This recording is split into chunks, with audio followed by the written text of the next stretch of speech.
I ain't going crazy, right? Nah, just simulated to the end of that day. Word. It don't sound like they calling me to come back to these streets. I'll be right back. But life is good. Life is good for sure. Any critique of yourself in the video game? Anything we could do better? I just wish my jumper was a little more consistent, but maybe I got to show something in the season. We'll see, though. But maybe on this one, we can get my jumper a little better. All right. We'll see. Thank you so much. I appreciate it.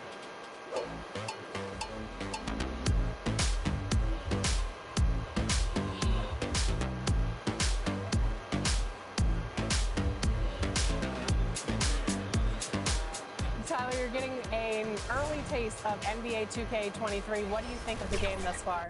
I'm just happy to be able to play the game. It's a dope experience, so happy to be here. The first time we talked to you was in 2019. You were just drafted. You were in the game for the first time. How has your life changed since then? Actually, I'm better on the game now. I'm better in real life. I'm better on the game. Okay, so, better in all aspects. Exactly, for sure. We got a daughter now, so things are good, you know. When are we going to see you on a... The road can be an unfriendly place in the NBA, but this group of players showing no fear as they arrived at the arena earlier.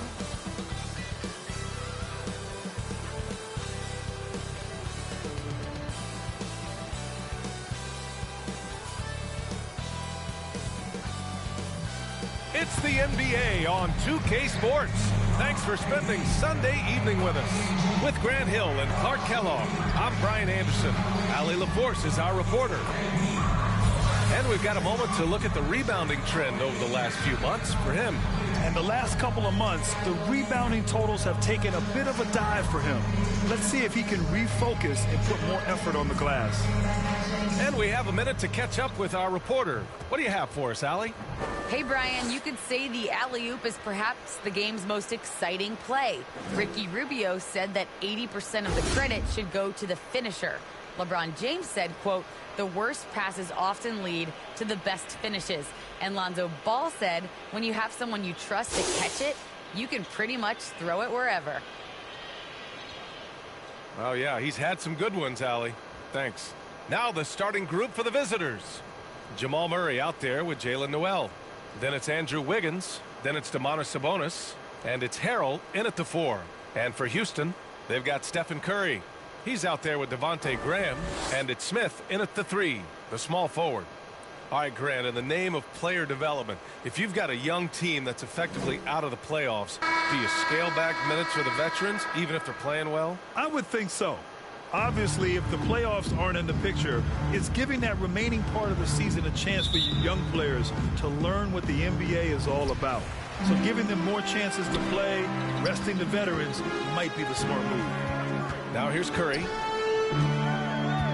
Pass to Graham. And finished off by Graham. Well, I tell you what, Curry is such a tremendous perimeter shooter that I think his ability to set up teammates and his unselfishness are often underrated. Smith against Wiggins. Now here's Murray. Shot clock at 6. From downtown. Wiggins, no good. Outside Graham. The kick out. Curry. Over Harrell. Oh, and that one had the right spin on it. It's good. You know, at close range, Curry has a plethora of shots. You simply can't allow him to get those looks. Harrell passes to Sabonis. The drive by Murray. Got it. Just taking it right to the rim, and no one was there to greet him. Well, this early, they should be showing a lot more energy on defense. It's not there. Now here's Curry. His last outing, he had 18 points. Now here's Murray. Defense right on him. Tipped. Pass to Graham. Jacks up a 3. Nails it from 3. Graham's got 5 now. Able to score without the ball. Great setup and knockdown by Devontae Graham. Outside Murray. Can't hit from in close. Well, you got to miss sometimes, but that one seemed like a gimme. And looking at the career of Curry, his legacy is set. The titles, records, numbers, all cemented him as a legend. First personal foul. At times, some have doubted Curry's legacy. Hard to make a case against him, though, in my opinion. I agree, B.A. He has produced in every capacity. It's just a matter of how great he is. One of the top 3 point guards of all time.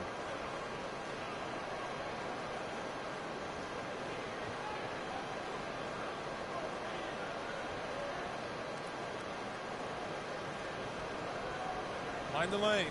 Mind the lanes. One shot.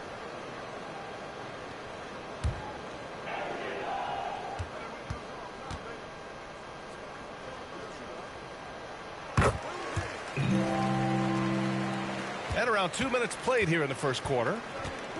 Offensively, it's been a struggle for them. Yeah, they need to string together some shots to have any kind of chance. 5 on the clock. And it's going to be out of bounds. Portland will have another go.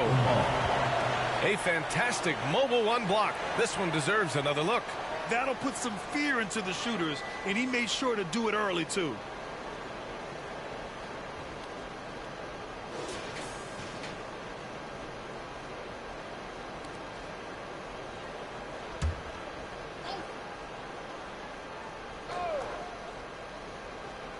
Clock at 4.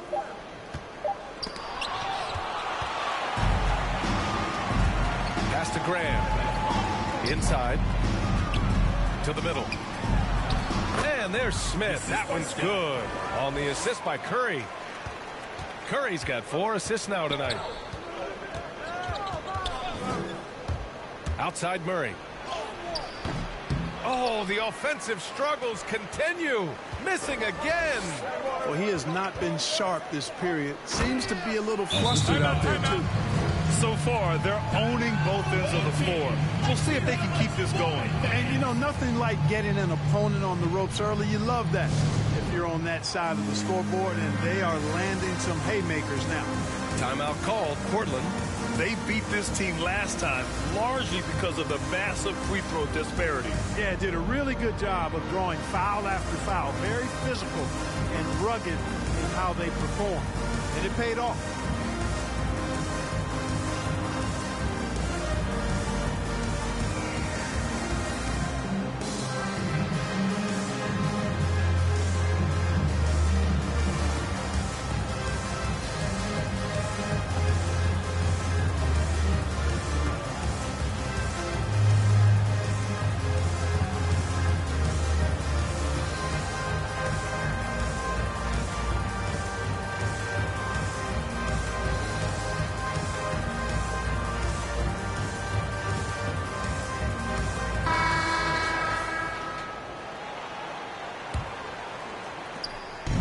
They haven't looked like themselves the last few possessions. They haven't. This is when they really need to be patient and get a clean look. Now here's Wiggins. 15 in his last outing. Smith with the rebound. Boy, just cannot buy a bucket, guys. I'll tell you what, that's a painful quarter for him, and it's painful for me to watch, too.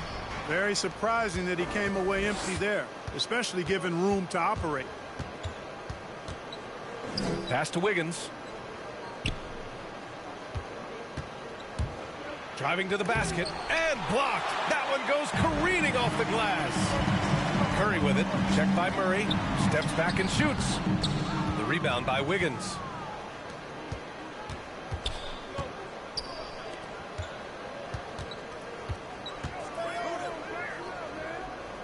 Back to Noel.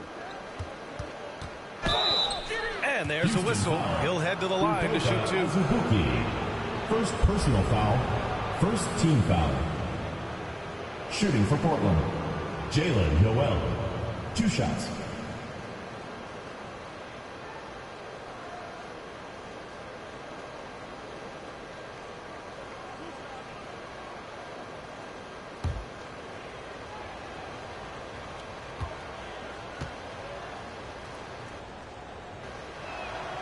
And the first one at the line is good. Well, Grant, it seems like each year play in the NBA becomes a little more wide open and a little less physical. Yeah, it's definitely changed, BA, what you look for in a player today. Now, if you're overly aggressive, you always will be in foul trouble and of little use to your team. So being able to control your aggression is how you survive in today's game. And he makes both free throws. Two-part equation. You have to be aggressive enough to get to the line, then talented enough to sink them. Now here's Curry. He's closely guarded. Really taking charge of the game, largely with a detailed interior attack. And, you know, that involves pounding it inside, getting as many points as you can right at the rim. That demoralizes the team. Pass to Isley. On the wing, Noel. 5 to shoot. Grant finds Gafford. Tipped. And it's out of bounds. Last touch by Curry. He had the right idea, just couldn't come up with the swipe. You know, fellas, 1 second quicker, and that's going the other way. So both teams making some changes here.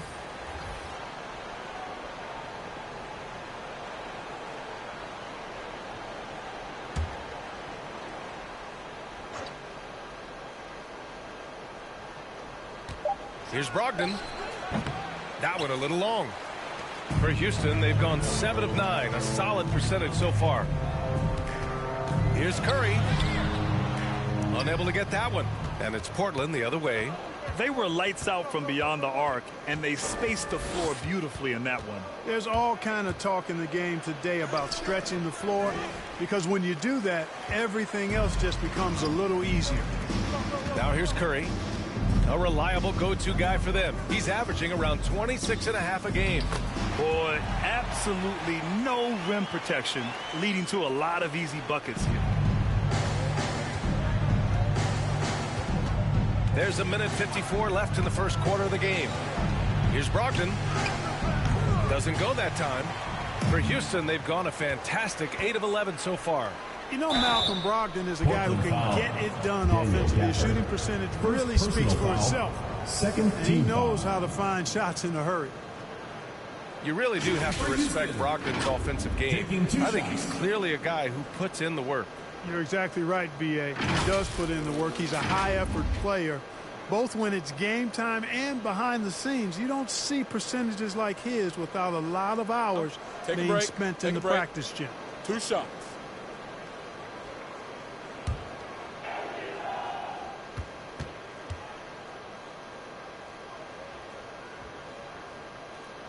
And he can't get the first one. Curry, he's checked in for Curry.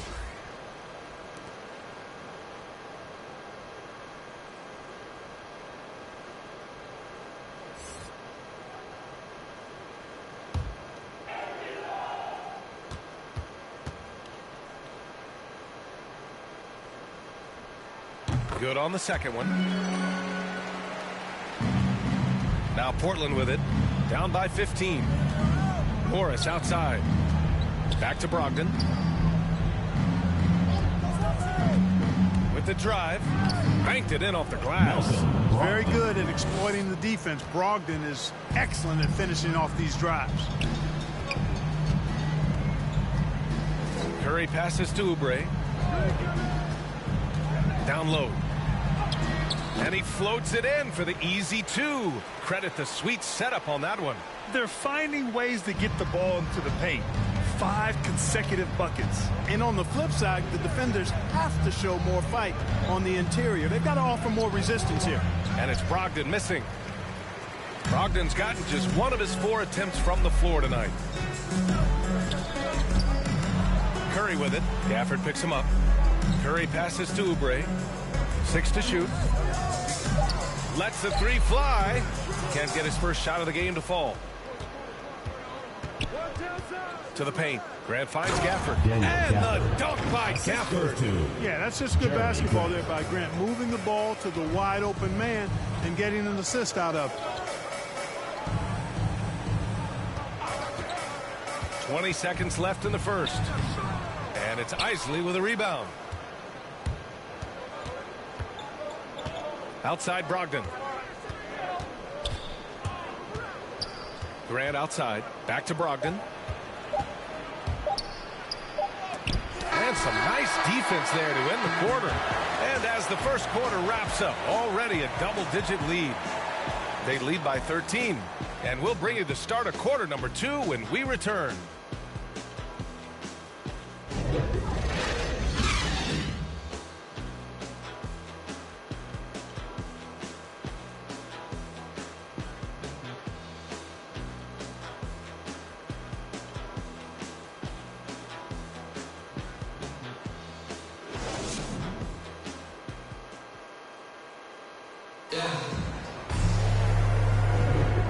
Great to have you with us. Second quarter of basketball. This game has not exactly been neck and neck, but plenty of time left in this one. And a moment to check out the scoring breakdown for Houston. They've been making some really nice passes out there. Excellent passing. That could set the tone for the rest of the game. Another positive has been their play in the paint offensively. On the court right now for Portland, Domantas Sabonis out there with Daniel Gafford. Then it's Malcolm Brogdon. Then it's Monte Morris. And it's Grant in at the 3 slot. Gafford's gone 1 for 3 on the night. A moment to hear from Allie LaForce. Hey, Brian. Well, we know this about Jamal Murray. He is not shy of letting that thing go. He said, quote, anyone that knows me knows this. I'm going to take the last shot. I've always believed that, envisioned that, dreamed that, and practiced that. And I'm going to make it. Guys, there's no denying that confidence. Well, it serves him well, right, Allie? Thanks for that. Murray's checked in for Brogdon. Jackson outside. Just 5 on the clock.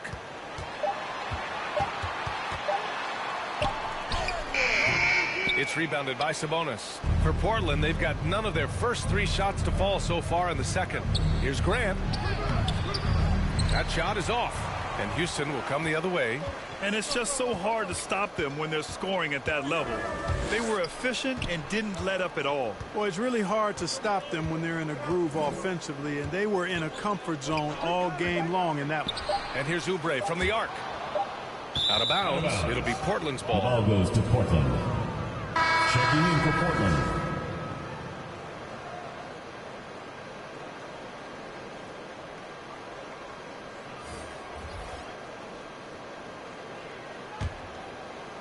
Just over a minute has passed here in the second quarter. Grant outside.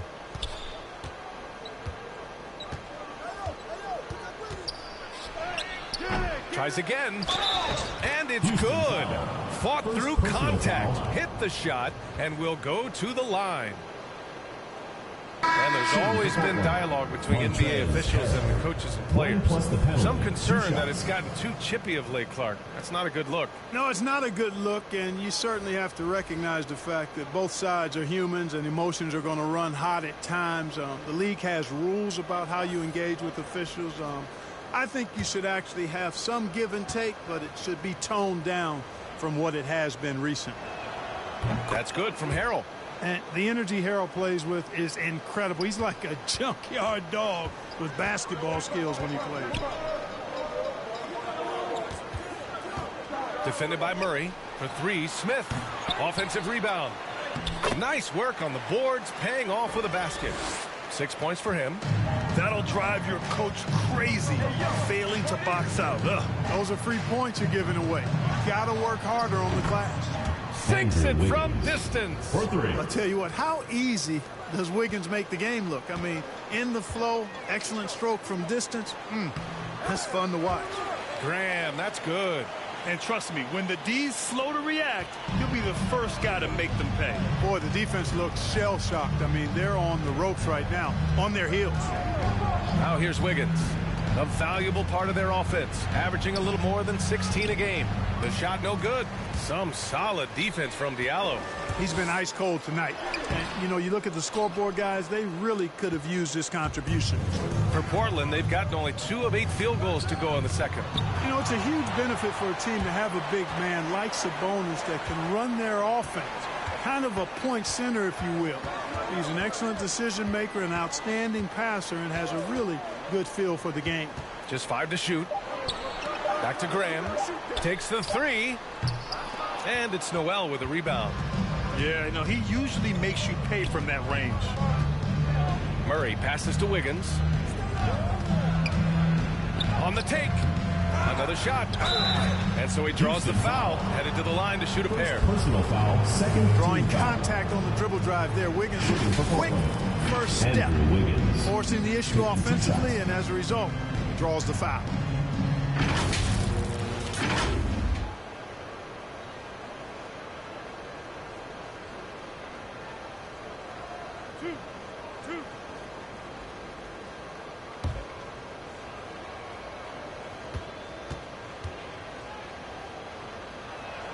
And he makes the first. You know, Clark, with Sabonis, he gets more triple-doubles than we're used to seeing from a front-court player. And I think a big reason for that, BA, is that he's got a really nice feel for the game. He helps space the floor, and he knows the importance of ball movement. And he's a really willing and good passer. And you throw in the rebounding, that's a stat sheet stuffing package for sure. And Wiggins drops them both. You know, there's no question the talent is there for Wiggins. It's obvious. But can he take that next leap forward and become a superstar? He may be destined to be a good second star on the team and maybe not the leading guy. Now here's Curry. The three-pointer off the mark. Here's Noel. He's covered by Curry. And he was fouled while in the act of shooting, so he'll take 2 free throws. Fearless shooting by Harrell, absorbing a good foul while still firing off the shot. At the line for 2.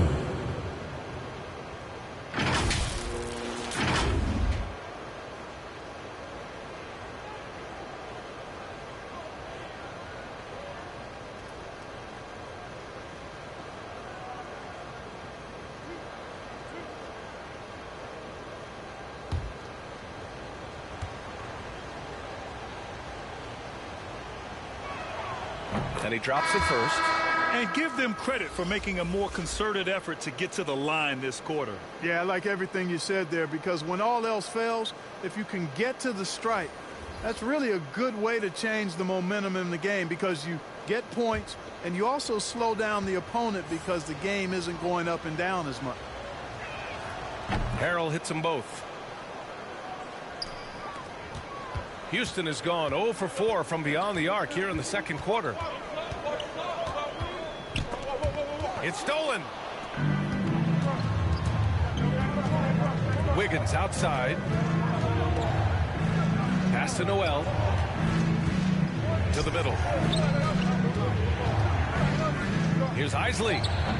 And he can't get that one. And Houston will come the other way. The biggest lead of the game, 15 points. Pulls it. Curry, no good.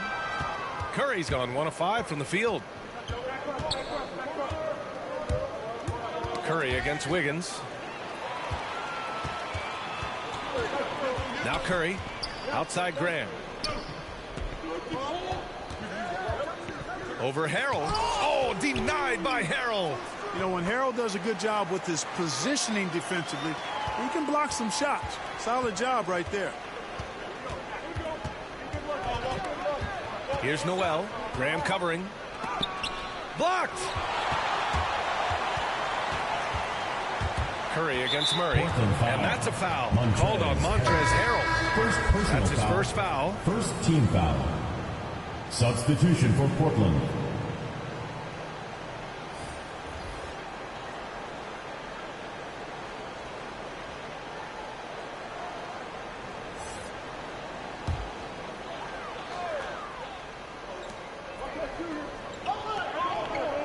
Morris against Curry.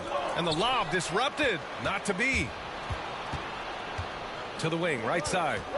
And out of bounds. Houston will have it. Houston ball. Gafford, he's checked in for Wiggins.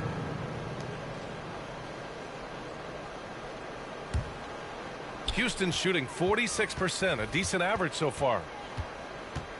2 minutes remaining in the first half. Drive by Curry. Around the back and lays it in. Nice. Curry does not just hurt you from deep. He is a clever finisher on the drive. Lethal at penetrating and finishing. Here's Brogdon. And it's off the back of the rim. No good.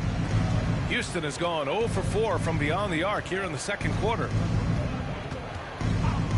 Here's Curry. The shot comes out, and it's Portland the other way. We've got 1:28 left in the first half of basketball. Morris outside. Ball stolen.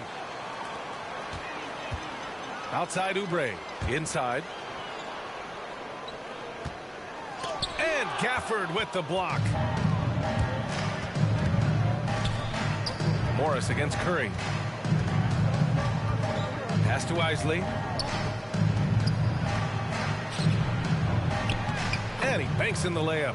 When they get their opportunity to punch it inside, they don't hesitate. There's 48 seconds left to play in the first half. Oh, a clear foul there on the missed shot. So he'll get a pair at the line. Shooting for Houston, Kelly Oubre at the line for 2.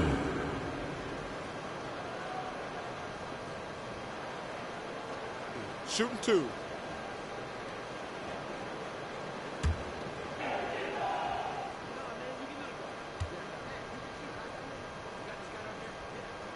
The first one falls. Both teams deciding to change it up.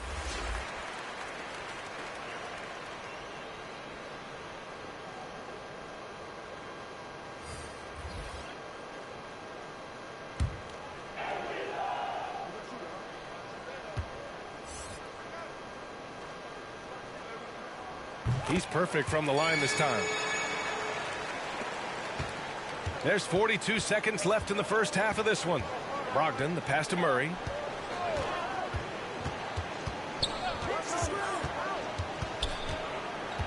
To the left side wing. Down to 5 on the shot clock. They get it back. Isley. And a foul called on the way up. So he'll take 2 from the free throw line. Personal foul. Kelly Oubre picks one up. Hey, if you can't block it, sending him to the line can be the next best thing. Yeah, exactly. Prevent the layup, give them a little bump, and then maybe they'll think twice about coming into the lane next time. And if they don't think about it, at least they might be distracted by your presence.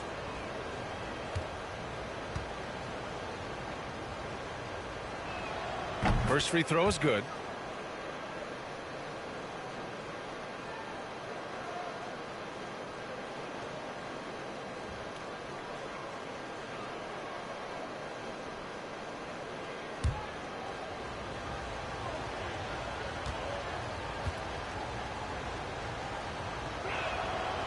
So hits one and misses one at the line. Nice rebound. Trying to match the other team's intensity right now. And that's a good place to start if you're going to try to find your way back into this game. Get to work on the glass. Now here's Oubre. An important role in this offense, averaging around 12.5 per game. Brogdon from outside. Ooh, he released it in time, but it's off the mark. And so it's Houston earning this break in the action, up 10. Defense is setting the tone. We're coming right back. Don't go anywhere. It's the 2K Sports Halftime Show.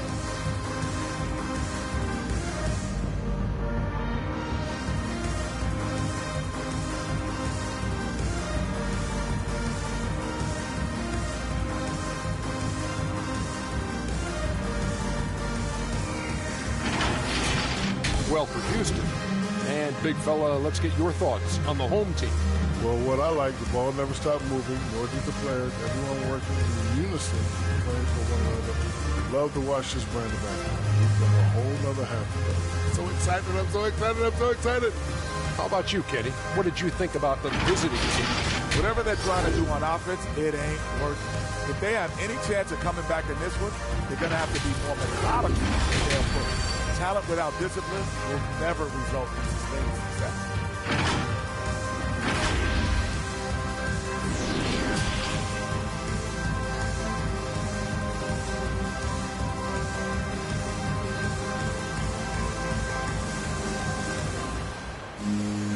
And we hope you've enjoyed the broadcast thus far. We're halfway through the game. Boy, Devontae Graham really making a difference here. Yeah, tonight he's done a great job of slashing through the lane and finishing. Yeah, you know what, guys? They gave him too many free runs to the hoop in the first half. I think they've got to be a lot tougher on him. Body him up. Be physical with him. And we've got third quarter basketball here. 2 quarters in the books. Now Portland with it. It's a 10-point game.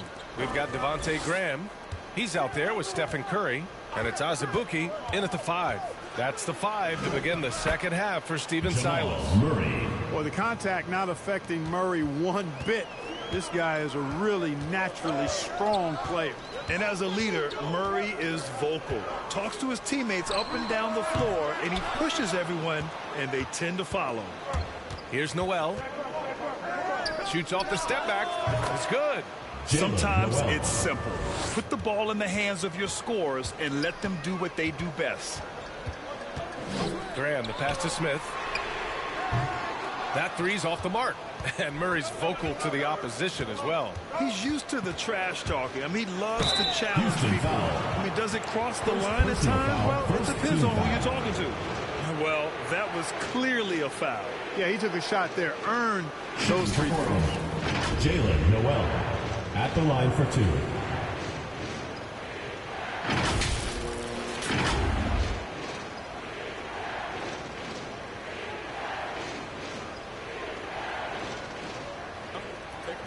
Take a break. 2 shots.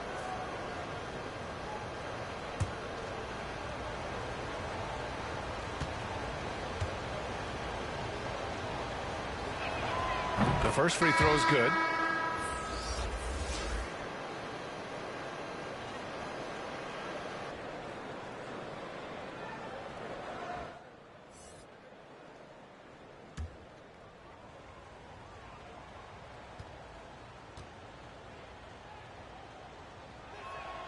So he gets them both. About a minute played here in the second half. Curry against Murray. To the inside. And it's Harrell with a rebound. Coming out stone cold here. Sometimes the break will do that to you. The baseline J. Murray's shot is good. Murray's got 6. On a nice little roll here to start this half, connecting on their first 3 attempts. Murray against Curry. And they get it back. Here's Azubuike. That one goes in. Houston leads by 4. Now, what's the saying? Don't box out. You get your feelings hurt. Timeout called. Portland. Failing to find a rhythm offensively. Something that needs to change and change soon. And I think this timeout, guys, is where you draw up some plays that are guaranteed to create some high percentage shots.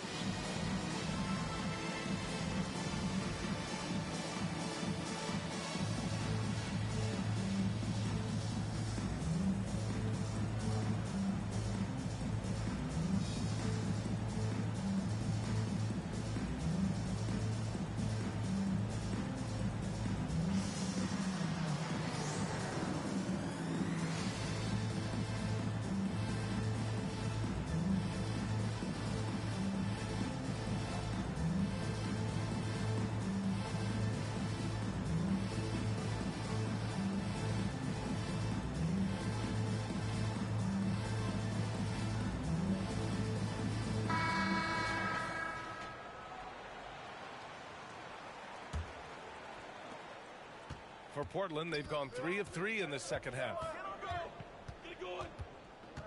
Out to the right wing. Back to Murray. Shot clock at 5. Puts it up from 12. No luck on that one. And Houston will come the other way.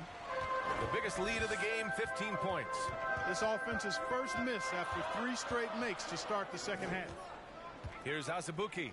He's averaging almost 5 points a game. Second half of play here with just under 2.5 minutes passed. Pass to Murray.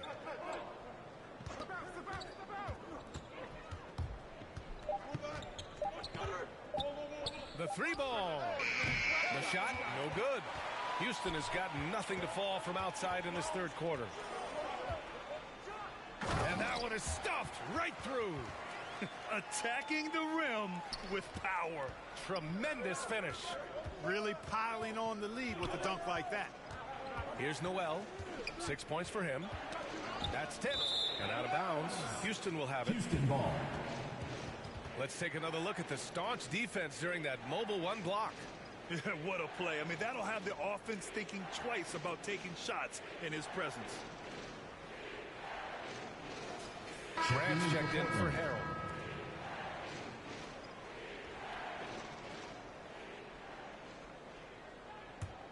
For Houston, they've gotten just 25% of their shots to fall since the half. 2 for 8. Graham, the pass to Smith. To the left wing. Shot clock at 6. Here's McLemore. Sweet little floater. McLemore's got his first 2 points. How about that wonderful floater he has? Showing off an exquisite touch.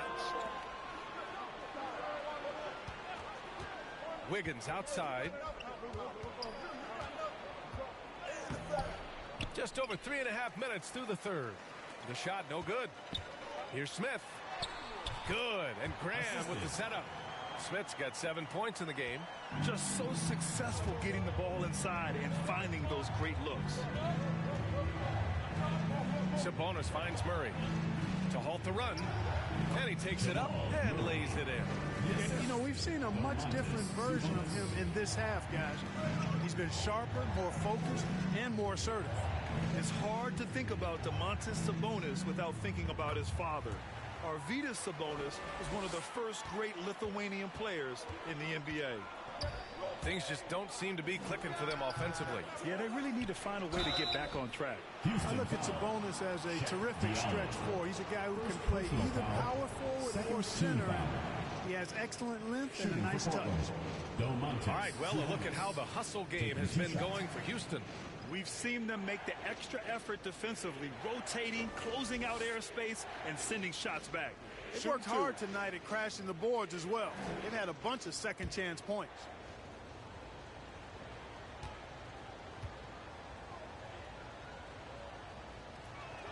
That free throw misses. So both teams changing it up here.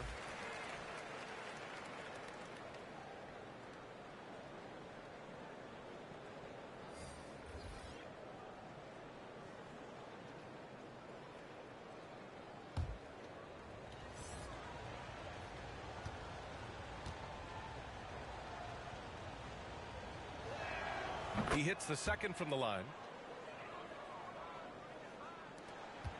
Here's Graham. 11 points in the game.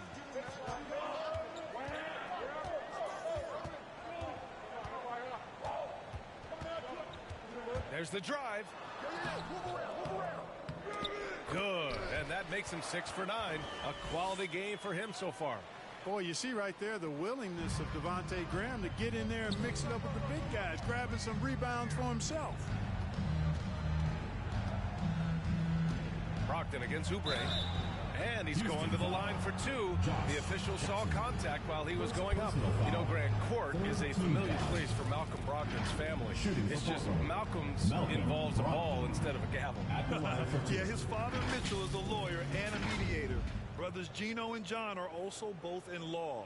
And while Malcolm hasn't gone to law school, he did earn a master's degree while in college. Take a break. Take a break. 2 shots.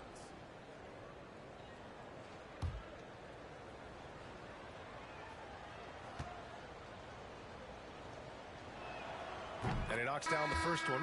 And, you know, the 2016-17 Rookie of the Year continues to impress. Brogdon is a valuable role player who does a lot of things well. Gafford, he's checked in for Sabonis.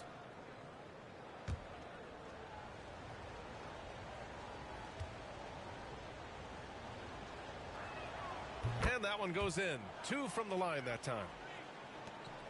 For Houston, they've gone 6 of 13 to open up this second half. 2 minutes Graham, remaining. the pass to Oubre. 2 minutes. To the paint. Ooh, good finish at the rack off the slick feed. And Houston leads by 11. Outstanding distribution there. I mean, what impressive passing ability. Graham against Murray. And it's Graham with the rebound. Graham's got his 4th rebound in this one. Pass to Jackson. Going inside, and he drops in the layup off the glass. And they keep on figuring out ways to force the Rock inside and convert. Pretty clear. It's smash mouth basketball. Pound that thing inside. Now here's Murray. Give him 8. And Devontae Graham is going to pick up the foul. That's his first foul of the game. Tough break for the defense. I mean, he took the hit, but he didn't get the call. Yeah, but he was late to get there, so the referee couldn't give him a free pass on that one. We've got 1:13 left in the 3rd quarter. Down low. That's good from Grant on the assist by Gafford. Grant's gotten his first basket of the night. And Grant really embraces contact, relishes it, as a matter of fact. He has no fear going to the rim or going into a shot. Blocked. They retain possession. For Portland, they've gotten 5 of 10 shots to go. The drive by Brogdon, and the layup is good off the glass. Brogdon's got 4 points in the quarter. Boy, with that strong body and good size, Brogdon's able to finish through contact. Graham finds Jackson.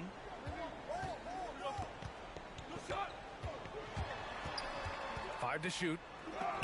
It's tipped. About 7 seconds separating the shot and game clocks. Here's Murray. And that's up and in. 5 for 12 in this game. A slow start for him, but making amends here in the second half. Jackson with it. From deep three-point range. Oh, it would have counted had it fallen, but it is offline. And we've reached the end of the 3rd. They're up 7. And we're just moments away from the start of quarter number 4. Stay with us.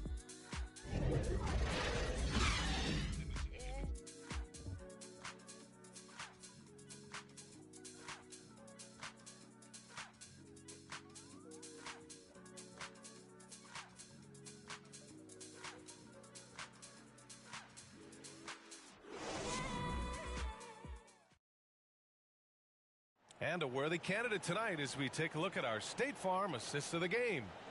Yeah, just shredding the defense with that feed. Zero chance to stop that. Yeah, that's just a brilliant read of the defense. I mean, it was also excellent anticipation of the movement of his teammates before the pass. Just great harmony on all sides. The 4th quarter has arrived. So good to have you with us. On the court right now for Portland, they've got Daniel Gafford, Jamal Murray out there with Malcolm Brogdon. Then it's Montrezl Harrell to the middle. And he slams it in one-handed. And adds a few more points to their lead, showing off some style. Wow, that was prime time stuff right there. Guys, it is symbolic of their effort here tonight. Now here's Murray. Pass to Isley. The ball's knocked loose. And here's Brogdon. He's covered by Oubre.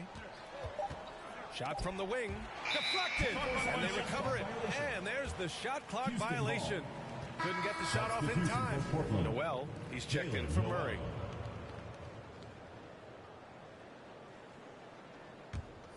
And Houston is shooting 44%, a pretty decent clip. Curry against Brogdon. They get the rebound.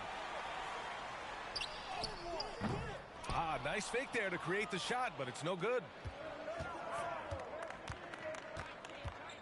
Oubre against Harrell. And they double up Harrell.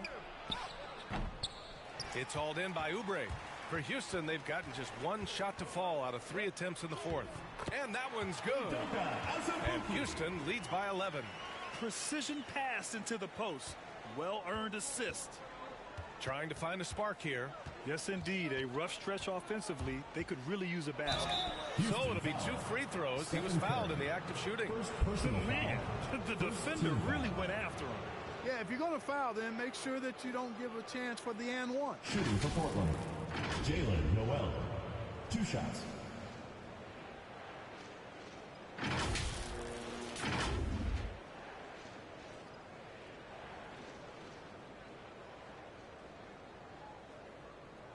Take a break. Take a break. 2 shots.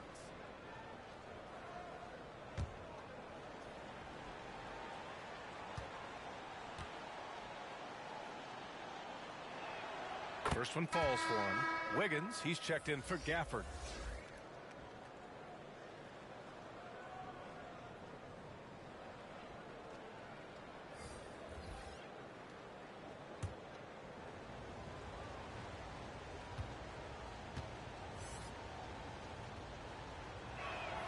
Good on both. Final quarter of play, about a minute and a half off the clock.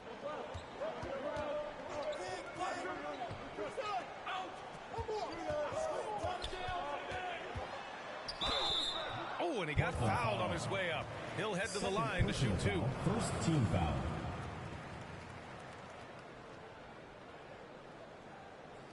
Shooting for Houston. Taking 2 shots.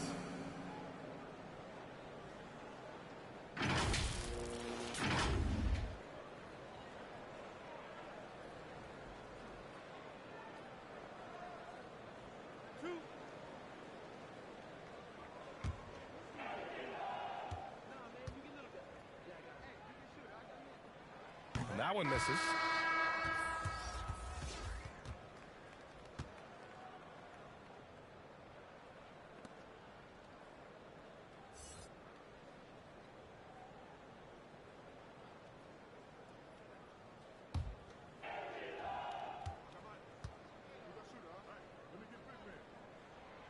And the second free throw is good. And Portland's shooting poorly at only 28%. Now here's Brogdon. Pass to Wiggins. 5 on the clock. Ooh, excellent D there from Smith.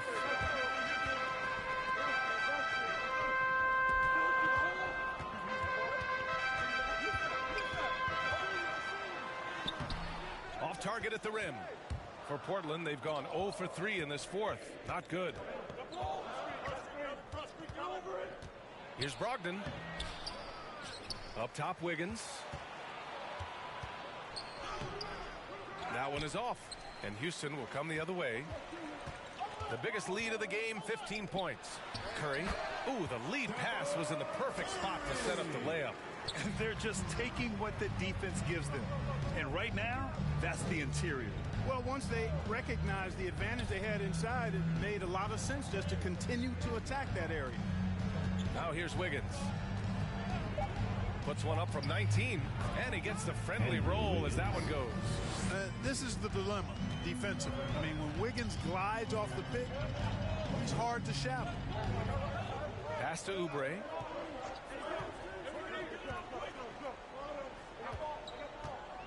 He takes it in.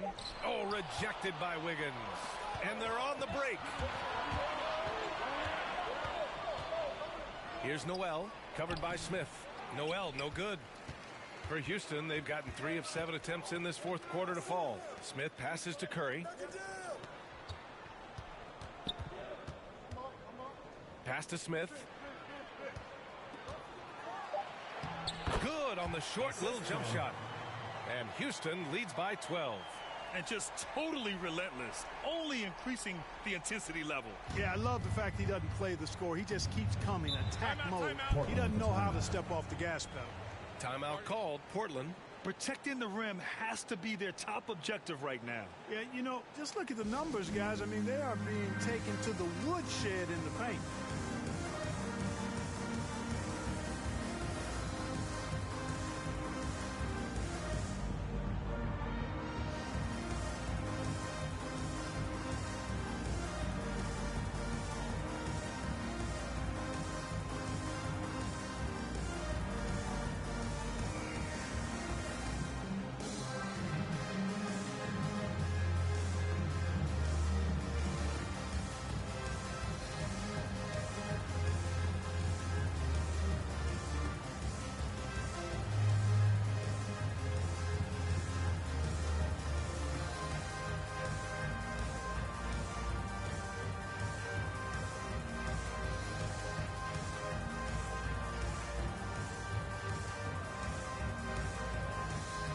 Let's take a moment to present the New Balance Player of the Game, Jamal Murray. Can you say vintage? Wow, this was a vintage performance. I mean, so much of the game is about the free ball today, but his focus was going hard into the paint and doing damage from inside. Murray's checked in for Brogdon. Gives us a chance to catch up with Allie LaForce. Hi, guys. I had a chance to find out what Scott Brooks was discussing with his players. He was animated in his approach. He said, quote, "You guys understand the moment. We've been here before. The next few possessions could determine who comes out of here with the W. Let's make sure it's us." Appreciate the report, Allie. Driving inside. Can't hit that one. And it's Portland the other way. Pass to Murray. And it's Murray finishing it off. Well, you don't like to see Murray get on this kind of a roll if you're defending him now, because he's creative, and once he gets going, it's hard to slow him down. Now here's Smith. 14 feet away. Graham misses. You look at him, and he's a little hit and miss from there, even without a defender in his face. No guarantee. Harrell finds Murray. On the take. And he got the whistle on the way up. So he'll be headed to the line for a pair. Second personal foul. And, you know, really, when you look at it, Murray is quite crafty at getting contact on his drive. Shooting for Portland. I like his fearlessness going to the hole. At the line for 2.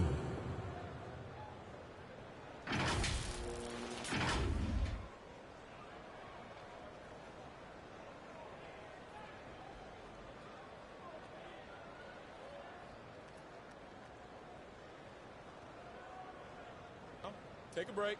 Take a break. 2 shots.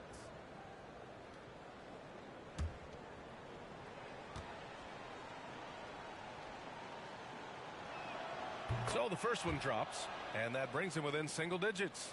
To get where you want to go as a team, you need big game players. There's no way around it. And historically, Murray tends to play his best on the biggest stage.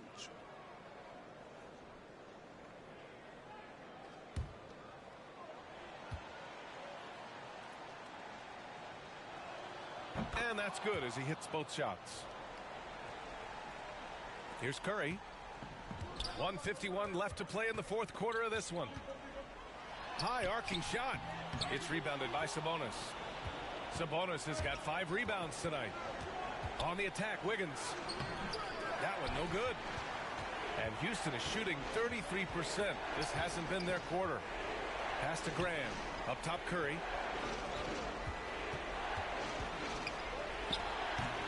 And too long on the shot.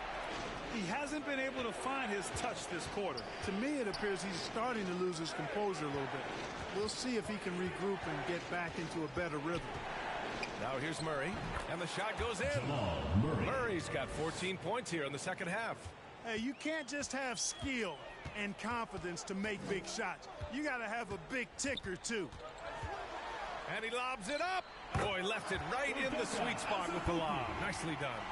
Now that's a textbook alley-oop. I thought he'd go for the slam, but that worked. It actually almost makes it a little more special. Grace over power is how I would look at it. Now here is Harrell. Here's Noel. Yes, and it's Harrell with the assist. A basket here would give them some breathing room. Slow down, no need to hurry. Take the best shot available. Curry, no good. He's trying to force his way into a rhythm, but that's not helping the team. Can't connect from short range. Boy, patrolling the paint well, protecting the rim. That's exactly the kind of defensive effort you need against him.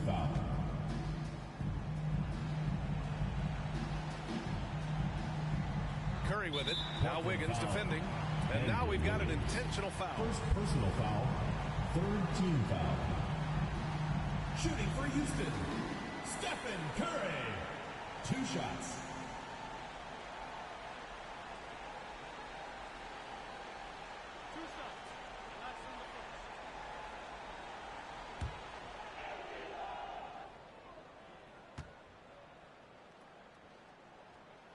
Good on the first, and that makes it a 7-point lead.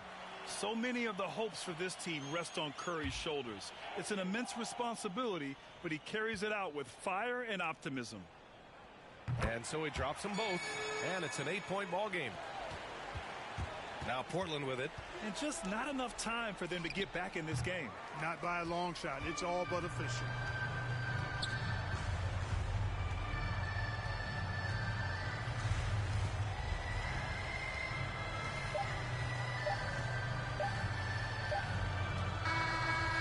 And so they get the victory here at home. Even early on in this game, they appeared happy to be playing at home. And it makes a huge difference. Once they started to get into a groove, you never really felt like they wouldn't come out on top. Well, now a minute to check in with Allie LaForce. She's courtside. Hey, Allie. Devontae, a big-time shooting performance for you tonight. How were you able to get it going? Just letting it fly, being confident. My teammates got confidence in me. My coaches doing a good job of, drawing up plays, and my teammates finding me. So, got to give them all the credit. Let it fly, baby. Thanks, Devontae. Allie, thank you as always. And that about wraps it up. For Grant Hill, Clark Kellogg, and Allie LaForce, this is Brian Anderson, thanking you for watching. We'll see you later.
done with the 2,000 plus streams, except for the duplicates.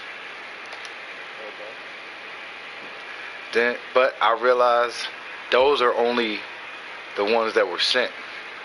Now I gotta go through all the ones we did right here on YouTube. Yep. Yeah, luckily though, there's only like 700 of those, so, and I'm already like 300 the way through them bitches. Yep. And they don't got no duplicates. Yep.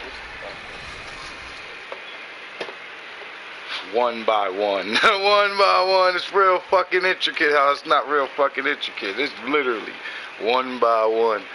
Well, playlisting the ones, organize them necessary to where it's supposed to be going where. I just found, I think, the 4th Loyal Rumble. I think I got all the Loyal Rumbles in it, including some extra Loyal Rumbles niggas was just having.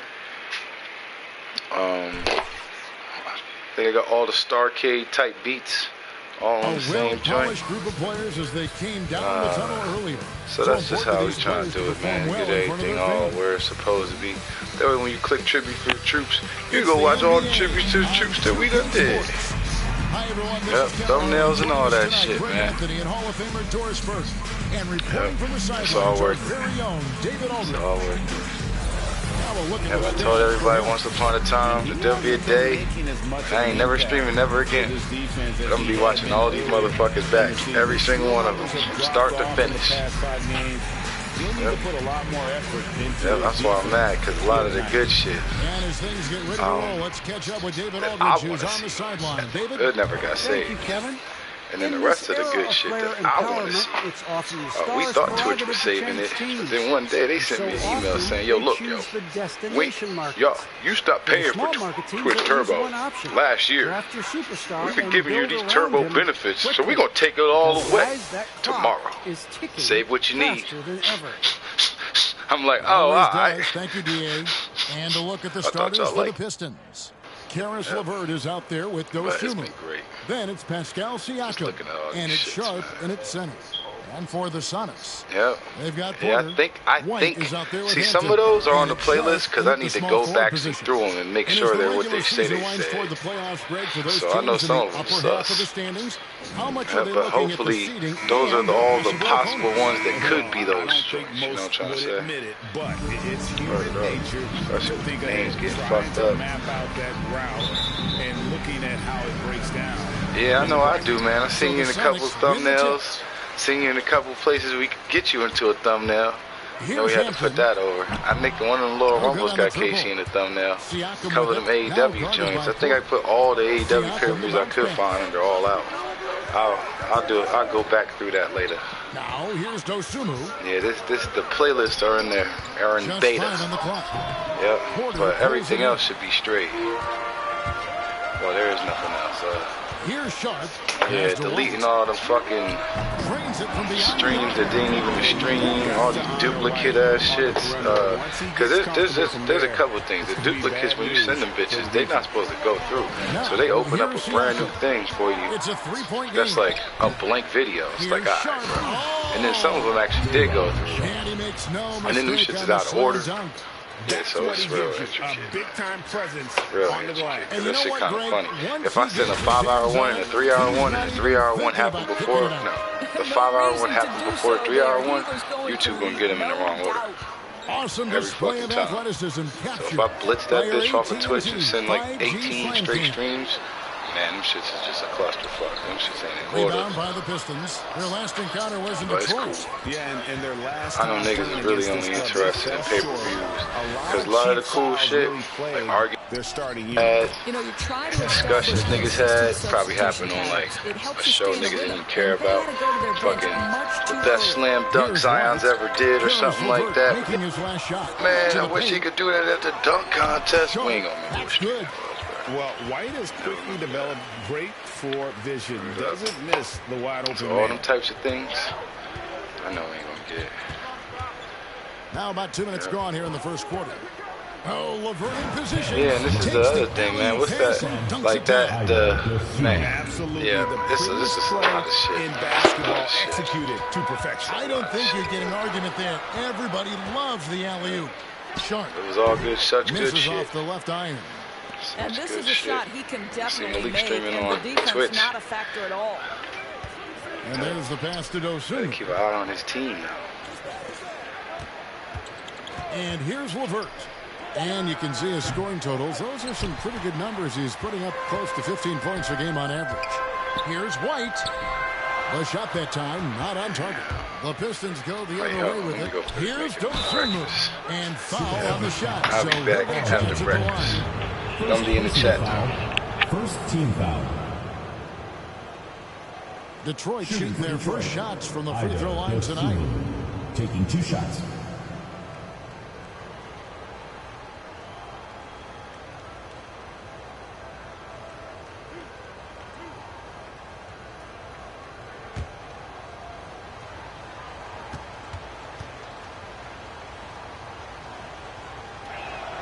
The free throw drops for Dosunmu. And Seattle making a change here. Beasley's checked in.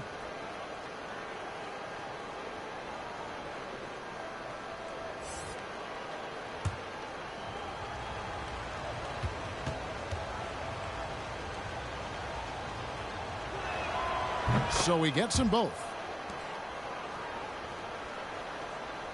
Seattle trails by 3. Guys are looking for a spark here. Yeah, a cold stretch offensively, for sure. Here's Sharp. His numbers are looking pretty good. He's got his scoring average up around 18.5 points a game. And it's White missing. For Detroit, they've gone 50% from the field, hitting 3 of 6 since the opening tip. You know, Karis LeVert really delivers exactly what you want from a guy at his position, which is points. Right. For Karis, it's about capitalizing on every opportunity the defense gives you. He's got enough range to complement an elite driving game. This is a guy who can get you a bucket when you need it. The Supersonics have gone just 2 of 7 so far. A little bit of a slow start for them. Pass to Sharp. Clock at 6. White goes in. Rebounded by the Pistons. Well, this has not been a quarter to remember for this guy. He looks completely flustered. To the wing right side. Here's Dosunmu. Gets the three-pointer to fall. Dosunmu's got 5 now. And that's exactly what he's looking for, draining the triple. Beasley outside. And there's the drive. Not going to go that time. Last outing for the Pistons. It was a loss to Denver. Siakam passes to Dosunmu.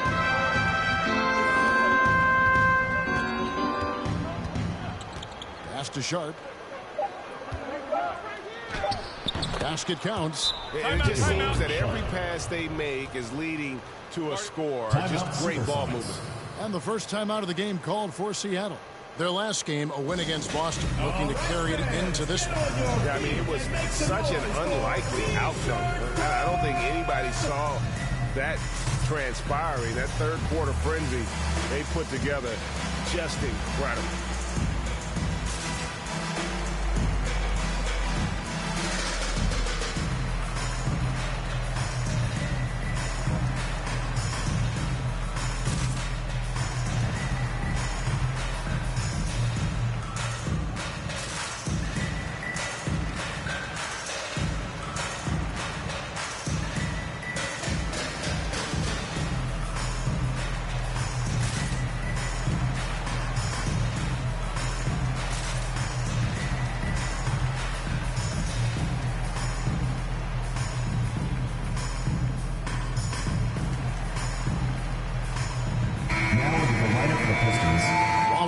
Let's now take a look at the teams that have the most second chance points on the season.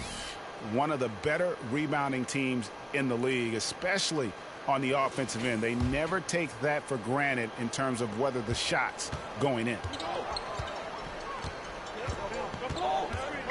Now Payne. And looking at his production, he averages a little more than 7 points a game. And it's Beasley finishing it off. And no doubt they'd love to see him get a lot more of those opportunities. And that deficit will go away quickly if he does, Greg. Excellent D there from Beasley. Seattle trails by 6. Passes to Payne. Dives to the hoop. That's out of bounds. Seattle will retain possession.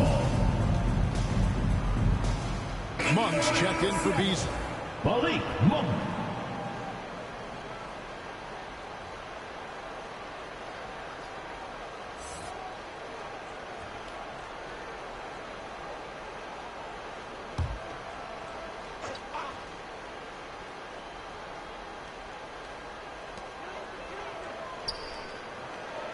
Monk with the ball. Currently averaging almost 6 points a game. Just 4 to shoot. Goes up the baseline. And the shot clock expires. 24-second violation. A fantastic mobile 1 block. This one deserves another look. And this is how you protect and grow a lead, by making a huge effort on that end of the floor.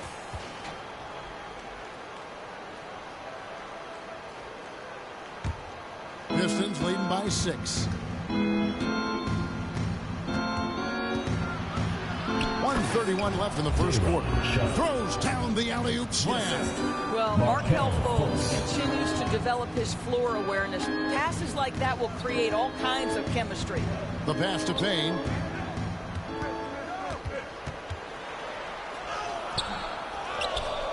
Here's Chugainov. Got it from 16 feet. Just reliable, guys. He's just always trying to make the right play. Kicks it to McDaniels. To the inside. And he banks in the layup. Sharp's got 8. Every time they get scored on during this run, it's come from inside the paint. Now here's Payne, guarded closely. Launches it. It's rebounded by Kuminga. And right from the start, Kevin, they've been pounding the glass. Most of those 50-50 balls also going their way. So I tell you what, he earned his money on that foul. For Detroit, they have gone 2 for 2 in the game at the line. And as a team, really just middle of the pack in terms of their percentage from the line at about 76.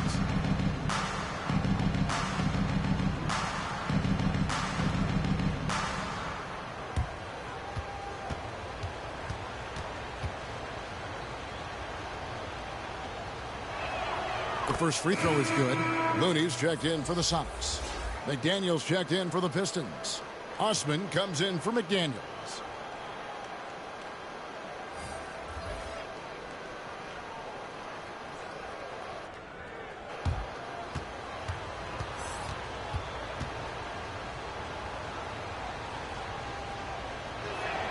Both good from the line that time.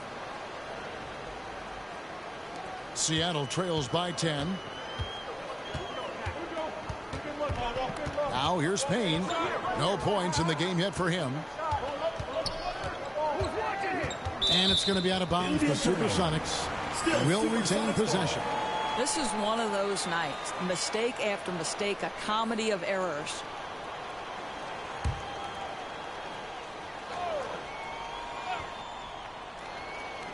And here are the Supersonics now. Shot clock at 5. Kept alive. Looney. The layup off target. And here is Kuminga. And so it's Detroit with a 10-point lead. Some breathing room heading into the break.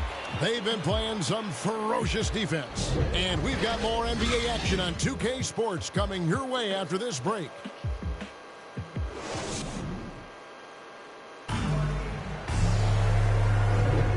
If you're just tuning in, we've got a wide margin on the scoreboard, but plenty of time left for a comeback. And guys, what's your take on the Pistons so far? You got to credit their defense, communicating, rotating, making plays on the ball. Yeah, I think they wanted to come out of the gate strong, and they have. They've taken the early lead here. Pistons leading by 10. And now let's check out the lineups courtesy of Gatorade, all fueled up and ready to go. Here's the second quarter of play. On the court right now for the Sonics, Hampton out there with Malik Monk. And it's Fleming in at the 3 spot. Well, we love his ability to attack the rim. He just loses a little bit of focus and misses the chippy. And it's blocked. I'd love to see them impose themselves a little more on the backboard. That's a great way to find confidence. Always a surefire way to get back in the game. Now let's go to the sideline and catch up with our Hall of Famer, David Aldridge. Thank you, Kevin. Pascal Siakam was the most improved player in 2019. He says, I love that I cannot be able to do something, but if I put in a lot of hours doing it, I can become good at it. The former 27th pick overall said, not to sound arrogant, but I saw this coming. Guys, he bet on himself. He did. He was smart. He certainly put in the work. D.A., thank you. Here's Fultz. After the basket by Seattle. 4 on the clock. No good on the 3. Guys, they're looking for a way to score here. Yeah, they've had a tough time taking the lid off. Pistons leading by 8. And now approaching 2 minutes of action here in the second quarter. Watkins, Monk defending. And Fultz gets it to go. Fultz has got the lead up to 10 now for the Pistons. One of the keys as a perimeter player is always stay focused through contact. Markelle Fultz makes that shot despite the physical contact. Time called here. The Sonics decide to talk it over. Good timing. They're really struggling offensively. Sometimes it just feels like misses become contagious. He wants to settle his guys down right now.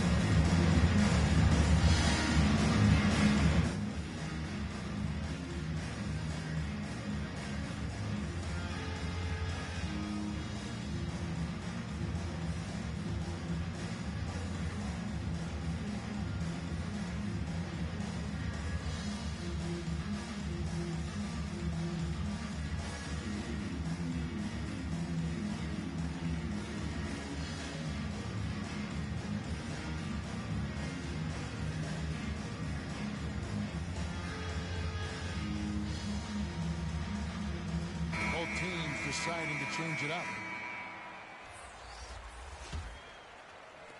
Seattle trails by 10. Quarter number 2. We're about 2 minutes in. Count it. Sharp's got his second bucket of the game to go. I mean, it's just fun to sit back and enjoy watching him operate. And that's what it looked like the D was doing as well. They're just sitting back and watching. Now, here is Siakam. He's been quiet so far. Still no points in the game. Here's LeVert. Rebounded by Hampton. The Supersonics have gone 2 of 5 from the field here in the second quarter, shooting 40%. The offensive rebound. Here's Sharp. And 3 chances on that possession, but they just couldn't find a way to score. Now, here's Dosunmu. Not a lot of room. And really the defense fouling there to prevent the layup, but that's exactly what you need to do. These are his 3rd and 4th free throw attempts of the game.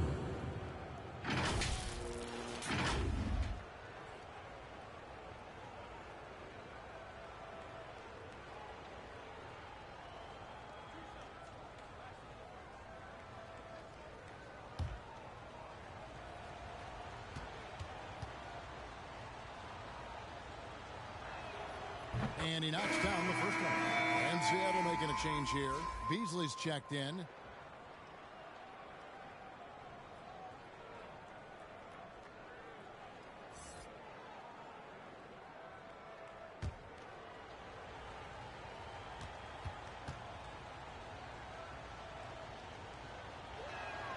So 1 for 2 that time at the stripe. Seattle trails by 9.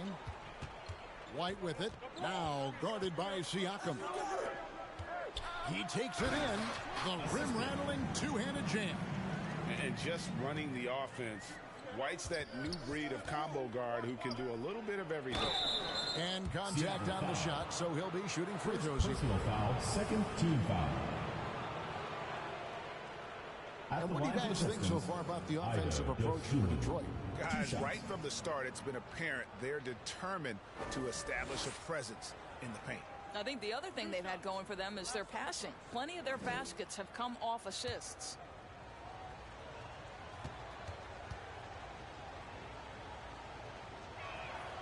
That free throw, no good.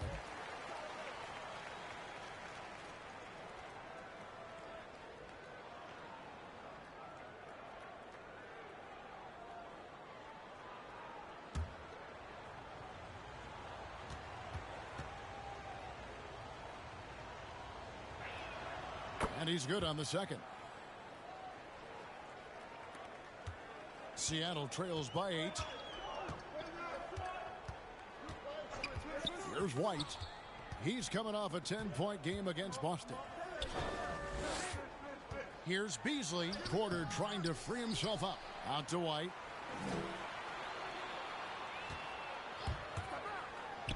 That one goes. Count it. White's got 5. And defensively, they are on their heels every time the ball comes inside. And although he's a little undersized as a shooting guard, Beasley is still a great rebounder. Yeah, and can regularly hit double-digit totals in that area. Very quick to the ball. Always nice to have a great rebounding guard. Now here's Dosunmu. 9 points last game out. He kicks it to McDaniels. Pistons passing it around. Here's LeVert.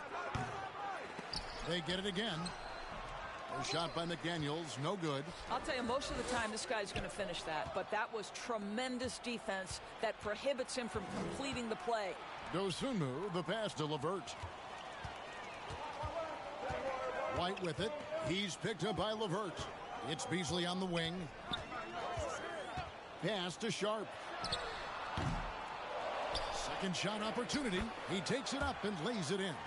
Yeah, coach's pet peeve there. No box out. And to me, this is a common theme that's running through the league right now. Guys looking to leak out rather than box out. Down low. Got a hand on it. And out of bounds as the Sonics gain possession. So it's both teams making substitutions here.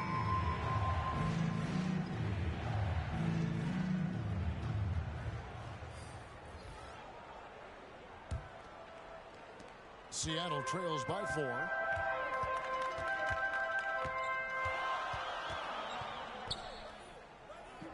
And it's Beasley in the corner. 2 minutes. With the drive. And he makes good on the layup. Well, if it ain't broke, don't fix it. They keep getting it in the paint and continue to score consistently. Pass to LeVert. 1:39 left to play here in the half. To end the drought. Got a piece of it. Beasley, the pass to Sharp. No good. That would have tied it. And for the Pistons, they're shooting at a 32% clip from the field. They're just not executing. Releases. Here's Siakam. And finished off by Siakam. What I love is this guy gives you all-out effort every minute he's on the floor. Pascal Siakam getting second chance opportunity there. Now here's Payne. Still getting warmed up offensively. No scoring yet from him. Shoots over Dosunmu. And it's wide right. It's off the rim. Pistons leading by 4. Passes it to LeVert. There's 45 seconds left to play here in the second quarter. Here's Siakam. Tips it up, controls the rebound, and puts it back up and in. Sharp's got 10 points in the game. You know, his positioning near the hoop, always to his advantage. Just a terrific job to tip that one back in. And once again, off the mark by Seattle. The Pistons on offense. They've led by as much as 10. And it's LeVert missing. And the stroke definitely lacking confidence this quarter. Nothing on target. Now Beasley. He's averaging around 5.5 points a game. Fires the 3. Sinks the triple. He's got 7.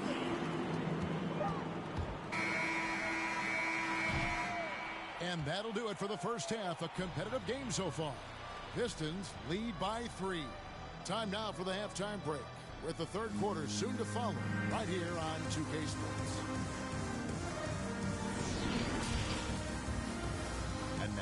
the 2K Sports Halftime Show.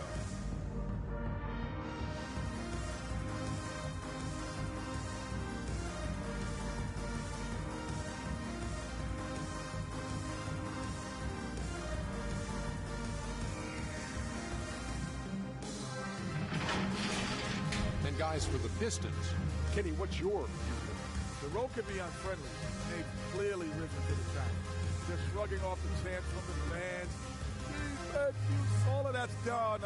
They're playing their focus, and they're getting to work. They're playing with a lot of confidence. And big fella, let's get your thoughts on the home team. Well, it's been a big night for the guys off the bench so far. The scoring has given them a real spark. I think we can expect a few more minutes for the reserves than usual tonight.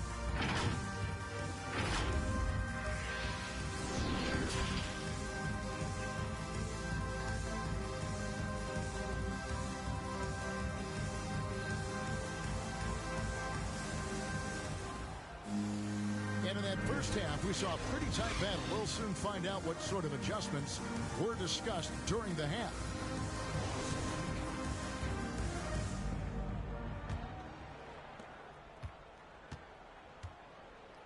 On the court for the Pistons, they've got Dosunmu.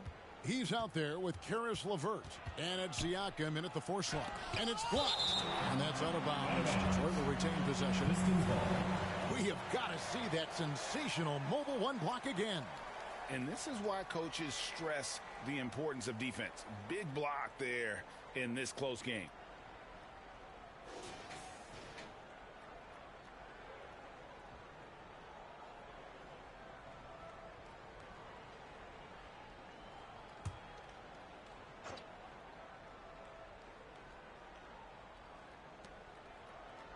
Just 5 on the clock.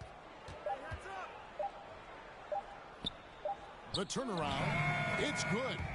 Siakam's got it going here in the start of the second half. The first points in the third quarter for Detroit. Now, this is such a critical component to Siakam's game. The face-up ability, nicely done on the jump shot. It'll go, and the Detroit lead is cut back down to 3 on the basket from Hampton. Now, here's Dosunmu. White covering. It's deflected. They recover it. Well, trying to find themselves in the second half here. Just 1 for 4 from the field. Can someone in the group get hot? Let's see. Hampton with the ball. The scoring numbers have been solid for him. He's averaging just under 14 points a game. To the middle. Here's Sharp, and he slams it one-handed. And how about breaking out the Statue of Liberty on that dunk? A nice way to pad that lead a little more. You're right. This one for 3. That shot, no good. What a brutal night for this guy, and it is having a ripple effect throughout the team. This is tough. Takes it from 10. And the pass to Dosunmu. Nailed from three-point land. Dosunmu's got 10. And look at it, a significant portion of their offense coming on those second chance opportunities. Back to White. 5 on the clock.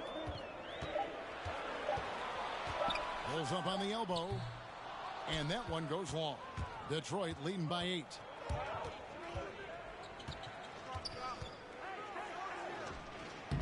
Great job on the glass. Body's down low, needing to fight for position. That's perfect. Rebound, Detroit. Sharp's got rebound number 12 here already in the game. And here's the fast break. Siakam leading the way. Excellent anticipation of a teammate's defensive ability. Siakam gets out in transition. Nice. Time called here. The Sonics decide to talk it over. And a guy who routinely outworks people. This team feeds off his energy. Well, Pascal Siakam is a guy described by his coach as a speed player. We know the pressure he puts on teams in transition. He's willing to mix it up physically and sacrifice his body in the post, and this guy will leave it all out on the floor. What a ceiling for Pascal Siakam.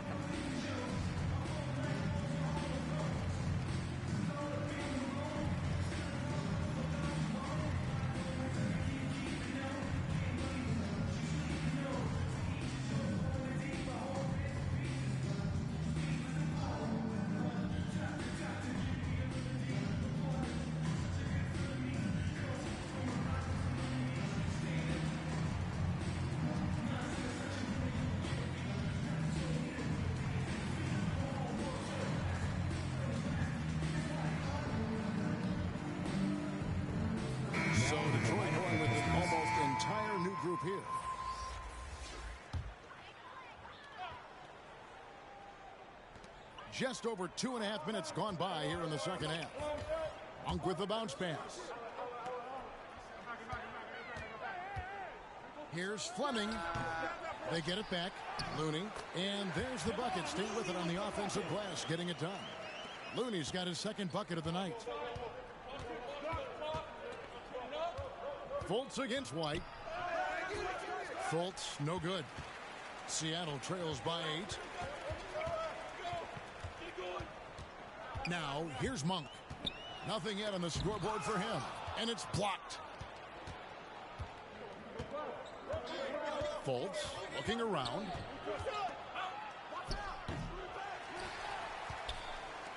For Seattle, they've gone just 25% from the field here in the second half. They're 2 of 8. Here's White.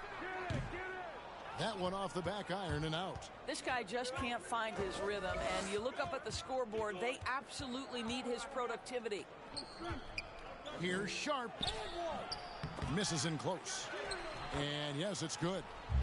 Sharp's got the lead up to 10 now for Detroit. Well, I absolutely love the way this guy has controlled the pace tonight. They've been able to play the style they want. And the whistle blows. It's going to be on Markelle Fultz. That is his first foul of the game. The Pistons making a change here. McDaniels checked in.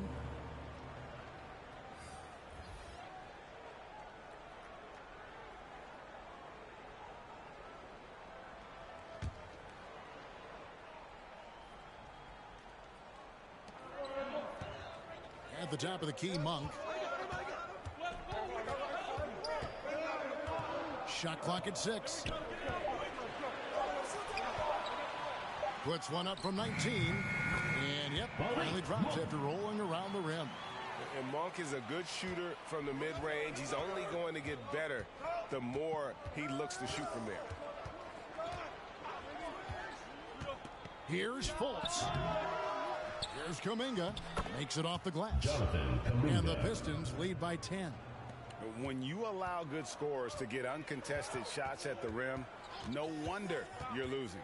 To me, this has simply stated been a complete lack of defensive attention and focus all night long. Good on the bucket. Yeah, the D has not been able to keep the ball out of the paint at 2 that minutes end of the remaining floor. in the third. 2 minutes. And here's Fultz. His scoring has been there on a regular basis. He's averaging more than 14 points a game. Pass to Watkins. The basket good off the assist from Fultz. He's got 5. Well, this guy knows it's his role to get his guys going. Fultz doing a nice job moving the ball.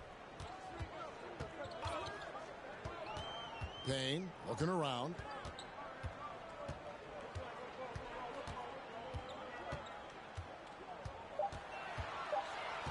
Seattle needs to get off a shot. And that's a little lack of fight at the defensive end.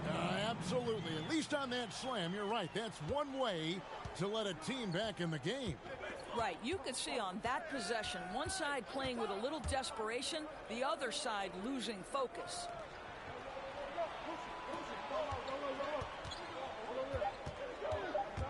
Here's Watkins. Connects on the foul line jumper. And even with the big lead, he remains focused on the task at hand. That is the competitiveness he brings to the table. Every night you're going to get great effort from him. Here's Chugainov. Laid in with a nice touch off the glass. And when he breaks out the crossover, you can be sure he's going to leave somebody in his wake.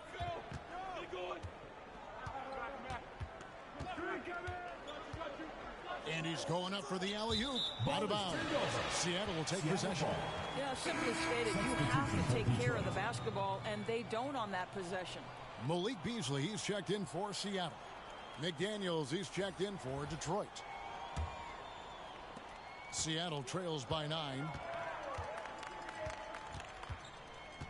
Here's Payne. He's still scoreless so far in this one. And they continue to control the glass. Here's Osman. Pass to Kuminga.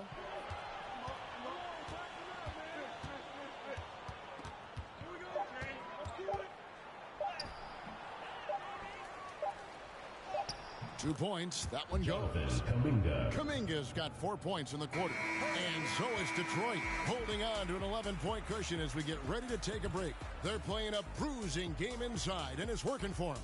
We'll get right back to the action when we return.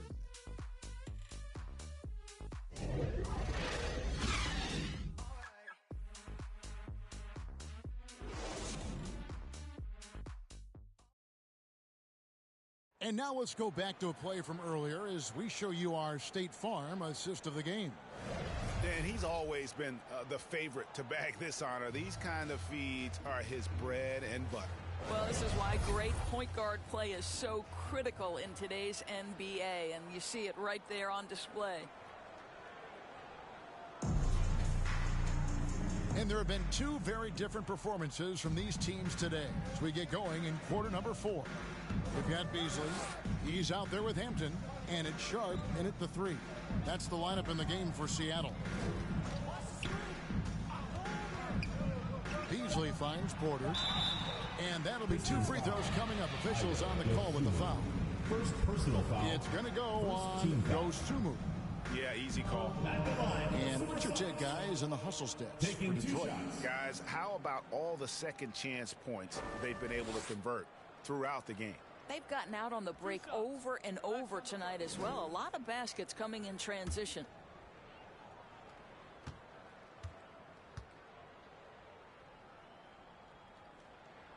That one is off.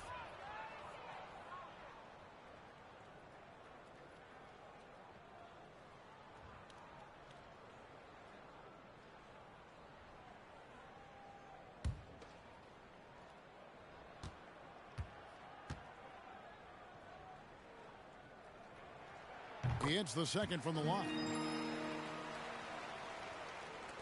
Detroit leading by 10. Now LeVert. And there's the drive over Beasley. Rebound by the Sonics. Beasley's got his 4th rebound with that last one here tonight.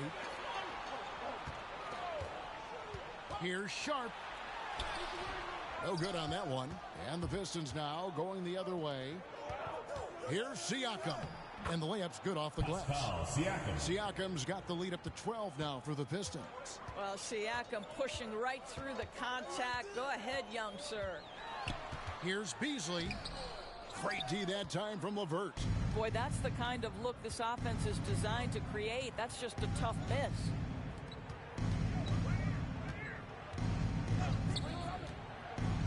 Looking to get back on track here. And he's fouled pretty hard on that shot, but he's got the chance to pick up the points at the line. To me, Karis LeVert has tons of upside. This is a 6'7" guard with an outstanding skill set. Shooting 2.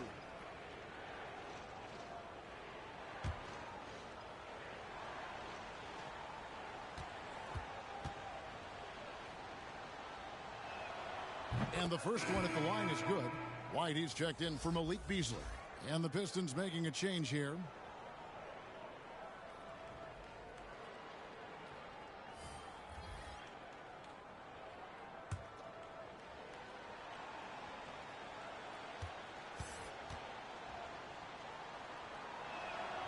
LeVert hits both of them. And so White will bring it up for Seattle. It's a 14-point game. Porter kicks to Hampton.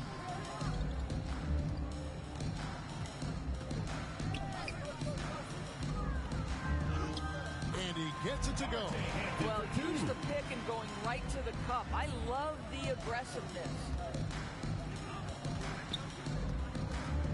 Now here's Dosunmu. White covering, passes it to LeVert. Over Hampton. And foul on the shot. He'll shoot 2 at the free throw line. Personal foul. This guy doesn't mind absorbing contact at all if it means a trip to the free throw line. Karis LeVert will find his points any way you want.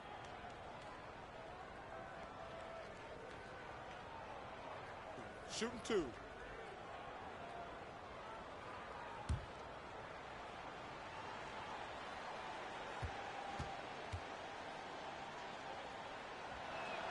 First one falls for him.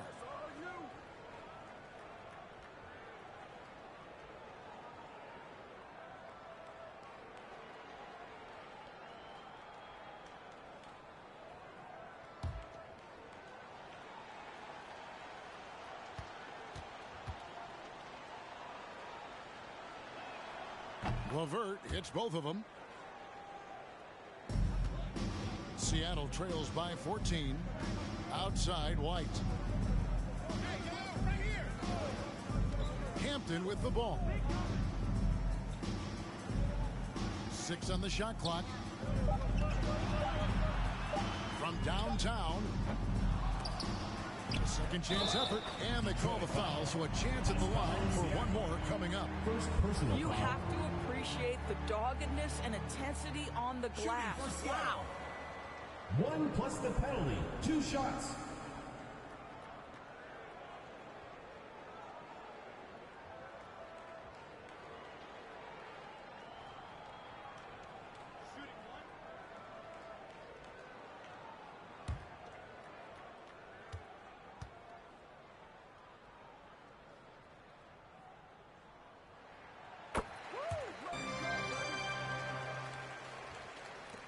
Pistons leading by 11.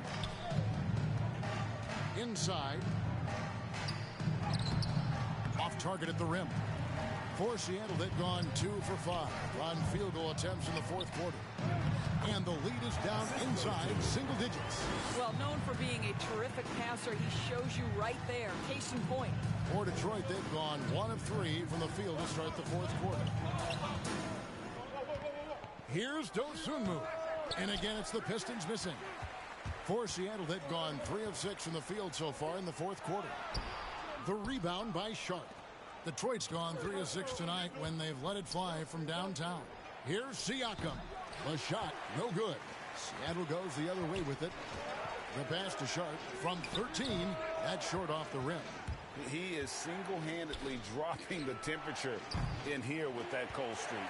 He is trying to shoot his way out of it, and it might be better for him to pass the basketball at this point. And the foul called on Ayo Dosunmu.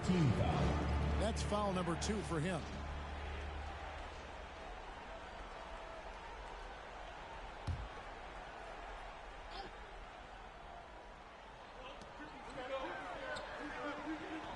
Here's Sharp. Yep, that one goes.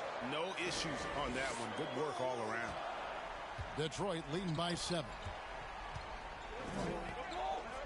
Nice ball movement by Detroit. Dosunmu, the pass to Siakam. Now here's Dosunmu. Good on the three-point shot. That gives him his second 3 of the half with 3 total for the game. Over to the wing. Puts it up. Porter trying to free himself up. Misses off the right iron. They have been board dominant in this game. That's definitely been a factor in crafting this huge lead. Now here's LeVert. Clock at 4. Here's Siakam. Porter pulls it in. Porter's got 4 rebounds now tonight. Feeds it to White. Pass to Sharp. Here is Porter. Hampton in the corner. The shot off that time. Great D that time from LeVert. Now here's Dosunmu. White covering.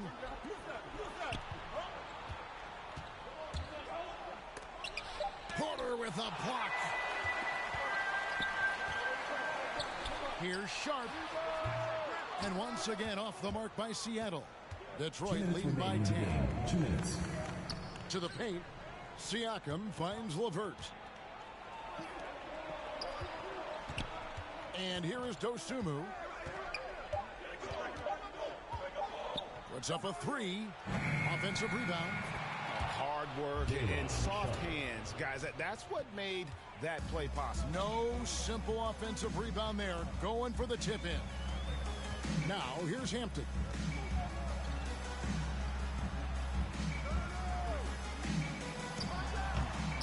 Rebound by the Pistons.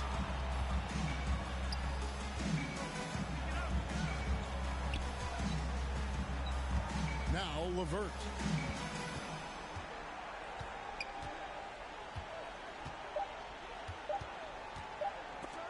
Porter with a block.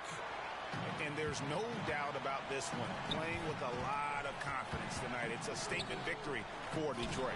And it may be a comfortable win for him, but, you know, they had to weather a few storms along the way, and that's all part of the story. Yeah, Kevin, this was by no means the runaway that it might appear to be. It was a scrappy performance, though, all the way through. And so all the hard work here tonight converted into a tally in the win column. It'll be the 26 on the year. And bragging rights between these teams were on the line today, and they put in some very good work to earn them. And it's Sharp missing. And so LeVert will bring it up for the Pistons, leading by 12. Just 1 second between the shot clock and game clock. White, good. An assertive offensive player. White knows he has the green light to rise and fire. LeVert with it.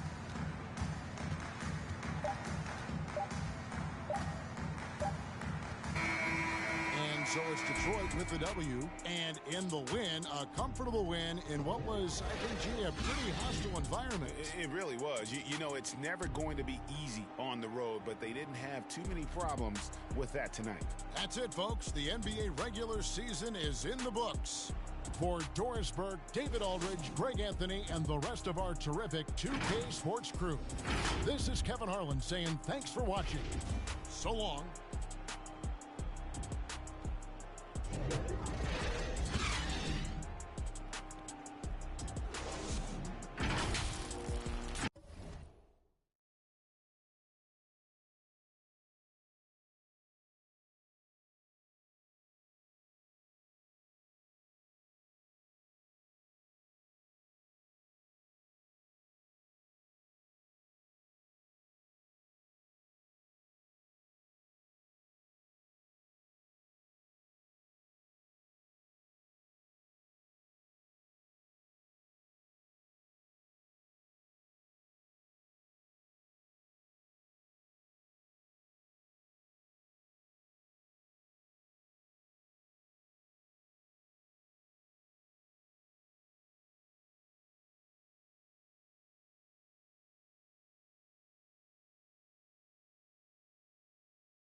contract and a fucking take a 3-year contract. Give him 2 plus 1 the player option, and somehow the computer signed him to a year extension, so now he wants to test the free agency again. This is pointless. Yeah. Nobody else. I think he turned down that one deal. Yeah, I don't care who it is. Nobody else, and I can say this with confidence, nobody else would have gave him the time that I gave him. That's facts. I guarantee it. They would have left him at most on the sub-bench. They would never have put him reserves. in fucking 35 fucking minutes every game. Yep. So you disrespects me around because even my computer managers remember when they're like, oh, he's unimportant, give him 0 minutes. Yep. And then eventually it's like, oh no, wait a minute, that given him 35 minutes, he's asking for he's the best fucking centre on their team. And I have Blake Griffin and everything back on the team, Casey. There's the point. I specifically said I was going to make him the next Blake Griffin, and he exceeded Blake. So, yep. And he doesn't want to stay on my fucking team. That's part of it. Hey man, I got a guy who want to leave too. Nobody would know who the fuck Charles Bassey is. Thank you for helping us make it a huge success. I want my credit. We were there competing and checking out all the action. All right, Malik. There's not much there's not much debate about this. There ain't a whole lot of suspense with this. All right. All right. I'm Venom. Luke's Venom. But Nacho could fuck off. Yep. Yep. He's out of the faction, y'all. Yep. Yeah, they did just, you know, he was just in action. If you, man, these teams at the end of the year right now, these teams is playing for everything. They ain't got nothing to play for. Yeah, even the ones that's not in the play-in, they playing to keep y'all out the play-in. Thank you for joining us. Yeah, the second chances almost beat me. Major Soda beat the Lakers. There's a lot going on. And here at the table, 2 NBA greats. Yeah. Grant Hill. Nah, yeah. I'm pretty sure you are. Pretty sure you are. And I'm pretty sure you like 7. Agents using their leverage to get their clients to a more glamorous situation. Is it truly shifting the balance of power? That's subject to debate, guys. But these concerns aren't Malik going Blank away slipped out of the playoffs. X-Dog slipped down, and you done slipped up. Thank you. A battle here of 2 teams that hit the boards hard. Chris, the physical and y'all beat Nacho last night, and it had to be the most controversial game. So the greatest game I've ever seen out this bitch. That shit was like 2 completely different games. Cole Anthony out there with Tyler Hero. Then there's Mitchell Robinson, and it's Daniels in at the 3 I spot. told Pronto about that too, man. I told him, like I said. Out there with Brandon Ingram. Then it's Wiseman, and it's Lewis in at the point.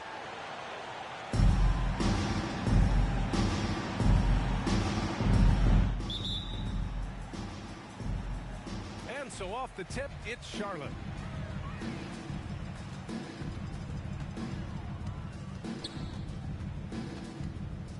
Pass to Wiseman. And he was fouled while in the act of shooting, so he'll take 2 free throws.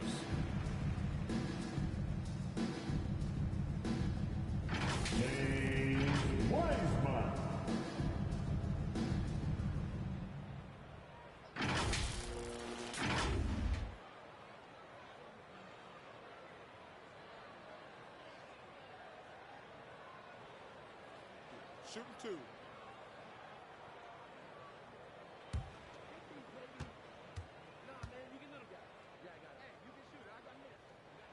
The first free throw is good.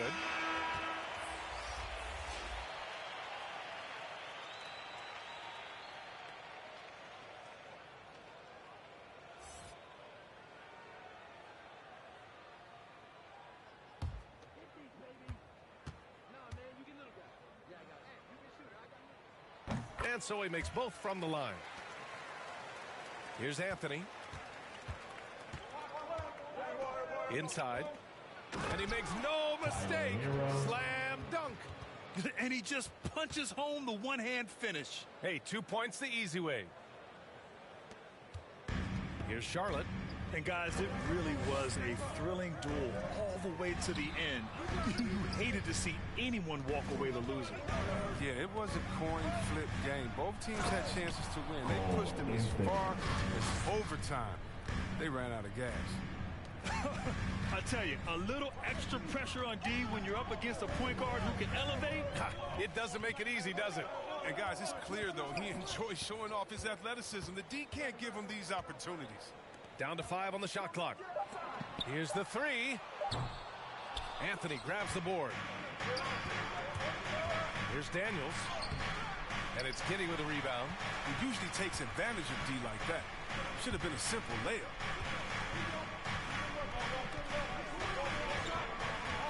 Poke loose. Pass to Lewis. The 3 is up. Oh, clanks that one. He's 0 for 1 to start. The Hawks have gone 2 of 3 to get this one going. Now here's Anthony. His scoring ability is impressive, averaging 20 a game. In transition, here they come. That shot is good, Lewis. His energy is unmatched. How about them not settling? I mean, instead of being lazy with the shot selection, they go right to the rim. Now here's Hero, coming off a solid outing against Memphis. Here's Lewis. Lets a floater go. It's deflected. Anthony outside. Takes it inside. Oh, and there's the whistle on the shot. So 2 free throws for him coming up.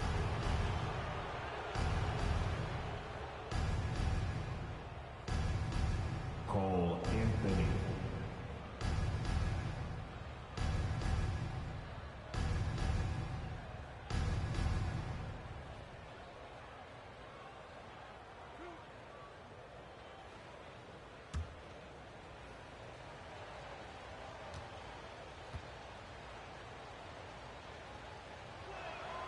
The free throw drops for Anthony. Zubats, he's checked in for Charlotte.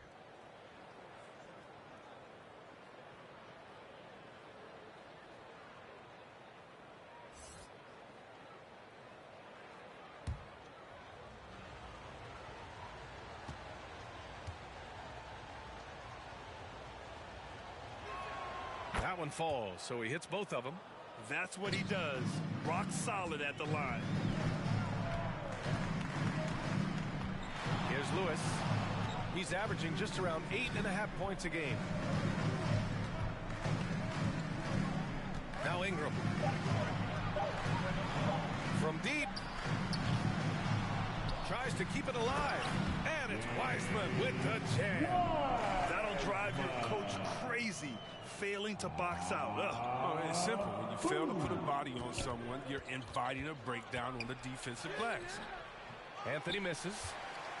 Charlotte has gone 0 for 3 from downtown. Here's Lewis. Pass to Zubats. Oh, on Apex. Nice. Wiseman inside. He's guarded by Hero. And it's Wiseman missing. The Hawks have gone 2 of 6 from the floor. I thought he was talking about shitty first-person shooters. My bad. And first quarter, we're about 3.5 minutes in. Isaac, the pass to Hero. Driving in. Gets it to go. That makes him 2 for 3 in this game. Yeah, I remember they fighting game. I got they fighting game on my phone. And he knows it. Yeah, that's because he's getting his number called early. I mean, he's doing his part to help carry the offense. The shot by Ingram, no good. The Hawks have gone 3 of 7 so far. Anthony outside. Over Wiseman. Kept alive. Ooh, rejected by Wiseman. Now here's Ingram. Not a lot of room. Some room here for Anthony. That one a tad offline, but it drops in for him. Anthony's got 6. He doesn't play around. If the buck is there for him, he's going to get it. Now a timeout called by Charlotte. And Chris, some rookies are now hitting that wall. What advice would you give those young men who are just trying to hold on at this point? Yeah, I would just tell them, first of all, stay off your feet as much as possible. You have to watch the green light to watch as many movies, read as many dinners, hang out with as many friends as you like, but keep your legs up. I like on Tetris. the couch. Conserve energy and give your mom and your dad a call to go shout out. Don't forget about Dr. Mario stole columns and made it pills. You had to match 3 pills and look at all the different directions. That's all the book that we use. That's all Candy Crush. You just change it from Candy. All these games are exactly I like Minesweeper, man. That shit's great. Yeah, right. I didn't have to think, man. I just be real random with my shit. Yeah. You know another great game? It's like fucking Battleship. Solitaire. Yeah, and I seen that that Midnight Suns game is like SOCOM. You gotta like, it's like a card-based game. Let's take a look I'm at not what getting the that final shit. standings could look like out east. Yeah, you take a look at the Hornets. Yeah, through turns or some shit like that. Conference right now. Yeah, I'm not doing that. I like that Ultimate Alliance shit where you just switch from guy to guy. Checking out Atlanta, rank them all up. Just about everything they've tried this season that shit. has worked. The system they run is a perfect fit for their Avengers, talent, and everybody's on board. Well, they've created their own version because of how they played throughout the entire season. But now, I'll be the first to admit I avoided that game like the plague because I thought it was just a reskinned Avengers. I couldn't download it. And then played it, I realised, wait a minute, it's not even the same people that make the Avengers. It's the people that make fucking Final Fantasy that make Guardians of the Galaxy. And you're literally, it's just a single player game. You control it, you tell everybody else what to do while you're fighting. You know. 2 shots. But can you switch between the people though? No, it's literally like you're fucking, you're Star-Lord. Nah. And if you need fucking help fucking fighting, that free throw no good. Like L1 and left to get Gamora to fucking attack, and then L1 and right to get fucking Rocket to attack and right while you're fighting. So you're basically getting them to do their special fucking moves, their special abilities, to help you. Then they'll continue fighting in the meantime. Yeah, I'm not fucking with that.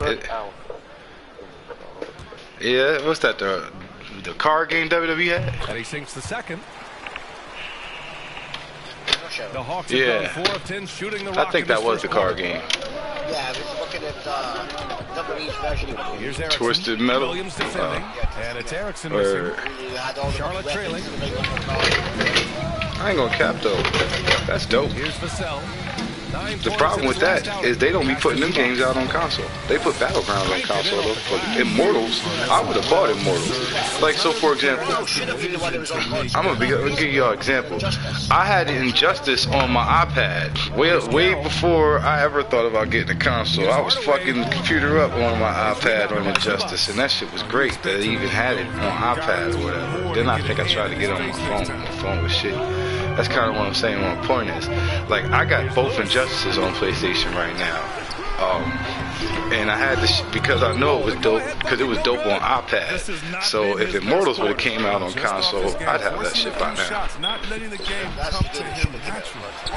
The basket counts and one. Yeah. Go to the line, a chance Real of shit. play.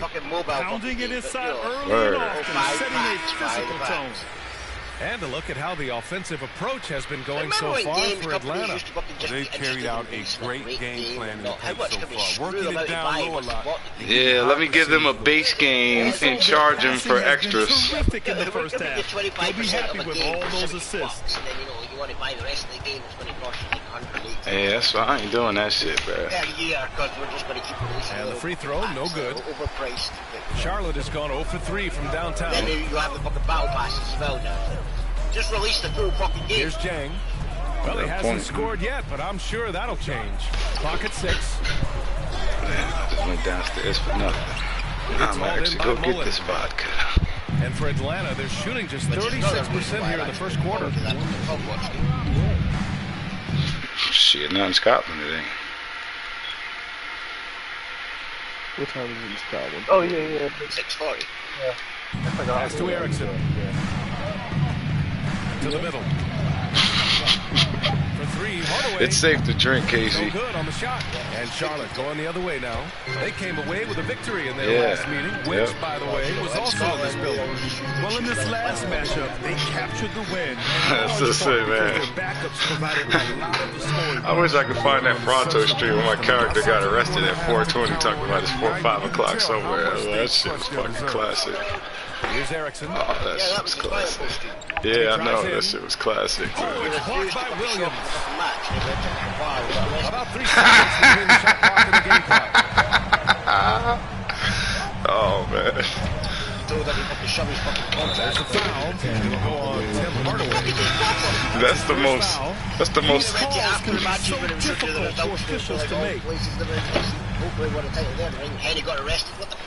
That's the most meat thing that's ever happened on Twitch. That's more meat than anything I've heard done. I promise y'all that. Getting stops like that is crucial for them right now. Like with natural fire making his fucking fire for, remember? Like, fucking sick, he's fucking cancelling now. Right, he's fired him. Like, yeah, but he's went round and won all the belts everywhere else. Yep. Here's Giddy. Yep. Now quiet so far offensively. Thanks. Searching for his first points of the game. Parked it down low that time. Got hit with the 3-second call.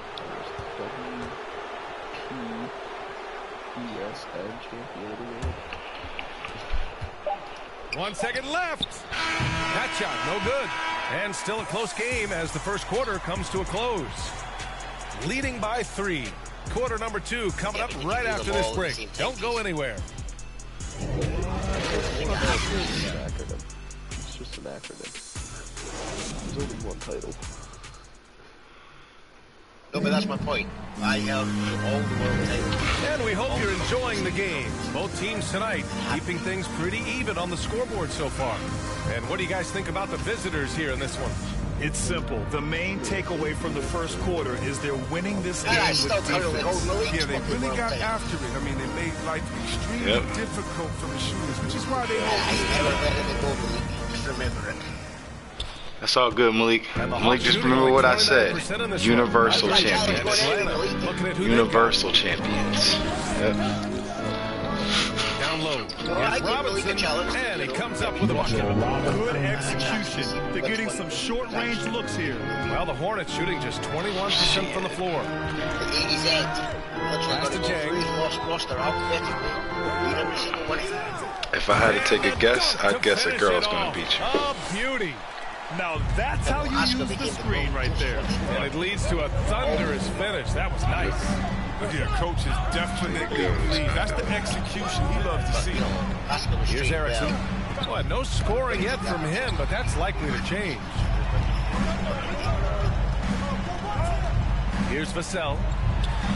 And I found a wiener. Found a wiener. Where his man was going to be. I wonder what all these. I'm not saying this with no shade, but I wonder. I'm like actually curious what all these like. Not the titty streamers, because that was pre-COVID.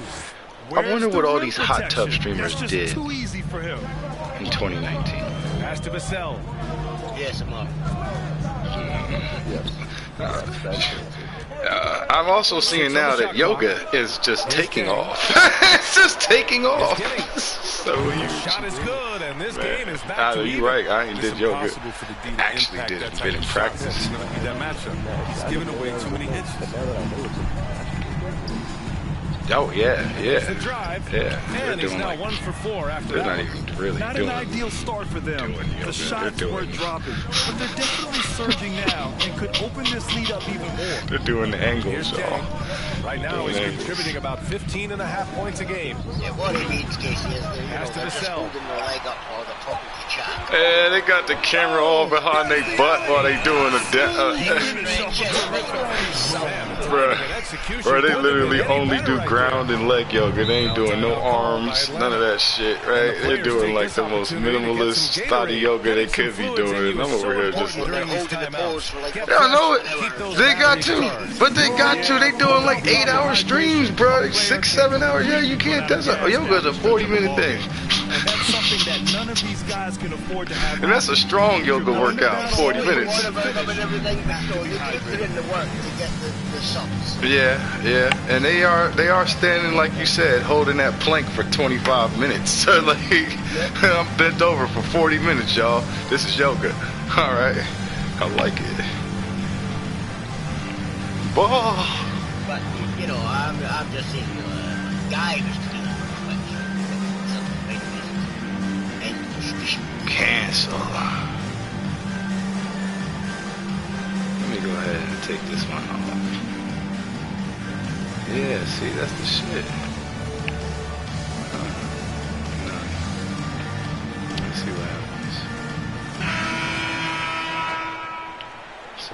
12. That's 7, 10.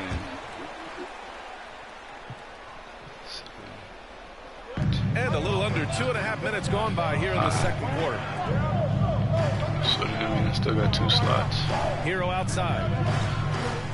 And the foul is called. He missed it, so he's got a couple of free throws coming his way. And let's talk some 2K, Chris. If you're building a player, what position would be the most fun? A guard, a wing, or a big man? I would say, you know, probably a wing. Because you can kind of switch up on the length. You could be as tall as KD or as short as, let's say, Harden.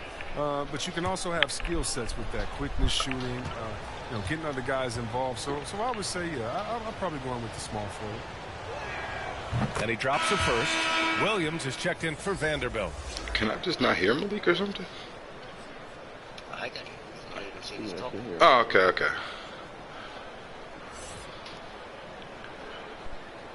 So don't ask the question he probably doesn't want to answer. So. Yeah, and then mute yourself. So you were here. Thanos.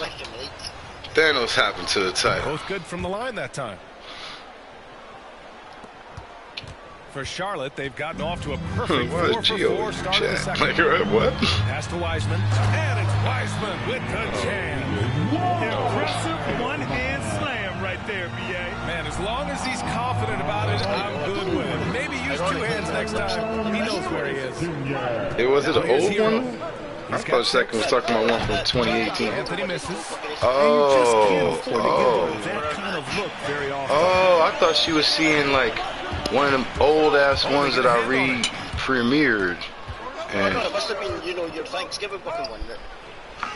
That one's good. Makes him 3 for 7. Credit their discipline. They've been working for high percentage shots. Yeah, that's facts. Facts. And a little under 3.5 minutes elapsed here in the second quarter. And just wasn't able to set up in time. The Hornets making a switch here. Zubac's checked in.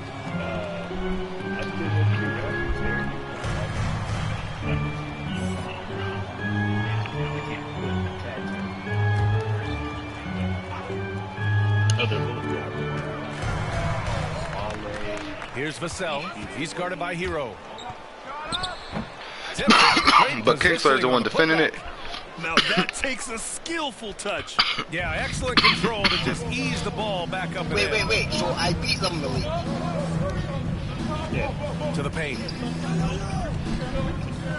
So I beat the Trios champions on my own, and you still very aggressive defense to prevent the easy lay-in. Pass to Vassell. Yeah, I know, right? And so he draws the foul. Oh, it is voodoo magic. Yep. It's voodoo magic. It's on Tyler Hero. It's voodoo magic. That easy layup right there. I know, Malik. I just want you to know that I know what you mean now. I just want you to know that I know what you mean now. Told you. Yep. I saw that alien in your shooting club. I might have to talk to his leading stuff. Yep. He's in my faction. Yep. What faction? Venom. What you mean? And the free throw is good. Now leading by 1. Venom's literally checked in for Hero. I ain't gonna say he's literally. Venom is definitely indirectly influenced by a xenomorph, though. That explains the black. Well, I don't even gonna say that. Explains the black. But technically, they are owned by Disney as well, though. So. And they are in Marvel. Yeah, I don't like that shit. I don't like how, you know. The Hawks have gone 4 for 7 in the second quarter. They need to put them in. They doing a lot of wild shit with them now, though, man. It's a lot of wild shit. They're way past that king of black shit, man. Shot clock at 5. This motherfucker traveling through time. Back to Anthony. Speaking of himself. From deep. Williams grabs the board. Williams has got his 4th rebound in this one. This has been a close game in a lot of ways, but they do have an edge on the boards. Time don't exist, basically, but he's the fucking king. He's the king in black, so all this shit's supposed to happen. He's literally linked into the mind of every fucking symbiote throughout the fucking multiverse and shit. It's driving him crazy. Here's Hardaway. Kicks it out to Isaac. To the wing on the left. What?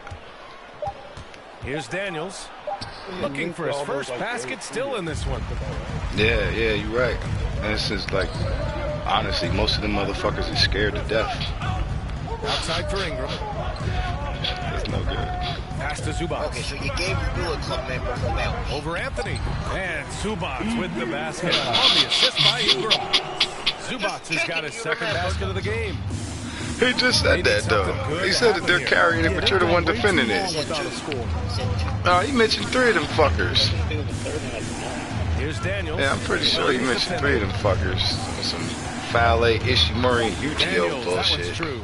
Tremendous adjustment in there. They're hard to stay focused on the hoop when you got. I wish Ishimori would go back to Impact. The Hornets. Taking the belts off the champions. They can defend the belts.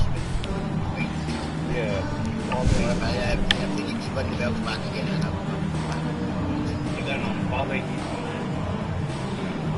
Yep.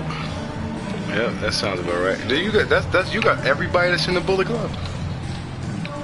I don't have everybody's in the Bullet Club. I have everybody's in the Bullet Club. Yeah, that's what I mean. Word. I have the Bullet Club, so everybody that's actually in the Bullet Club, you know, because the X-Dog has members that are in the Bullet Club.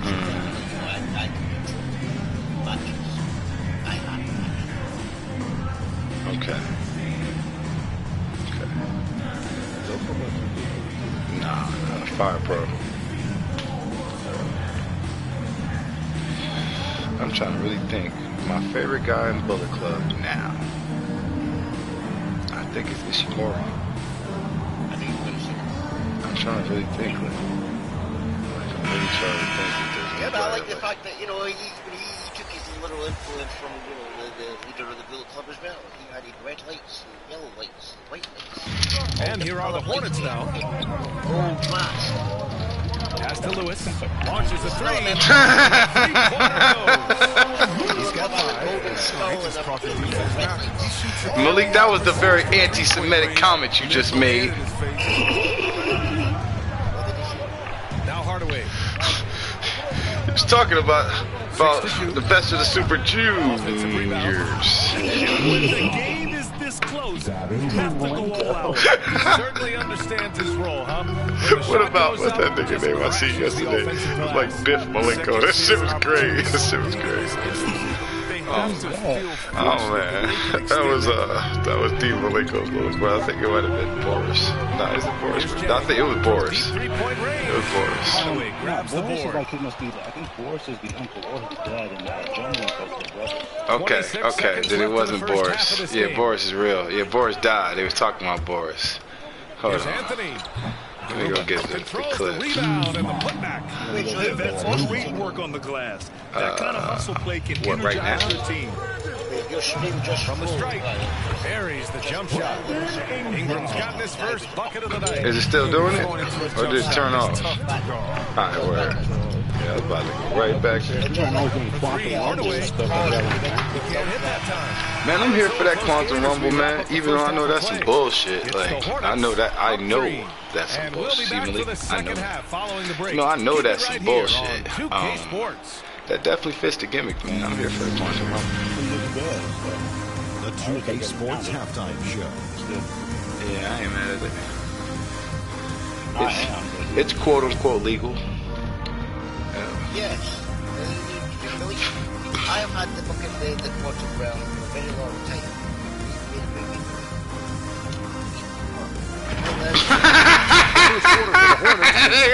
Alright.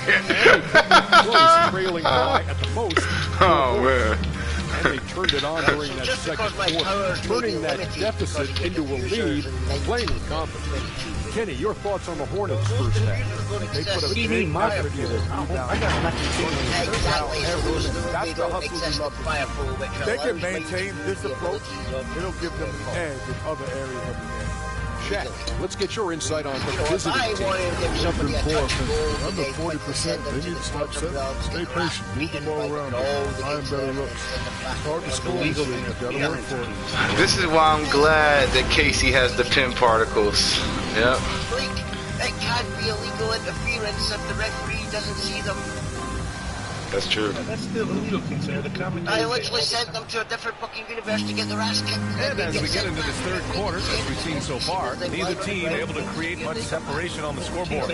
One guy getting it done is James Wiseman. I don't really think they're going to a different universe. You're just like shrinking them to microscopic, like the least microscopic level, and because they're that small, they're able to permeate through the multiverse. Like, it's not they're not in another dimension. That's Nightcrawler's powers.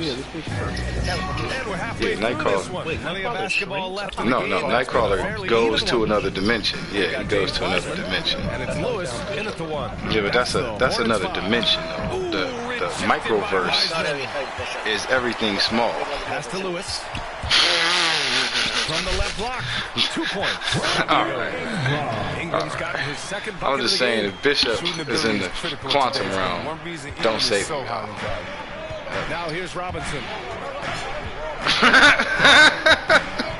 And here's Hero. He want to be the Kang so bad. Tells us to go to the quantum realm, Kingslayer. To the inside. Yep. Foul called on the way up. So he'll take 2 from the free throw line. What do you mean? Casey knows the Micronauts. I was sure that followers look. Casey saved me. Casey didn't fuck off. Just showed up to play GTA once. That was it. We thought you could save the quarter belt. Yep. Yeah, that's still not what the UFO has nothing to do with the quarter belt. Yes, it does. No, it doesn't. The ship was retrofitted. It used to be a UFO, Kingslayer. Yep. Well, you can try and change this narrative all you want. So you trying to tell me that the Avengers didn't pilot a ship when they was putting stuff back in the past? No. They didn't. Yeah, you're right. They did have a portal. They did have a portal. They had spacesuits on though, and all the technology that was in those spacesuits was put in that ship. Those weren't fucking spacesuits. Those were fucking quantum suits. Exactly. No, exactly. Those were they trail by 7. What? They had to get their bodies able to get that small, and they needed to use some of the Ant-Man technology in the costume. So they just needed an excuse so that they all fucking actually looked like an Avenger. The Avengers have never worn the same outfit ever. Until they go into space. Unless they go into space. That's what they want. Aware of this. When you don't put a body on them, you pay the consequences. Yep. Here's Hero. And the rebound goes to the Hornets. Wiseman's got a rebound. No, I'm saying 5 here tonight. they only ever wear matching outfits when they go into space. It's hauled in by Robinson. For Atlanta, they've gotten just 1 of 5 shots to drop since halftime. Here's Lewis. He's got 5. They don't wear anything when they go into space. 2 of them don't wear anything when they go into space. I'm talking about everyone else on the team all wears a spacesuit because they can't breathe in the air like a god and a bitch who's been goddamn imbued with the powers of an alien somehow through a nuclear reactor somehow. Finds Hero. Just 5 on the clock. Here's Daniels. Lays it up and banks it in. They just look so overwhelmed inside. That's why they continue to get attacked. Pass to Lewis. Man, he got an iron suit. Here's James. Doesn't matter. He has 6. Knocks it loose. This one for 3. And Hero grabs the board. That's how you stay connected to a shooter. Was right No, it's not going to take you an hour. Vanderbilt pulls it in. It hasn't been his best quarter. He's trying to shoot himself out of a slump. Here's Wiseman. Well timed pass, and he goes straight to the bucket for a layup. He's got 12. Soft interior D. I don't know, man. You know the Hulk's like a devil. Failing to find a rhythm offensively. Something that needs to change and change soon. He's an aspect of the devil. That might be possible. Good opportunity to calm everyone down. I ain't gonna stunt though. With the vibration. Every Avengers movie, Tony Stark pretty much almost died. Yeah. Yeah, Captain America had the cheek to call up fucking not being a hero and being selfish and everybody else shit. Iron Man's one of the sacrificing himself. Fucking Captain America. he didn't even sacrifice himself at the end of the movie. He's selfish. Listen, that's all bullshit, Kingslayer. Captain America sacrificed. You want to know when he sacrificed himself? In 1945, World War II. Yep, frozen in ice for over 50 years. That's when he sacrificed. Oh, because he didn't want to crash his ship. He didn't want to detonate a nuclear warhead, all right, over Scotland. He just fucking wanted to hide that fucking Tesseract. And now we're 3 minutes into this third quarter of play. Pass to Robinson. Here's Carroll. I'm sorry we won't be able to dance, but wait 5 years and I'll come back in time. Listen, Kingslayer, we can't all eat Tesseracts like ice cream And he gets the bucket. All right. The defense couldn't collapse quickly enough. Not touch the Hornets with the lead. Hey, if you wanted to fucking fight Wrestling so badly. Just under 3.5 minutes played here in the third quarter. And here are the Hornets with another bucket. That's been typical of their performance All today. he knows he just got They're some sharing the ball, They're creating the shots. Going inside. That Tesseract ain't even a Tesseract. And there it is for him. Robinson's got 6. Making the most of that possession. Wait, who exploded when they picked up the Tesseract? That was all obey the same logic, all right? He might touch the Here's Giddy. He's been a big scorer for this offense, averaging around 20 points a game. That shit didn't make no fucking sense any damn way. I get it though. It made him disappear from existence, but then. So for the Hornets, Williams comes in for Zubac, and Ingram is subbed in for Lewis. The Tesseract doesn't do that though. I don't think the Tesseract does Look that. at that mobile one block. Yeah, well, obviously. Let's see if that block can amp up this team. Yeah, well, the Cosmic Cube is the Tesseract. But the thing that the MCU's fucking up is that they've made the Cosmic Cube an Infinity Stone. Well, they made it an Infinity Stone, which by nature that it definitely is limited. Yeah, that when he did that, I was like, I'm like, that's not where that's supposed. So what I'm going with that wasn't the actual Tesseract. That niggas was hiding the Infinity Stone in something that looked like the Tesseract. So that way, people who was looking for the Tesseract ain't gonna find it, and people who looking for the stones ain't gonna find it neither. Pass to Vassell. It would be a casing because the Inside. Williams' shot is good. 7 points in the game. Good passing to set that up. Teamwork on display. Here's Erickson. What are you talking about? The Mind Stone? Because Loki had the Mind Stone in his staff. Moving at the point of contact. I'm not sure how the Chaos Power is the Mind Stone. Stone uses Chaos Power. That's what. That was in that fucking. That's weird. Right, but it cased in the same casing with the Tesseract, with that blue glowing casing. Yeah. So it makes sense that if you've got to fucking. Just 5 to shoot. Out of bounds. It'll be Hornets ball. If it's a protective casing, why did it evaporate fucking Red Skull and nobody else? I clearly watched fucking, Nick Fury pick up that Tesseract and put it in a fucking 1:52 left in the third. He had gloves on though, right?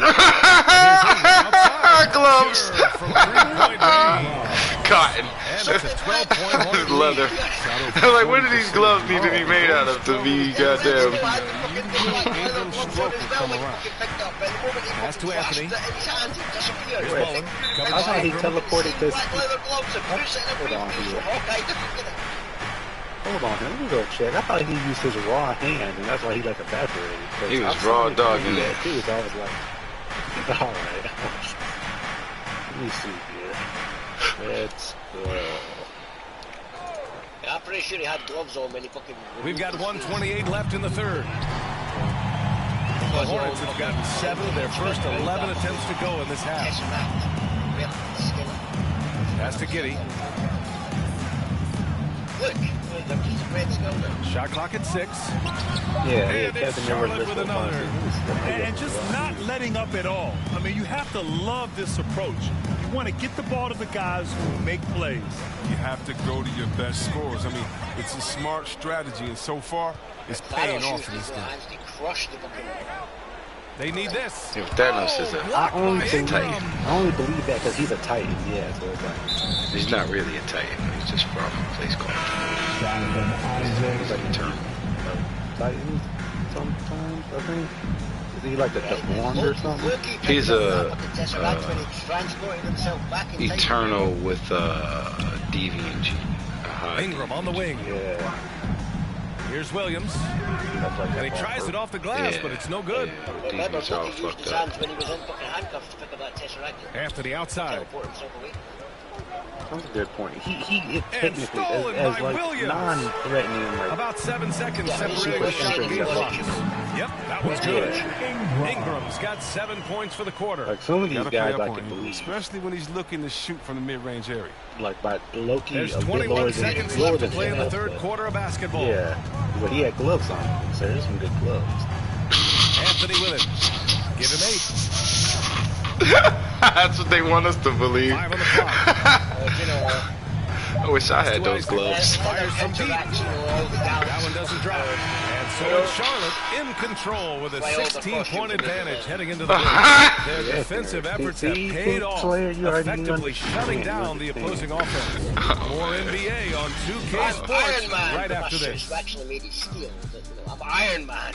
Shit, I thought it was like gold. That shit is not made of steel, dog. I don't think that shit made out of iron or none of that shit, man. Hold on, let's Google that. It's made out of like gold and iron. I think he made. Okay. No, it's like the alloy in it too, Kingslayer. Zero chance to stop that. I'm talking about the first fucking shit. See a guy open. Oh, man. You mean from the 1950s comic where he's got metal from the 1950s? That big hunk of silver shit that they tried to recreate in the first movie? And we reach the fourth quarter in a game that may already be out of hand. That's Look at who they've got. Jonathan Isaac is out there with Mitchell Robinson.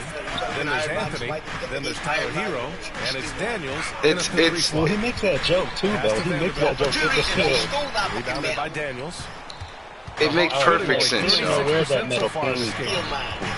He's an Iron Man on the inside, y'all. Yep.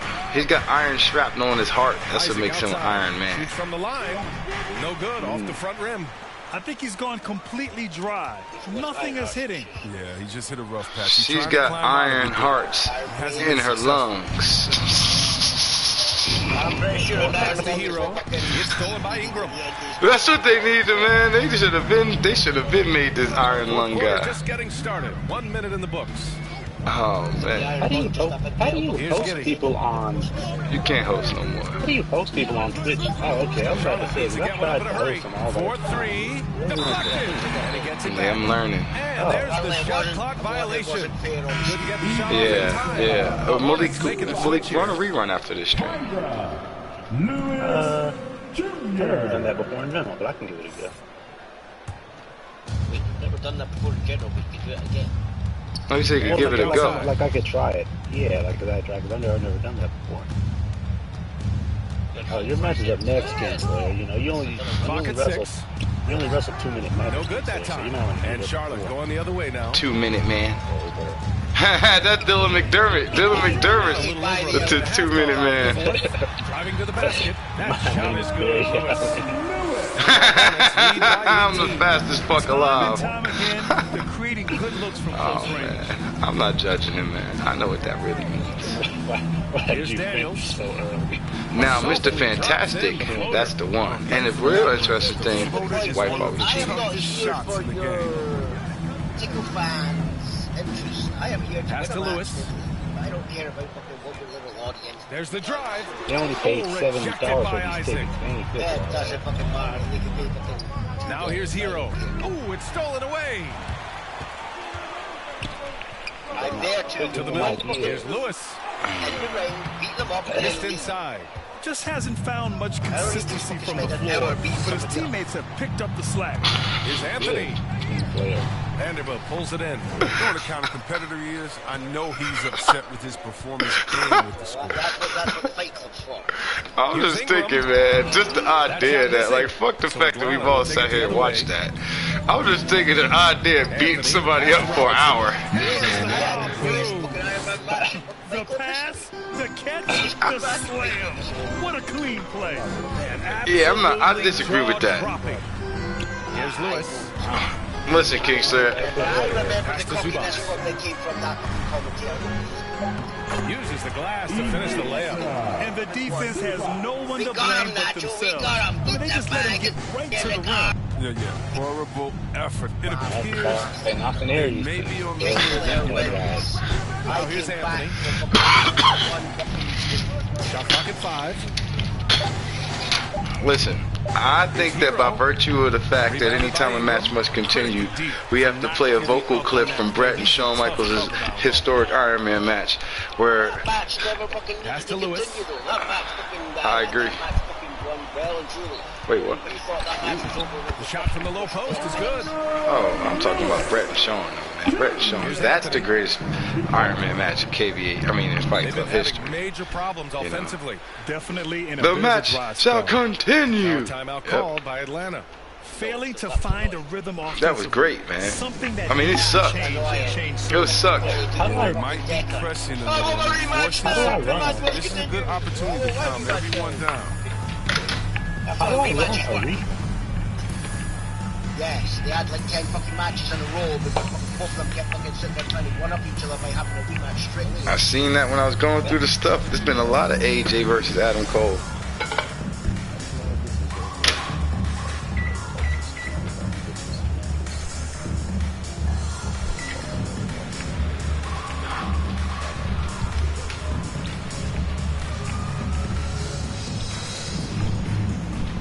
Yep. It's about that time.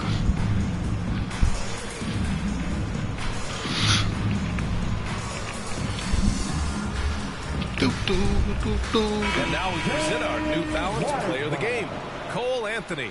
Yeah, really the standout element of his game tonight was his offense and his ability to get inside but cutting the defense to shreds, finding lanes, even making them, and relentlessly attacking the hoop.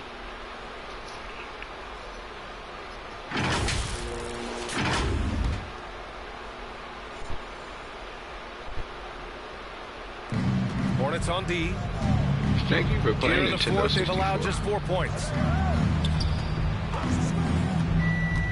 Anthony right side, 5 to shoot. Count it, good. And he gives up some size inside. It should be in your.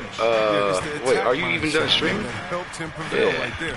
Sometimes you just gotta go with your gut. Yeah, you definitely gotta wait till it's over to run it, but you don't have to wait till it's over to set it up. 3, 2, 1, end.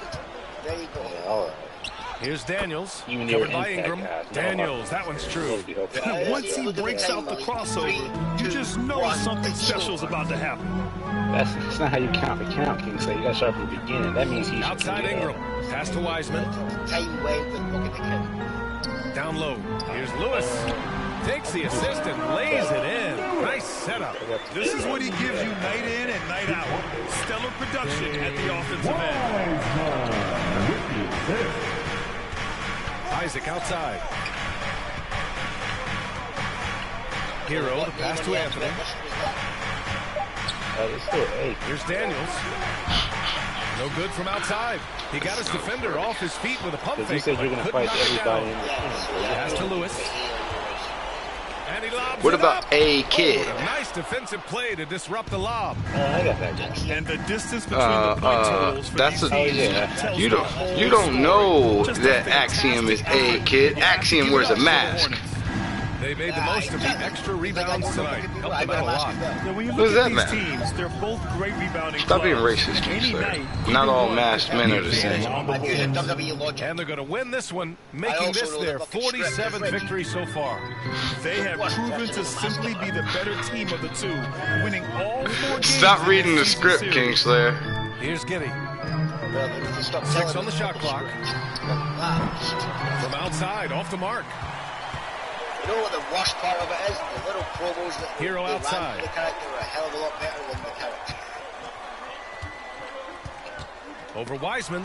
Ooh, rejected by Wiseman. Wait, is he the... Man, you just gave me a great idea for a tag team. It's hauled in by Robinson. Yeah, tugboat. Here's Atlanta with the ball. Here's Anthony. You didn't know that, Malik? Here's Daniels. Well, nobody was alive for that. Or watching Knocks it down the long J. And his fantastic performance from the last game didn't happen has until carried Kevin Nash over got to there. tonight. Yeah, that's why he's hot. I'm He's lying. playing with Scott. a lot of confidence. That's why though. they're going to him with such consistency. You're lying, Clubbers. When Lex Luger showed up at the mall. Here's Lewis. It wasn't even when Hulk Hogan showed up at the press conference. I remember that too. And so Maybe it's the about to start Hornets watching. taking care of business in this one. A Budget clean win, WWF. and one where they clearly showed better energy. Yeah, so true. They put on a show here at home. And I really think they had that extra swagger and confidence, too. And that about does it for the final game of the NBA regular season. Shit was huge. For Ali LaForce, Big Chris story. Webber, and Grant Hill, I'm Brian Anderson. We thank you for watching tonight's game. So long, everyone. Music wasn't fucking real American either. It wasn't like American Hero or something. I can't remember. I literally didn't watch that shit. And didn't think to until I started hearing about Hall and Nash for 3 months. That's all niggas was talking about. And whether or not WWF was taking over WCW. And then they kind of fucked it up by, you know, having fake Kane and fake Razor. Have JR tell them, we own the character rights. Wait, character rights? What's a character? Nobody wants to see fake Razor Ramon. No one wants to see fake wrestlers. We want to see Kevin Nash and Scott Hall. They're real people. Yeah, see, the fake Diesel I didn't mind. The fake Razor Ramon. Man, you literally talking about Isaac Yankem. Anybody that resembled them whatsoever, they just literally like, you do, put these attire on. Man, I'm gonna be honest. The fake Razor, I didn't mind. The fake Diesel to me was like blasphemy. This was literally, I knew this was Isaac Yankem. There was no other at least I didn't know who that other guy was. I knew this was Isaac Yankem. I'm like, that's the dentist. That's the King's dentist. And for some reason, the King has a dentist, and we supposed to all have known. Not his jester or his knight, his dentist. Not his doctor, his dentist. We all knew about him. That was his protector. See, that made sense to me, though. Think about it. The King was feuding with Bret Hart, right? And then didn't wash his fucking feet for like 3 months or something because they had the fucking Kiss My Foot match. Where Bret won and then shoved fucking Jerry's fucking own fucking foot in his fucking mouth, you know, foot in mouth. Talking too fucking much, blah blah blah. And then JR fucking, what you call him, JR? Okay, keep fucking up. Jerry, keep fucking saying that fucking, you know, he would have the last laugh when he knocks all Bret's teeth out. And he wouldn't need to do it himself. Then all of a sudden, you know, this dentist comes out of nowhere and just suddenly had a problem with Bret Hart. Then all of a sudden, his dentist comes out. Like, what? What? No, that's just corny as fuck, man. No, I'm saying, remember, it took a while for the dentist to actually come. Like 2 weeks later or something. Like, it just suddenly appeared on fucking, you know, in a backstage fucking thing and had a problem with Bret Hart for no reason. What I'm saying It is, makes sense when they revealed that, you know, Jerry Lawler was the fucking, that's his dentist, you know, he's the one that fucking got him here. that might have been the most underwhelming reveal for a heavy that I've ever seen in wrestling. It's time for his the dentist. Live on 2K Sports. No, it is now. Orlando going up against the Warriors. He was ahead of his time. Along with Greg Anthony and Brett Berry, our terrific analysts, and David Aldridge is our sideline reporter. And a look here at the scoring trend over the last several months. That's because he wasn't one. That's because he wasn't one. He was DDS. I remember. His average points per game, and a variety of factors can be the culprit. And a lot of times you focus on the efficiency more than just pure point output. Now the starting group for Orlando. Round out there with Smith. Then it's Robinson. Then there's Vaughn. They did it right, though. And for the Warriors. They did it right. Harvey out there with Anthony Edwards. Then there's Ayton. And it's Gilgeous Alexander into the 3 slot. And Greg, as we knew, we was talking about this during the mock. The dog days of the year. Winning teams ready for the playoffs, and the lottery teams sometimes ready to call it a day. Well, a lot of teams still have. All right. I don't know where Fronto's at, but I hope he knows that it's time to tell Cuz. It's over, Cuz. Taking y'all out the playoffs tonight. And it's Wagner with the rebound. Shit. Now we ain't lose the double L's team. Brown outside. We lose the double L's team. This is a double L's team. Shit. Here's Wagner. Double L and his selfishness as well. Inside. And he takes the fantastic lead pass up for the slam. He got 23, man. That's great. You don't need to buy 23. One of his favorite moves right there, guys. Man, I'm not off of that. Now, here's I'm realizing right now, I realized last night that this whole thing is like some bullshit. He rage quit the draft because of the Serpentine. But he only got any of them people because he wasn't there to draft them, and he only wasn't there to draft them because he rage quit because he didn't understand that this was a Serpentine draft. They can expect a similar result here. It's stolen by Gobert. Yep, it counts. Using his insane wingspan and athletic frame, Gobert can flat out dominate down low. Now, here is Smith. And looking at his production, he averages a little more than 7 points a game. There's the pass to Brown. Yes, and it's Smith with the assist that time. He likes to get in a rhythm early. Nice triple. Let's go down to the sideline and catch up with David Aldridge. I had a chance to catch up with Lloyd here. We know that the usual approach on offense won't be the same when Gobert is on the floor. Man, I'm going to keep it a buck, bro. Coach told me we can't go right the Hornets, who are the number 4 seed right now in the playoffs, I know it's a computer team, right? But I also know that being a computer team, they gave all y'all free range to just gut them out. They didn't even make the playoffs last year. They was worse than double L last year. But now they're number 2, 3, 4 seed in the division. So big inside, he turns a miss into an opportunity. Brown outside. Smith against Ayton. Brown. And up the court. Same situation.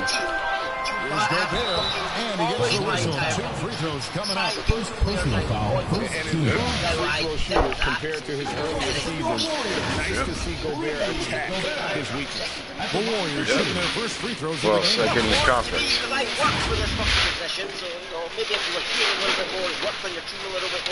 That's what I'm saying.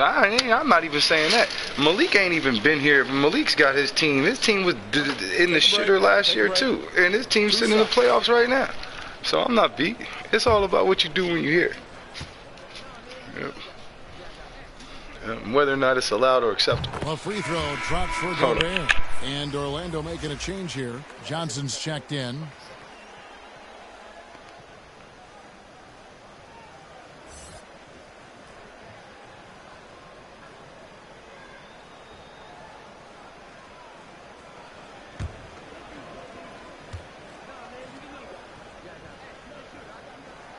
And Gobert drops them both. Here's Smith. First quarter of play. We're about 3 minutes in. Edwards against Brown. Over Edwards. It's good on the putback. Shooting 4 of 5 to start the game. That's got to be a feel good. Gone 0 of 2 from deep here. Gilgeous Alexander passes to Harvey. Ayton kicks to Edwards. Down to 5 on the shot clock. And the Warriors miss again. The defense better tighten up on the mid-range. They're much tighter. You expect him to make every single one of those. Ayton is a player who, Greg, occasionally shoots a 3, but it's still a developing part of his game. Yeah, you know, not the best numbers from outside. Does it to keep teams honest, but it's a far-fetched to say he can stretch a defense. Here's Gilgeous Alexander following the bucket by Orlando. drops in the layup for two. Gilgeous-Alexander, a unique frame at his size and an intriguing scorer. Pass to Brown. Passes to Wagner. Edwards defending. Uses the glass to finish the layup. He's got 6. Your heads-up aggressive play right there. Saw the smaller man on him and took it straight to the basket. And the Warriors decide to take their first time out here. Yeah, I think they prepared to face more defensive pressure, and that one didn't happen, and boy, they just rolled. It took just a little bit of time, but once they figured out the D on that night, man, their offense was rolling.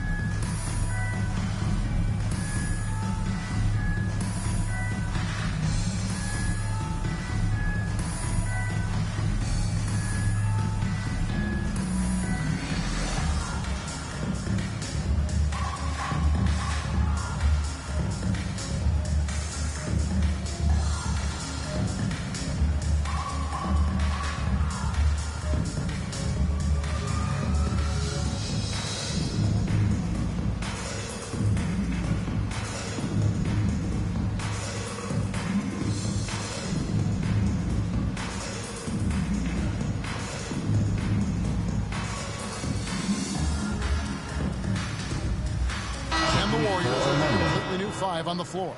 Orlando also making some changes. Johnson, he's checked in for Wagner. Thomas comes in for Jaylen Brown. And Jones subbed in for Smith. Now, here is George. Top of the key. He hits the back iron and sinks the shot.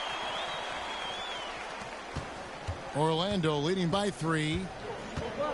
Jones kicks to Johnson.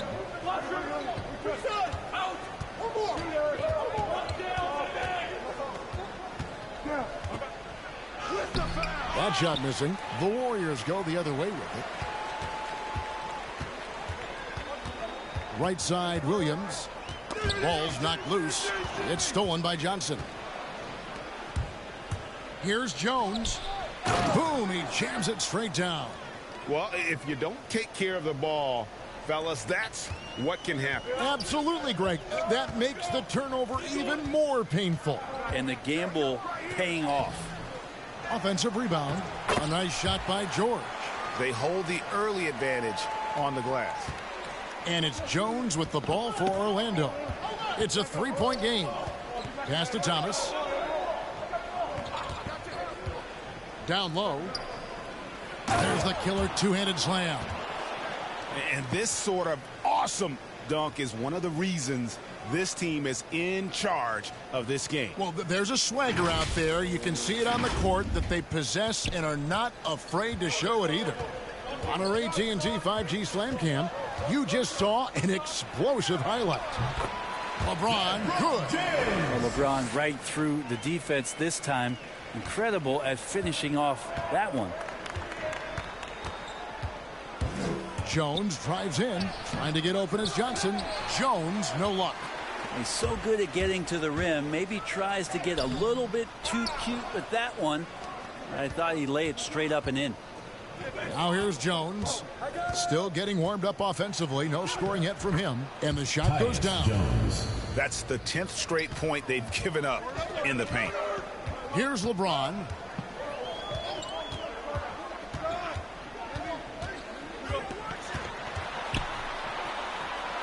Score the basket, his second of 2 attempts. Yeah, not many are finishing better than LeBron James around the rim. Too strong and too good.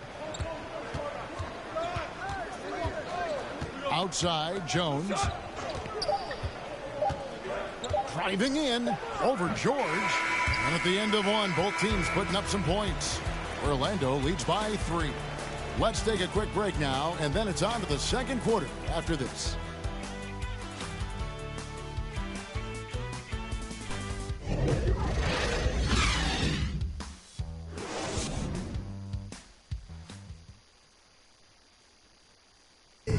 Well, leadership definitely in LeBron James's job description. He says it's not always giving pats on the back. Conflict, it just builds character. It builds even more trust. You're able to get on someone able to get on you, and then, you know, the whistle blown, let's get out and let's execute what needs to be done. You know, GA, that ability to hold your teammates accountable is important, isn't it? Not only that, it's a hallmark of winning teams. Those open and honest lines of communication. And getting going again here in the second quarter. Fairly close game so far. And from what we've seen from Orlando, what do you guys see? Well, they've been aggressive from the beginning, particularly on the offensive end. Well, if they wanted to start well, this would be it. They seized momentum right away, and they just didn't let it go in that quarter. We've got Williams. Frazier is out there with LeBron James. Then there's Melodon. And it's George in its shooting guard. All fueled up and ready to go. Let's reset the lineups courtesy of Gatorade as the second quarter gets going. On the court for Orlando, Tyus Jones out there with Thomas.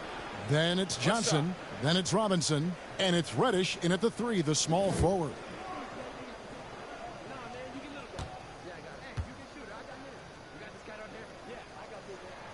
And it's tied up with that one. And competition is at the root of all sports. Certainly sometimes, you know, things get chippy. And as a player, Rick, how do you handle that aspect when emotions and physicality get going? Kevin, you're always taught to control your emotions, but easier said than done. And in reality, sometimes you have to man up. You have to let it be known that you're not going to accept things. And at the same time, you got to be smart. So the goal is to beat the other team, not literally. Here's George following the basket by Cam Reddish. Just 5 to shoot. Here's Melodon. Reddish grabs the rebound. Well, Orlando shooting fantastically in this game, 62% from the floor. Warriors with the rebound. Williams for 3. He doesn't hit that one. For Orlando, they've gone 1 of 3 to start out the second quarter. Driving the lane, and Reddish with the slam. Nice job operating off the dribble for Reddish, a nice, consistent part of his game. Timeout called the Warriors. And coaches looking to seize every advantage, maximize every possession. Got to feel good as a coach if you make all those adjustments, pull the right strings. That's what they love to do.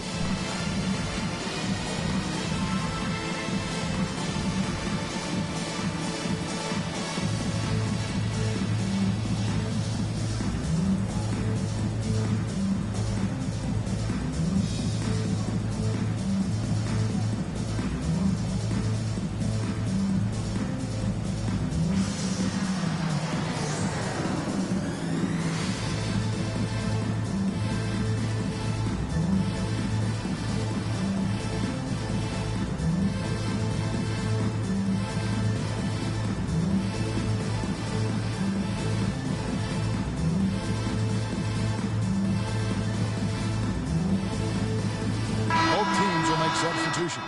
And now a look at Rudy Gobert here. They've gotten some big performances from him since the All-Star break, averaging about 7 points, 11 rebounds, and over 3.5 blocks. And very few players in the league can go out and produce like he has. Just a great stretch for him. He keeps playing like this, and you know, in arenas, especially at home, when a star player is playing this well, those MVP chants come raining down. And it's Ayton missing. And what should have been a simple pass and finish ends up in a missed opportunity on that alley-oop attempt. Yeah, you'd like to keep things a little more simple, and that was a play that didn't quite develop the way they wanted it. So it's the Warriors now after the miss from Cam Reddish. Here's Harvey, covered by Smith. Harvey passes to Ayton. Shoots over Wagner. That one wide left. Well, he's a guy that count on to produce from the mid-range. He doesn't miss too many open looks from there. Yeah, I love the communication and the chemistry between those teammates. The Warriors have gotten off to a rough start here in the second quarter, going just 1 for 5. Here's Harvey, covered by Smith. Harvey no good. Orlando leading by 6. Here's Jones. Edwards with the block. And the athleticism of Edwards helping on defense, capable of getting up to block shots. Harvey passes to Gobert. Shot clock at 5. The pass to Harvey to end the cold streak. And the Warriors miss again. For Orlando, they've gone 3 of 7 shooting the ball here in the second quarter. Shooting foul as the whistle blows. He'll shoot 2 free throws. Really on the right play defensively. If you can't block, force him to the line.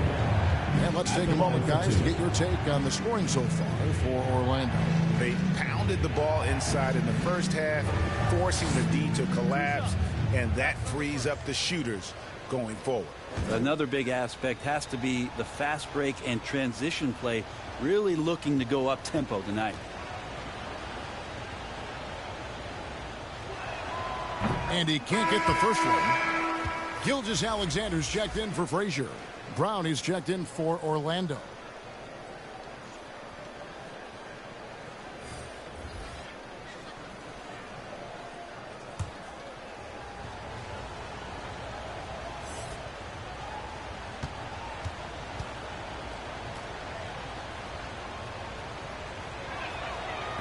He doesn't get the second one. Gone 0-2 from deep here in the second. They've been looking out of sync offensively. Yeah, their offense has ground to a standstill. Harvey, no good. And I think that one could have easily have fallen for him.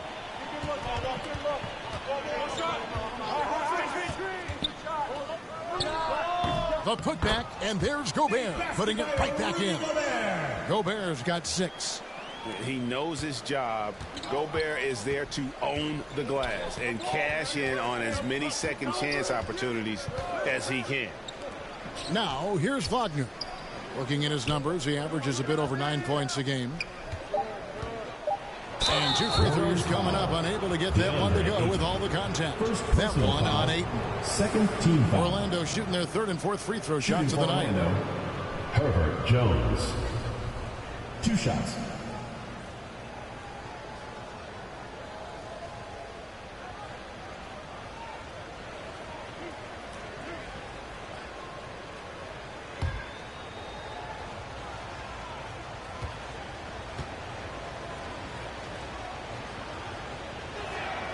And that one falls for Jones. So both teams making some changes here.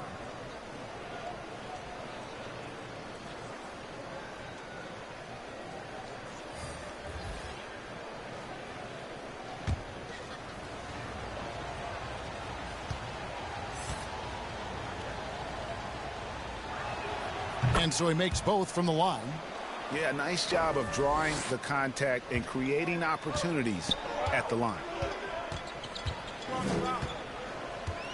Gilgeous-Alexander with it. And we know he can score. He's averaging around 21.5 points a game. And foul on the shot, so he'll get a chance at the line. Foul, second team foul. The Warriors have made 3 free throws so far. Haven't missed any. 2 shots. And they've had really good numbers all season from the free throw line. Take a break. Take a break. 2 shots.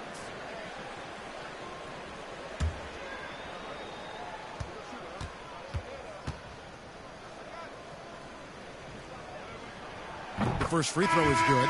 Thomas checked in for Orlando.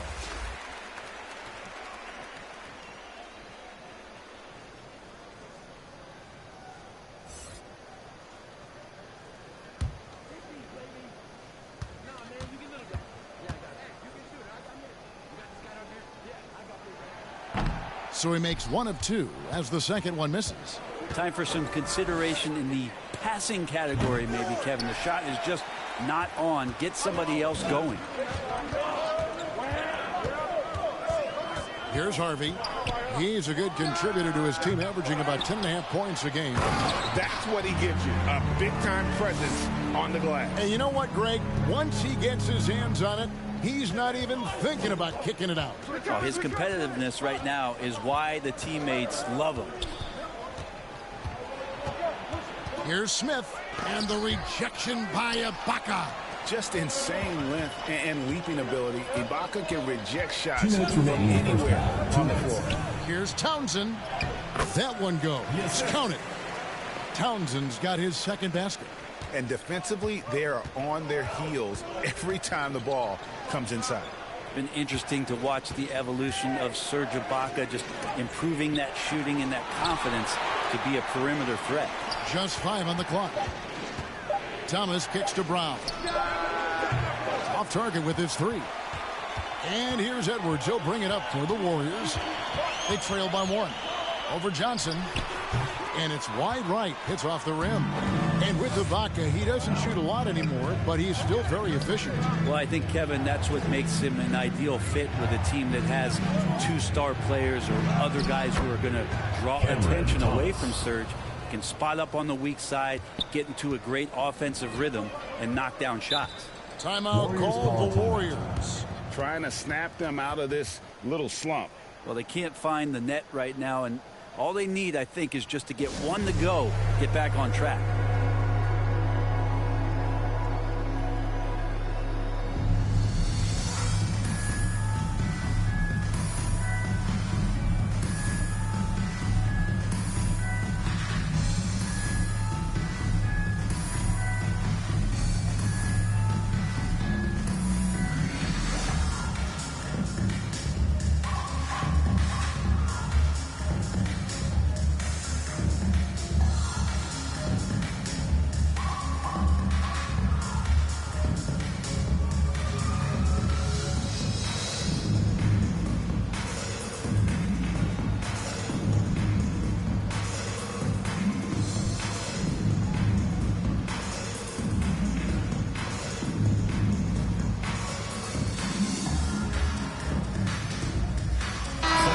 For the Warriors, James checked in for Ibaka.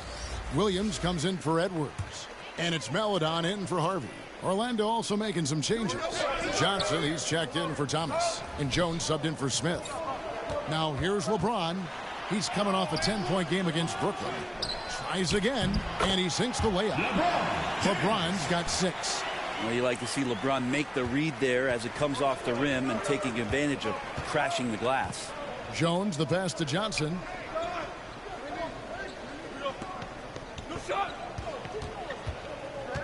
Kicks to Johnson. And the rejection by LeBron. LeBron using his big mitts there comes in handy on defense, getting up there to spike that one away. I'm glad we got to see the mobile 1 block once more. What a play. And in a close game, blocks like that are so clutch, and that could be a real difference maker here tonight. O'Neal's checked in for the Warriors. For Orlando, they won their last contest, that game against the Timberwolves. Pass to Gilgeous-Alexander.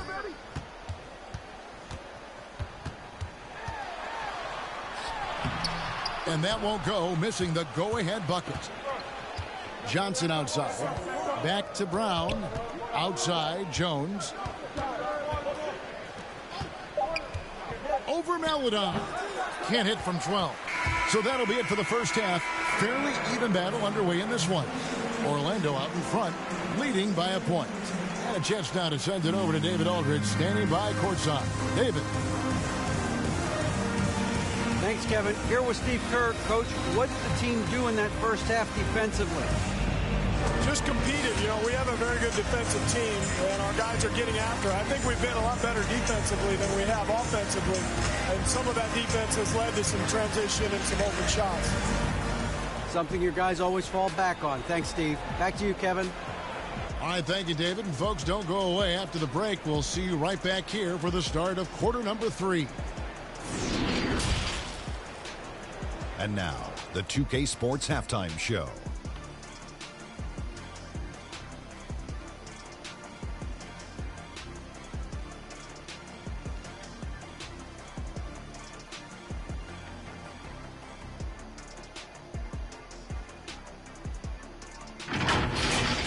Looking at Orlando, Kenny, how'd you see it? Well, if you compare the assist numbers, you can see who's been the superior team, Ernie. And they're playing a much better brand of basketball. That bodes well for them the rest of the way. And, big fella, let's get your thoughts on the home team. You know, they haven't shot the ball very well. Not nearly enough quality looks. Right now, this game could easily come down to shot selection.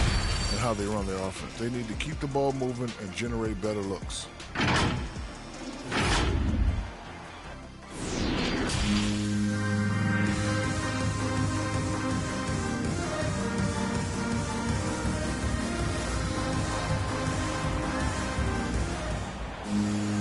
We've got second half action for you, and if the next couple quarters are similar to the first, this one could go down to the last possession.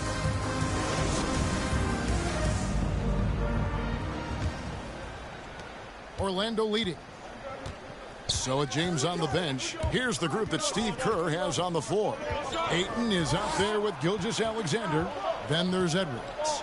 And it's Rudy Gobert. And it's Harvey in at the point. 4 on the shot clock. For 3, Smith. The shot will not fall. And it's the Warriors taking it the other way. Here's Harvey. Here he goes. Misses from close range. That's the kind of D you need when he's got the ball near the hoop. They were all over him. And it's Ayton with the rebound. They haven't led the game yet. A chance to do so right here. Looking for that upper hand right now. For the lead, Smith with the defensive effort. And so Brown will bring it up for Orlando.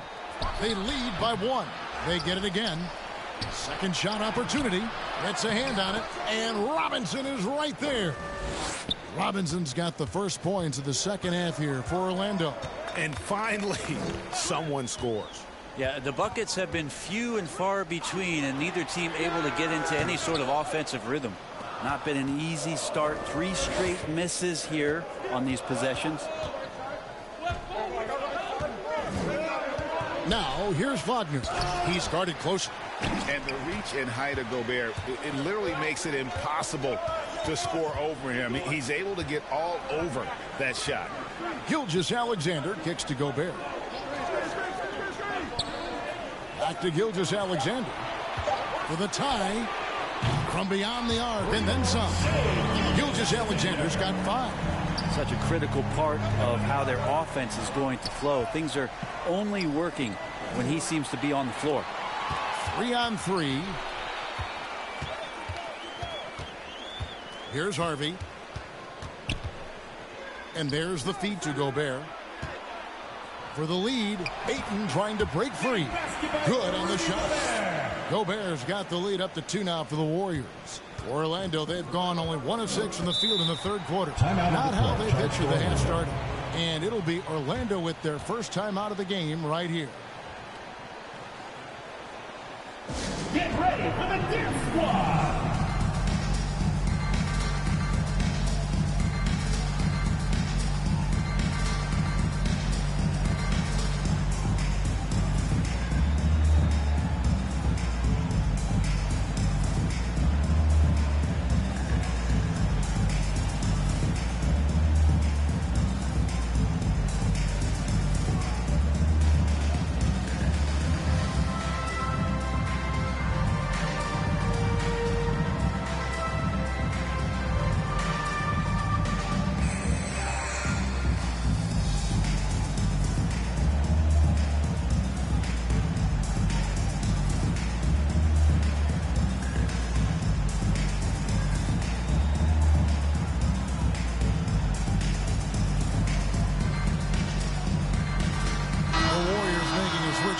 Frazier's checked in.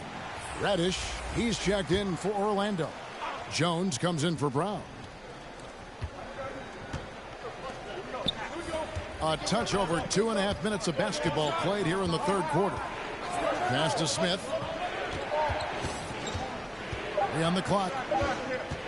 Over Harvey. Smith's shot is good. Smith's got it all tied up now for Orlando. How about that shot? Not exactly something drawn up by the coaching staff. Here's Harvey.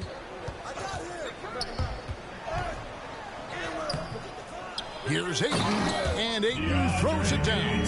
The defense gets physical, but Ayton doesn't seem to get knocked off of balance. That helps him to keep the focus. Smith the pass to Wagner. Nice D from Frazier. Gone 1 of 2 from beyond the arc since coming out of the break.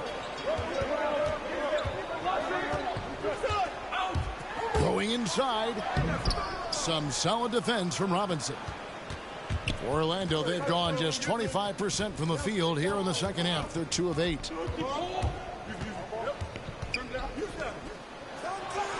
Yes, and it's Smith with the assist that time. And guys, the D has to show a little more fight on the interior than they did on that trip. Frazier scanning the floor. Offline with his 3. For Orlando, they've gone a lackluster 3 of 9 from the field since halftime. Jones, the pass to Wagner. No luck that time on the shot that would have put them on top. It's stolen by Jones. And now here comes Jones leading the break. And the wide open shot from Reddish. Off target with the open look. The Warriors shooting just 33% in the second half so far. They need to look at more high quality shots. Oh, Ayton in position. 5 to shoot. Gobert can't hit. And it's Jones with the ball for Orlando.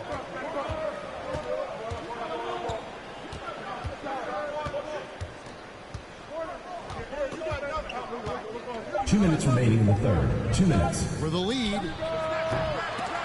Rebounded by DeAndre Ayton. Ayton's got 7 rebounds in the game. Here's Harvey. Trying to break that ice-cold streak. Reddish grabs the rebound. He just doesn't look like himself this quarter. Something's missing. Well, he's missing, and it's starting to affect a little bit in his body language, and you just don't want to see that. Now here's Frazier. After the miss from Cam Reddish. Frazier the pass to Harvey.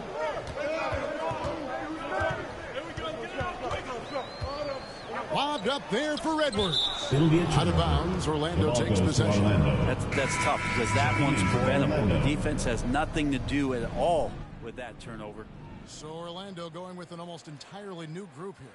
Johnson, he's checked in for Wagner.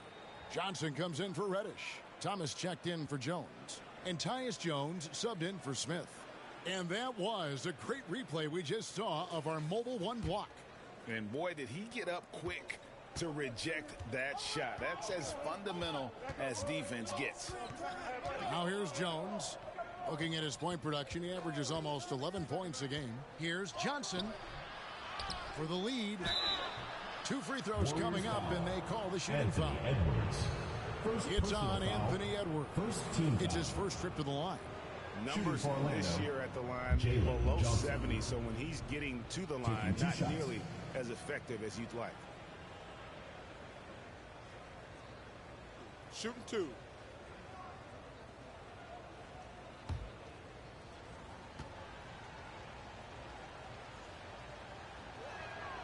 Now the free throw is good. Now leading by 1. Gilgeous-Alexander's checked in for Edwards.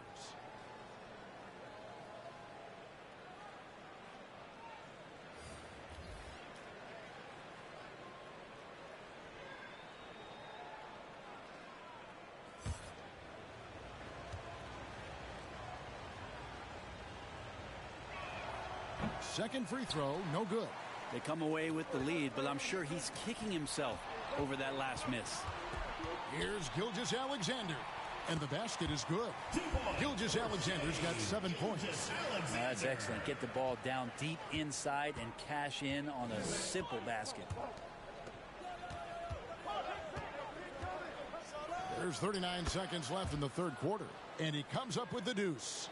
Making the easy shots and the tough shots. He's on top of his game. All alone. And a little luck that time, but it drops. Gilgeous-Alexander's got 7 points for the quarter. Third quarter here, and 5 lead changes so far. And guys, neither team has been able to pull away. Thomas goes in, and that comes off the assist by Jones. Jones has got 4 assists in the game. How many times have we seen a possession like that from them today? Ending with a basket, coming off a pretty pass. Now James lets it fly. The offensive rebound.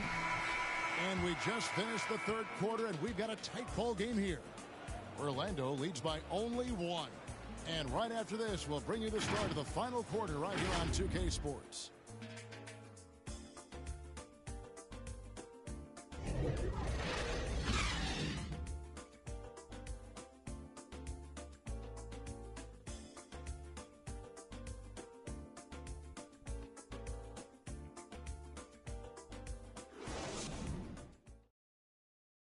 Now let's listen in to head coach Steve Kerr. You got to get the first domino to fall, and then it's boom, boom, boom. The extra pass. We're not running plays to get a shot. We're running plays to get the domino to fall. So move the ball, drive and kick. We'll get great shots. Well, he's preaching team chemistry right now, Greg. And he wants more ball movement because that makes everything simple. Well, what a terrific game it's been so far, with this fourth quarter sure to bring more pressure-packed basketball. On the court for Orlando, they've got Jaylen Brown. Johnson is out there with Johnson. Then it's Tyus Jones. Again, James missing. Orlando leading. Pass to Brown. The dive for the ball. And it's out of bounds. They say it was last touched by Williams.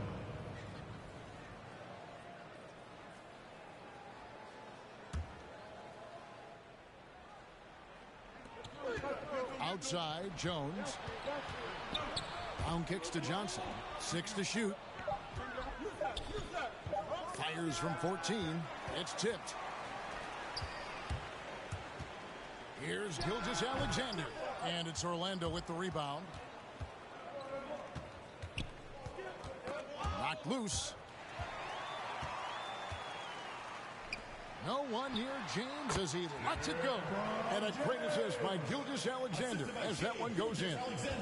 And guys, let's get your take on the hustle stats for the Warriors. We've seen them make the extra effort from a defensive standpoint, closing out airspace and sending shots back. It's okay to be a kleptomaniac during a basketball game. Look at those steals totals. A lot of effort on D from them tonight. The shot's good. And I think Shai Gilgeous-Alexander knows that this is an assist play in the making. Finds the open man. Outside, Jones. He kicks it to Johnson.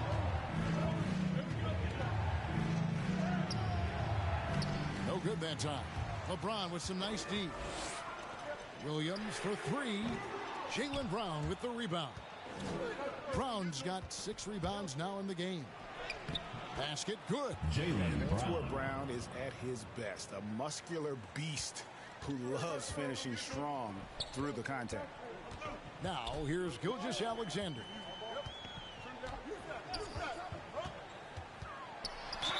And contact on the shot, so he'll be shooting free throws here.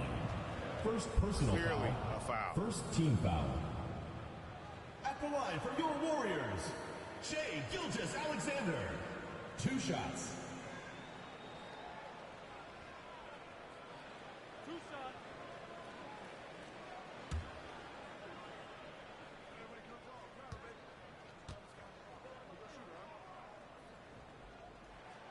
That's good from Gilgeous-Alexander. There's a big European movement to get players into the NBA. Seems like recently it's come from the Great White North, as Shai Gilgeous-Alexander has come down to make an impact in the NBA. And Orlando making a change here. Wagner's checked in. And good on the second, so he makes them both. Well, when he gets into a groove at the free throw line, it doesn't just last for tonight. This might be 2 weeks, 2 months, something like that. Johnson can't hit. Warriors leading by 3. And here is James. He clangs that one off the back iron, and down it falls. LeBron's got 4 points this quarter. They need a good offensive possession. Yeah, they've gone a long time without a bucket. Now, here's Wagner. 5 on the clock. Shoots over Gilgeous-Alexander. Warriors with the rebound. Not a bad shot from the mid-range. The D's giving it to him, and he's usually got an eye in that kind of range. Assisted by Shai Gilgeous-Alexander. Orlando trails by 7. Now a timeout called by Orlando. And doesn't like how things are going right now. The timeout before the timeout here, maybe just to cut off the momentum and have a chit-chat with the team to settle down.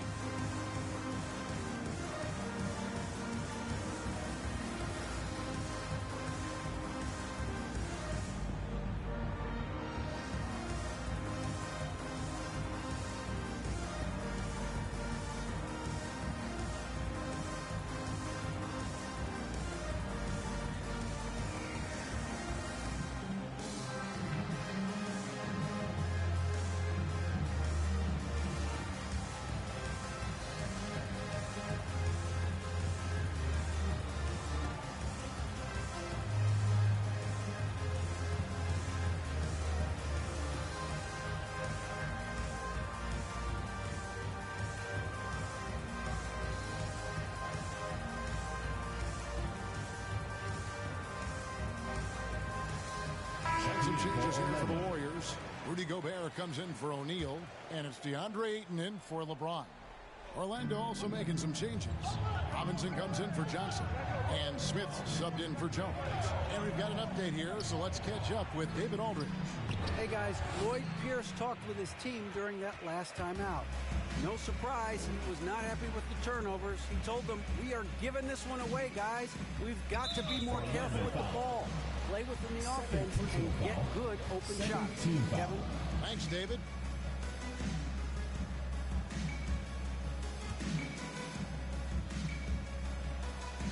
Over 3.5 minutes through the final quarter now.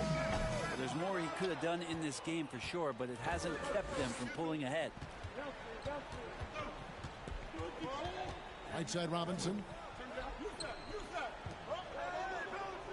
Smith outside. 6 on the shot clock. Good D by Gilgeous-Alexander. And it's the Warriors' ball. Big stretch here going 10-2. Harvey passes to Gilgeous-Alexander. Takes a 3. Bangs home the trifecta. And now a 10-point Warrior lead. The ball movement on this run has been fantastic and is a big part of why they've been able to get these good looks. Smith feeling it out a bit. Here's Brown. Gobert with the block. Edwards with it. On the wing, Gilgeous-Alexander. An easy 2 points on the layup. Gilgeous-Alexander's got 4 points this quarter. Shea at 6'5" is such a tough defensive assignment. Has great handle, and he can do some damage from anywhere on the floor. Now a timeout called by Orlando. Trying to snap them out of this little slump. Well, they can't find the net right now, and all they need, I think, is just to get one to go, get back on track.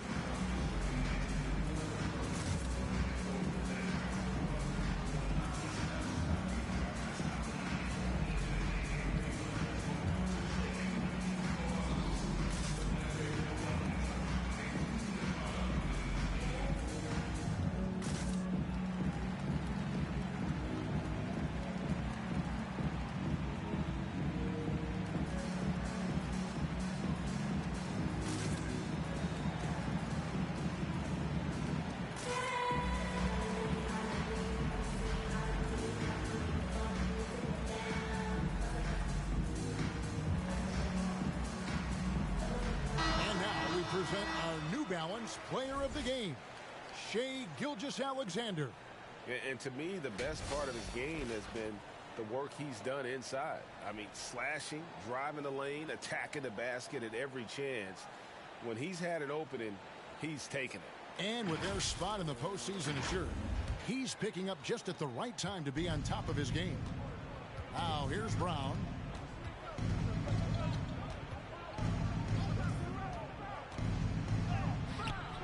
Another miss, and they desperately need a bucket. And they just can't find a way to end this thing. Nothing falling right now. Frustration seems to be mounting here, and you can see not just in their faces, but right now in their quick and hurried shot selection. Here's Brown, following the basket by DeAndre Ayton. From deep. Warriors with the rebound. Ayton's got 9 rebounds in the game, getting it done. Gilgeous-Alexander with it, picked up by Brown. Orlando trails by 14. Bulls from the top of the key. Warriors with the rebound. Gobert's got rebound number 8 now on the night. Here's Edwards. No good. Some solid defense from Brown. And these are the types of games where one team clearly has the edge. Tonight, it will be a win by a large margin for the Warriors. Their shot blocking turned out to give them a big advantage in this game. Yeah, excellent defense around the rim there, Kevin. They were disciplined and focused. And for the year now, they'll have 52 wins under their belt. And they've taken control of the season series. This brings them to 2-0 with 1 game left against this squad. Just a quality win, and you look at the box score and some really good numbers. For Shai Gilgeous-Alexander. It was the kind of game for him that all scorers dream of, where the basket seemed as wide as a barrel.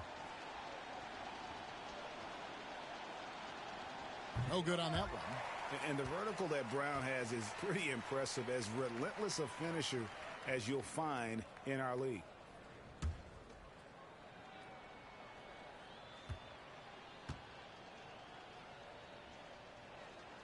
And he's good on the second. Not a perfect trip to the free throw line, but they'll take what they can get at this point. Gilgeous-Alexander passes to Ayton. Well, the defense respects Ayton's ability to score, especially from that area on the floor. He becomes dangerous. At the line for your Warriors, DeAndre Ayton. At the line for 2.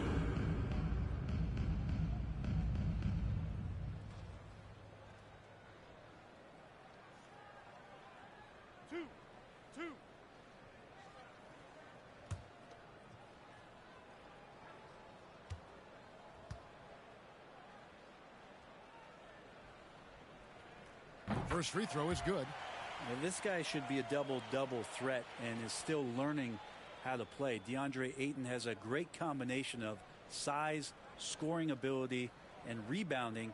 This what makes him a very valuable player in the league.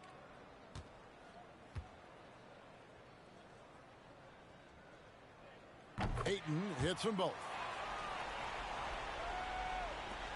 44 seconds left in the fourth quarter. To the inside. Wagner. The shot's good. Brown making the play. And the skills of Brown. Just a super athlete, but a tremendous floor general as well. The shot from 20 feet away. Gilgeous-Alexander, good. And the Warriors lead by 15. This arena was rocking throughout the night. You could really feel the energy. Yeah, huge motivation, always great for a young team, but veteran players also appreciate when fans come with that kind of energy and get into the spirit of the game. And the way Brown sprints toward the rim makes defenses nervous. He's so adept at drawing contact on his way to the bucket. Jaylen Brown at the line for 2.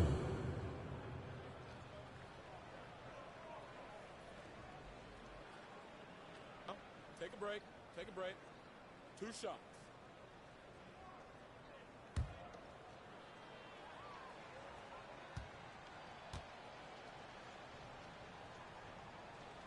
That free throw good from Brown.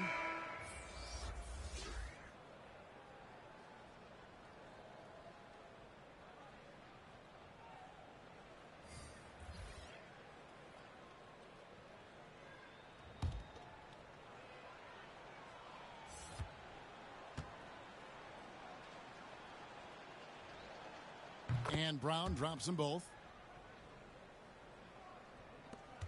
15 seconds left to play here in the fourth. James outside.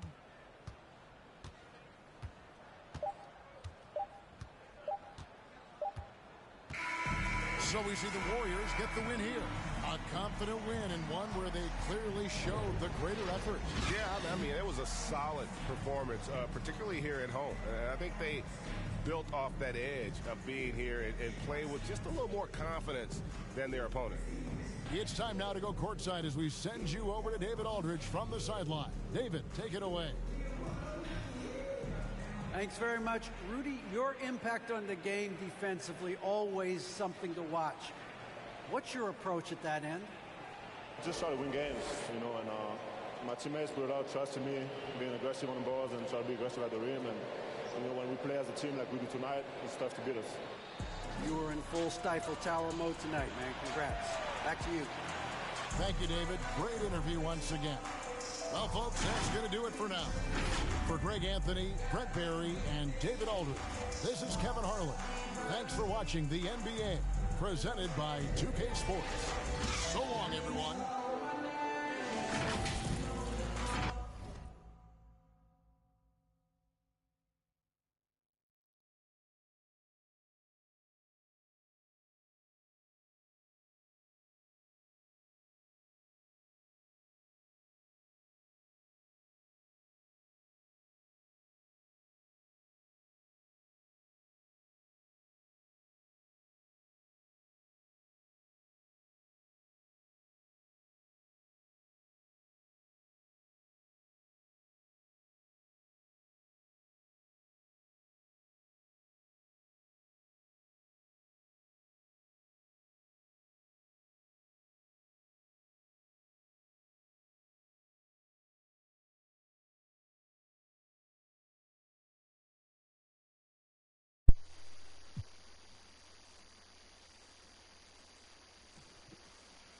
Back.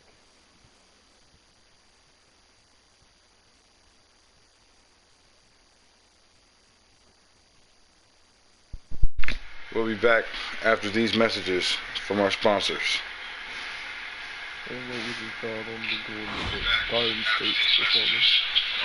As you can hear, I definitely watched that shit. Alright. What was it, 15? 14? I don't know. I hope they're out the playoffs though.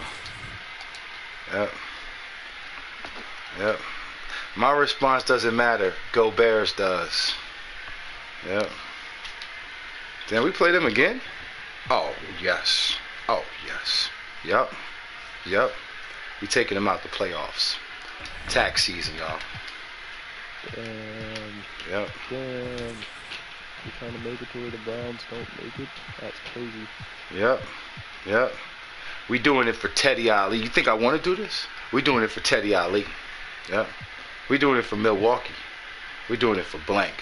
We're not doing it for blank, dog. He ain't got a shot. He ain't got a shot. Blank don't got a shot. He ain't got a shot. And we taking him out the playoffs. This Teddy Ali spot, y'all. Yep.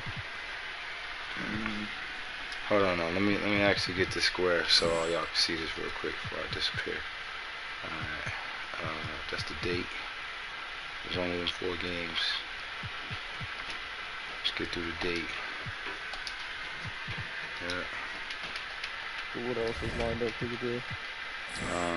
Well, the last day of games still sitting over here. I'm gonna activate all these games.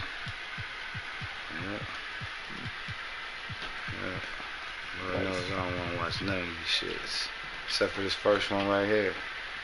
Yep. Yep. What do we got? Man. Yeah, just the Browns are the... Yep, the Browns. And man, we the first game on this bitch, man. So you're not trying to watch the Nuggets? Man, we about to watch the... right now? What? Oh yeah, right now. Alright, bet. They out the playoffs, y'all. Yep, I'm out too. Professor, what do you think of NBA 2K23 so far? It was dope. Right away looking at it, you could see the graphic upgrades. You know, like sometimes in the past people be like, oh, it's 2K, it's always pretty good. But like, this one was exceptional. Right when I looked at it, I had like double take. I'm like, this is a real game? Like. So you're getting scanned today. How excited are you about that? I'm super excited because A, now I get to play as myself in the game and I'm gonna start playing more than I do normally. And then B, I have history with 2K. So from 2K7 to 2K12, we did a lot of like the signature. Great Great to have you with us as we get ready for a Monday afternoon presentation of the NBA on 2K Sports. This is Brian Anderson, joined courtside by Grant Hill and Clark Kellogg. Our reporter tonight, Allie LaForce. Allie, take it away. Thanks, Brian. Well, current financial challenges have Commissioner Silver and the league office dusting off proposals for expansion. Silver said at some point, it's manifest destiny that the league will eventually expand. The last time that happened was 1988 with the Bobcats. Guys, Seattle fans hopeful things move along. Boy, Allie, wouldn't that be something? Now we get a chance to check some stats for Anthony Edwards. And he's had a rough past 5 games. He's had trouble finding his offensive rhythm and just hasn't been as effective as he'd like to be on that end. But this is something all players go through, and I'm sure he'll fight his way back. Now the starting group for the visitors. They've got Rudy Gobert. Shai Gilgeous-Alexander is out there with DeAndre Ayton. Then there's Edwards. And for Orlando, they've got Wagner. And it's Smith in at the point. And here we have our last game in what's been a long year, Grant. You've heard the proposals to shorten the season permanently. What are your thoughts? You know, I'm not a big fan of that. I'm maybe more of a traditionalist, but it could help support health and player longevity. But it has to make financial sense for everyone involved, including broadcasters. Here we go.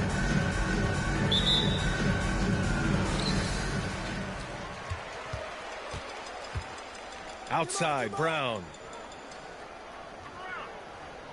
Pass to Wagner. Down to 5 on the shot clock. No one on him. Makes an easy one. Watch out now. When this guy gets into a rhythm, it is something to behold. Gobert with it. It's hauled in by Robinson. Buries it down low. Boy, Brown not just a super athlete, folks, but he's got excellent skills as well. A tremendous floor general. Here's Gilgeous-Alexander, and slam dunk by Gilgeous-Alexander. And one move ahead of the defense. A solid pick. And then the monster dunk to complete the play. Well done. Boy, picture-perfect teamwork that time, guys. One guy sacrificing for the other. That's how you succeed in this league. I'll tell you what, it's good to be his age. Yeah, I don't have memories like that at my age, though. Yeah, it does make me look back a little bit, but I could never throw it down like that. But it sure does look good. Excellent activity and timing on the offensive glass. That's how you get extra possessions. Now here's Wagner. Checking his numbers, he's put up a little over 9 points a game. Brown can't hit. And the emergence of Jaylen Brown's ability to take over at the offensive end, Grant, it's been a joy to watch. Oh, such a joy. I mean, his improvement as a ball handler may be the biggest reason. He can drive the ball either direction now, create the space he needs for his jumper, and he's no longer a turnover waiting to happen. Now here's Smith. He's been productive, averaging just over 7 points a game. And he's going to the line for 2. The official saw contact while he was going up. Rudy Gobert picks one up. And even from where we're sitting, you could clearly tell it was a foul. No question about it. I mean, a ton of contact and a good call by the official.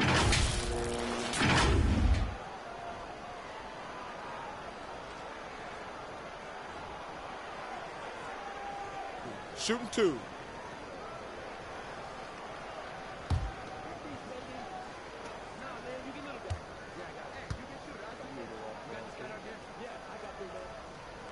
First free throw is good. James is checked in for Rudy Gobert.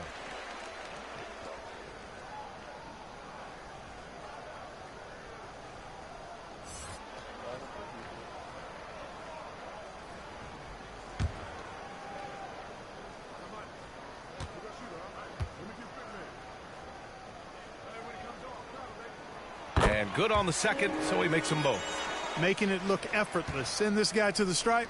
He's going to cash in more than not. Gilgeous-Alexander with the ball. Now guarded by Brown. And Ayton gets it to go. And they may have talked about shot selection coming into this. Now Smith. Pass to Wagner. Outside Robinson. Gilgeous-Alexander defending. Ooh, some solid defense from Gilgeous-Alexander.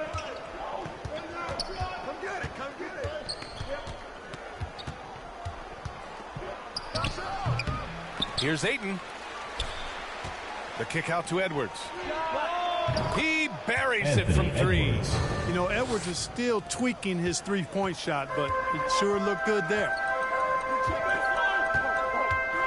Here's Brown. He's looking good. 2 buckets and 3 attempts. Just taking it right to the rim, and no one was there to greet him. Well, this early, they should be showing a lot more energy on defense. It's not there. Now here's Gilgeous-Alexander. Pass to Ayton. Back to Edwards. There's the triple. It's rebounded by Wagner. For Orlando, they've gone 4 of 6 in the first quarter. Here's Brown. Smith outside. And here's Wagner over Edwards. And it's Wagner missing. Tell you what, that is a missed opportunity from mid-range for sure. With as little defense as was shown, should have made that one. And that one's good. Gilgeous-Alexander. Moving or shooting, Gilgeous-Alexander has such precision, able to quickly lock in his shot. Orlando calls timeout. And last time against this squad, they struggled to make free throws. Yeah, and that was the difference, really. I mean, you think about it, they didn't knock him down at the same rate, and that hurt him.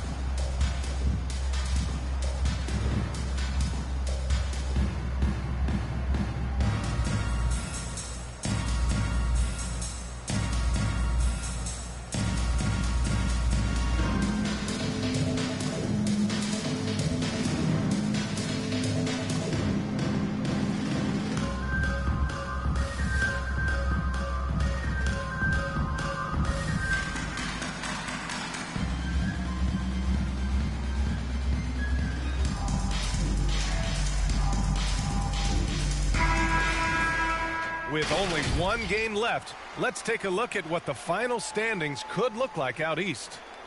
You look at the Warriors. Right now, they rank 3rd in the conference, aiming for a high seed in the postseason.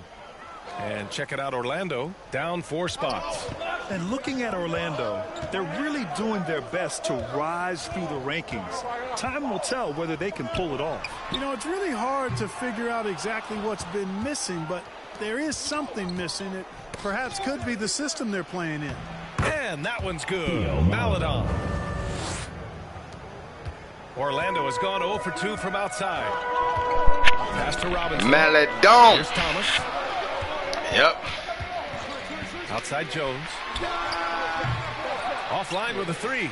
The Warriors have gone 6 of 11 French connection, y'all. Here's George. And George with the jam. Yep. And we going to France, y'all. I tell you, a little extra pressure on D when you're up against a point. Yeah, that's exactly why we're going to France. Oui. Parlez-vous français. Hold it down, Hardy. They feed off of that energy and ability to make plays. It gets them going. Outside Jones. Shot clock at 2. 3-pointer off the mark. And he almost made them regret defending him so loosely. Here's George. And he converts the layup. George has gotten his 2nd bucket. And why go away from attacking inside if the D has no answer for you?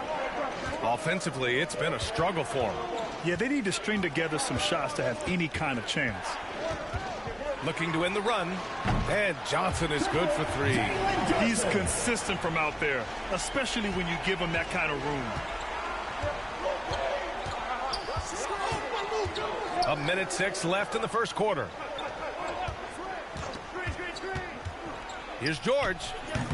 Can't hit it from 12 feet. Orlando has gone 1 for 5 from deep in this first. Struggling from that area. Outside Johnson. Over to the wing. Here's Thomas. Off the left rim and out. The Warriors have gone 8 for 14 from the floor. Pass to James. The shot that time not on target. Johnson with the defensive effort. About 7 seconds separating the shot and game clocks. Here's Jones. Boy, he's been patient so far. Nothing yet on the scoreboard. From deep. It's rebounded by George. The three. And that concludes the first quarter of play. Up by 4. And we'll get the second quarter underway on the other side of this break.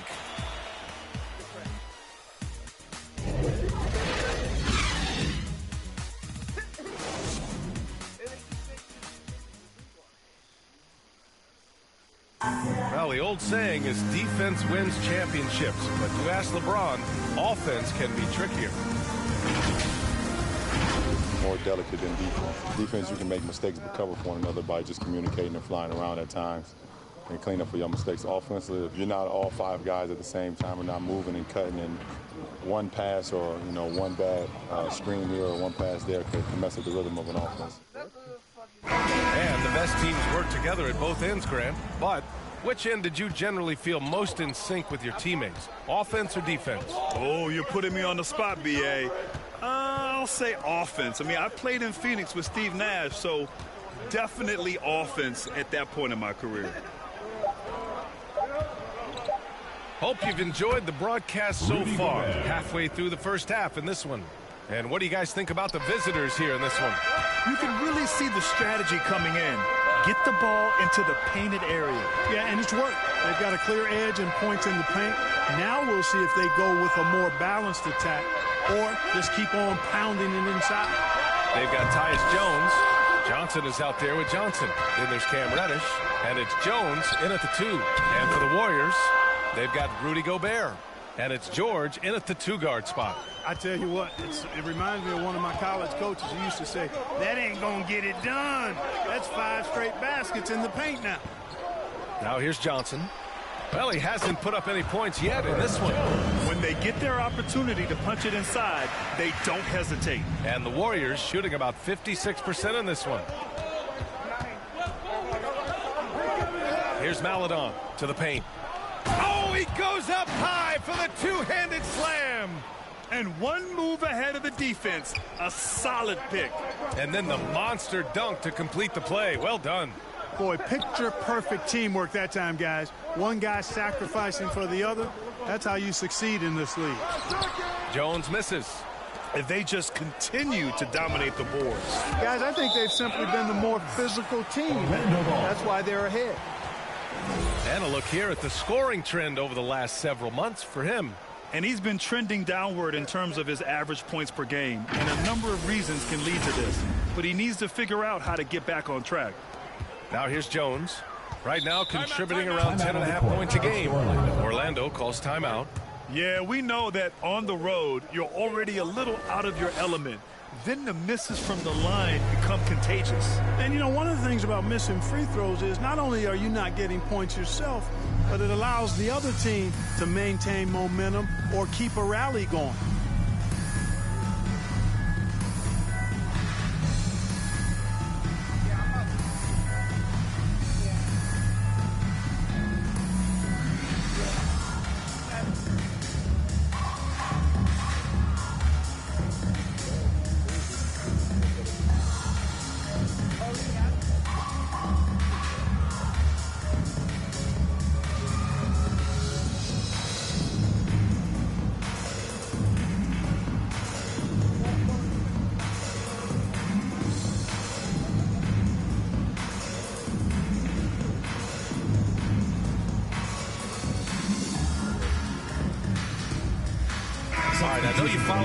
Game closely, Clark. What do you think about the one-and-done rule? You know, BA, when it first came into existence in 2006, I was on board with it because I thought that some college would be better than no college for most players. Now that we've had it for a decade and a half, I'm of the mindset kids should be allowed to pursue a professional pathway without going to college. There shouldn't be any mandatory, arbitrary number, 19 years old and 1 year removed from college. For those few that would like to go pro right out of high school, then it's incumbent upon the NBA as to whether or not they're going to draft you. I'll tell you what, they've been aggressive and they've been physical. Well, they're working the glass, really battling in that area of the game, and that's helped them stake this lead. All right, let's get a report from Allie. Hey, Brian, when speaking about LeBron James, Commissioner Adam Silver said he's certainly one of the league's hardest workers, which has as much to do with the success of his career as anything else. Also, off the court, it's incredible what he's done.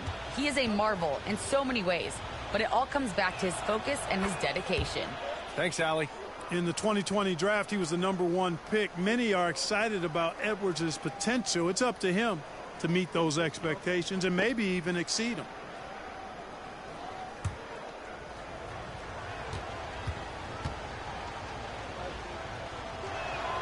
Both shots good from the strike.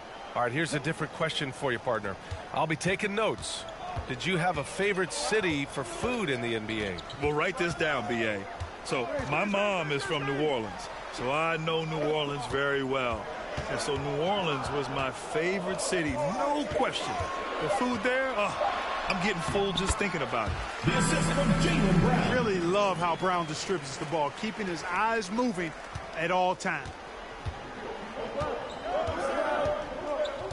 And about 3 minutes played now in the second quarter. Here's Edwards. And a nice finish on the layup. Edwards got 7 points in the game. They're finding ways to get the ball into the paint. 5 consecutive buckets. And on the flip side, the defenders have to show more fight on the interior. They've got to offer more resistance here. The big-time throwdown. Check him out. Keeps the grip on that rim after the finish. A little extra emphasis. Maybe that'll help them recapture their edge a little bit, guys. Now here's Edwards. He has 7. Orlando foul. Defense on our 2K leaderboard. Looking at the best when it comes to points per game allowed over the previous month. The Warriors, second. The coaching staff has emphasized the defensive end of the floor, and you can see over the last month they've really improved, doing a great job of keeping their opponents' points down.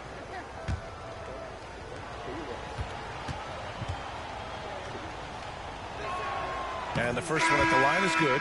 He wasn't quite as assertive as he needed to be in the first quarter, but now he's taking a more head-on approach and getting himself to the line. Ibaka, he's checked in for Rudy Gobert.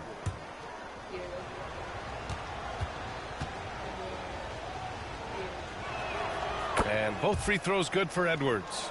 Yeah, they're really cashing in more at the line here in the second quarter. Definitely, that's one of the reasons they're in front right now. Pass to Wagner.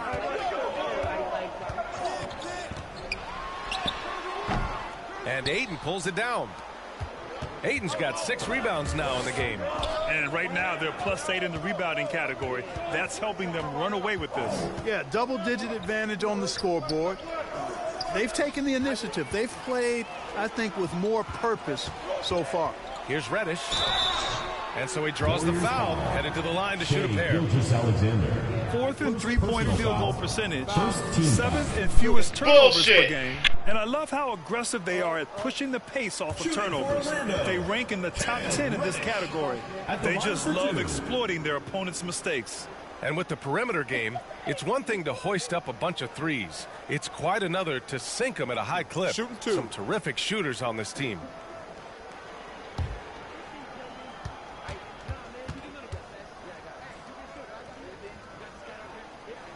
And he knocks down the first one. Robinson, he's checked in for Wagner.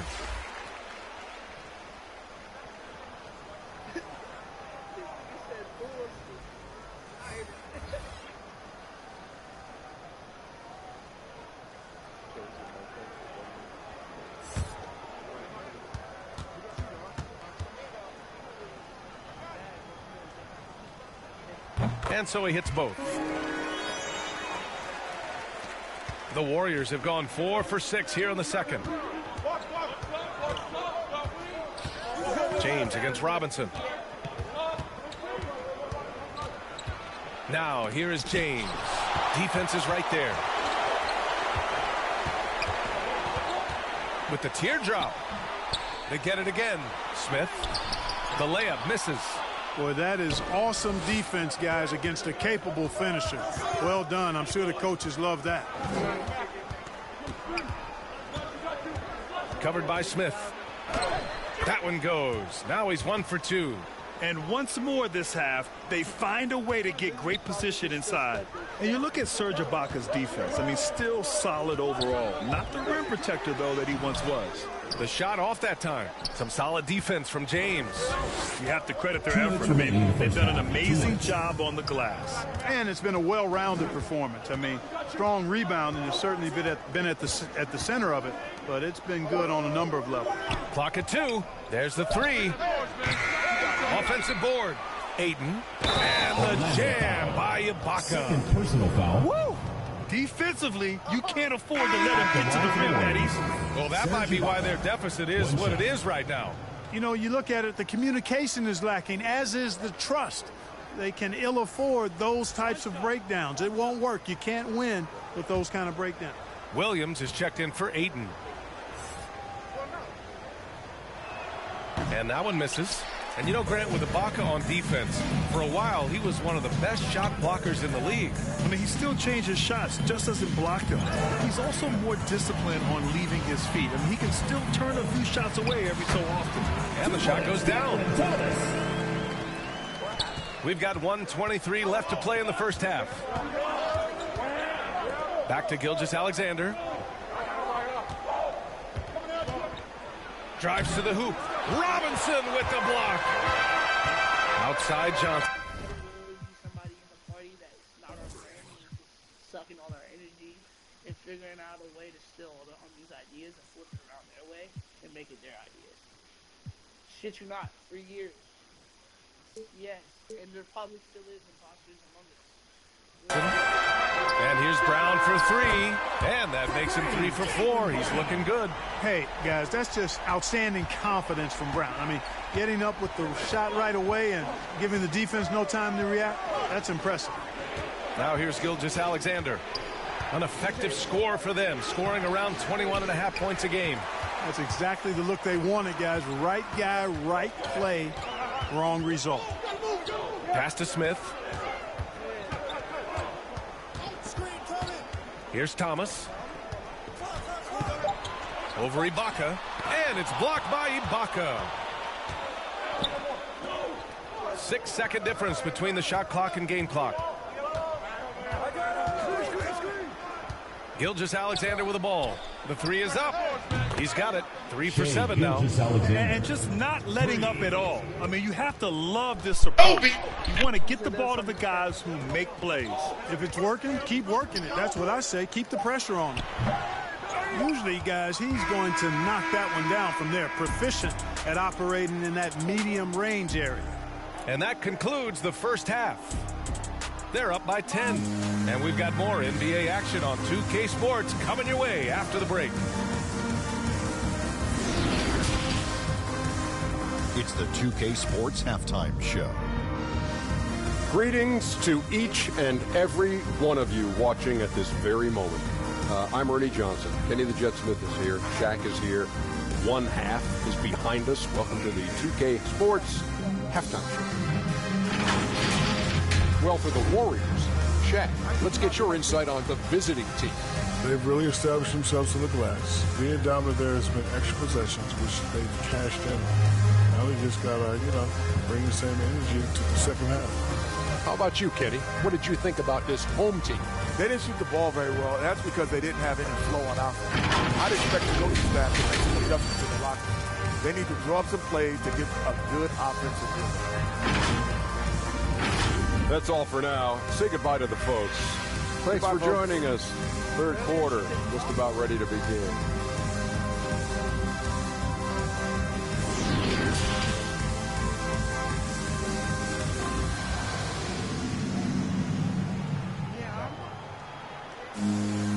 Well, for those just tuning in, thanks for being with us. Second half of this game still to play. Boy, you got to like what we're seeing from Anthony Edwards. Yeah, he's showing off how skilled he is at attacking the defense and converting at the line. Well, in that first half, it was a common occurrence. He got to the stripe time and time again.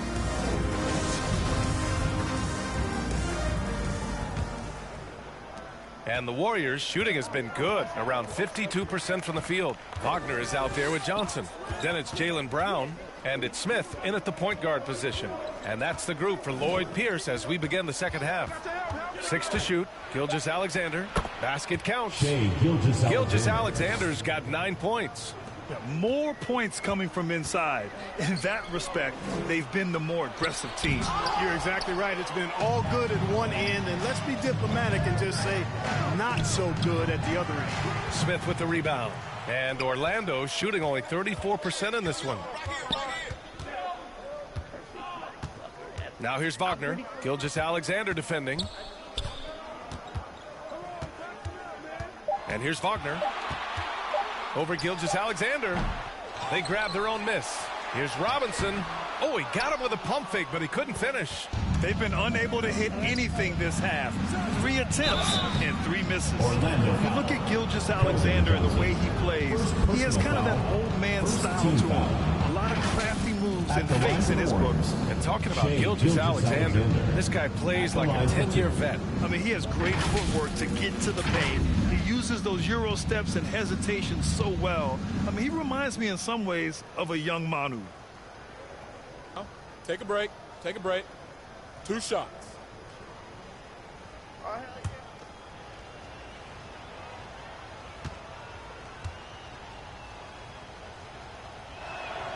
That free throw good from Gilgeous-Alexander.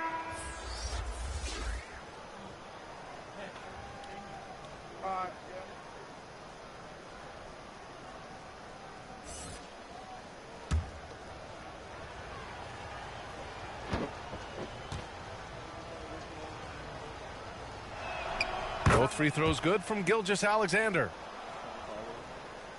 Second half of basketball, just over a minute played so far. Boy, they'd love if anyone could get a bucket.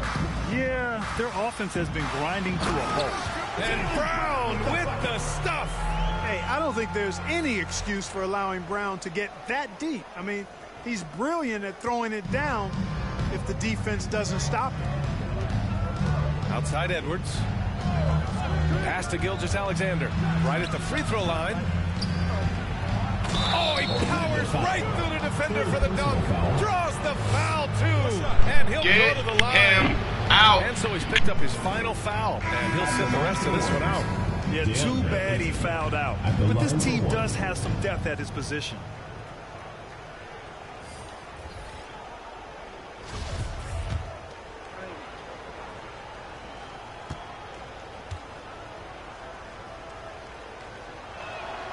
That's good from Ayton. Just over a minute and a half played in the third. Pass to Robinson. Outside Jones.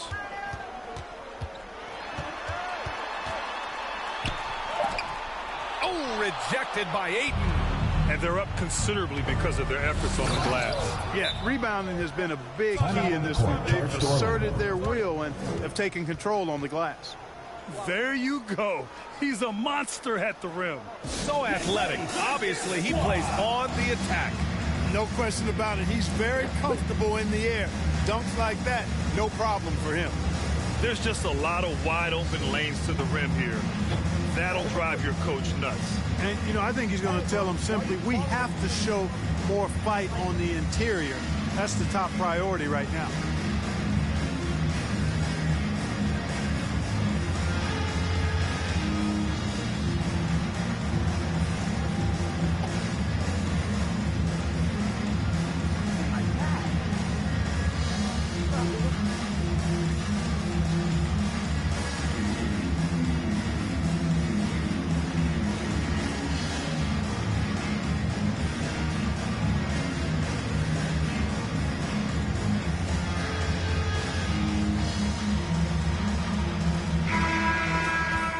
Now we have a moment.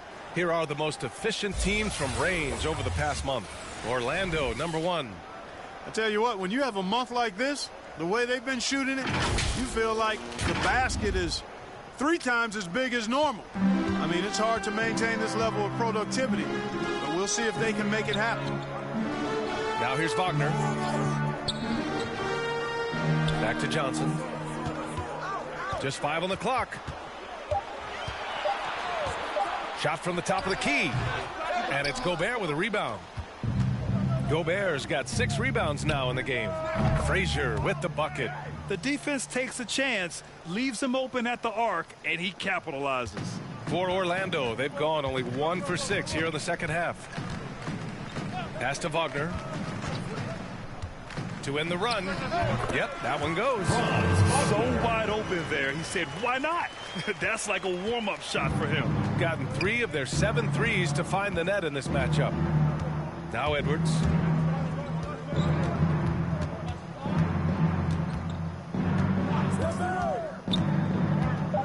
Here's Frazier. Now here's Jones.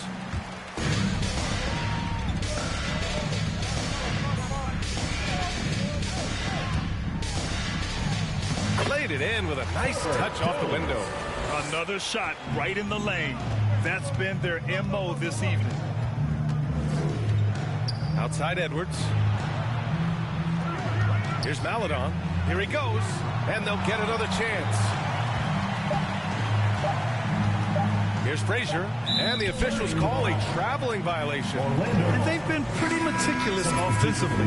That's only their second turnover of the game. Yeah, I like what they're doing here. And that's really what it's all about. When you don't beat yourself, you become hard to beat. Reddish is checked in for Wagner.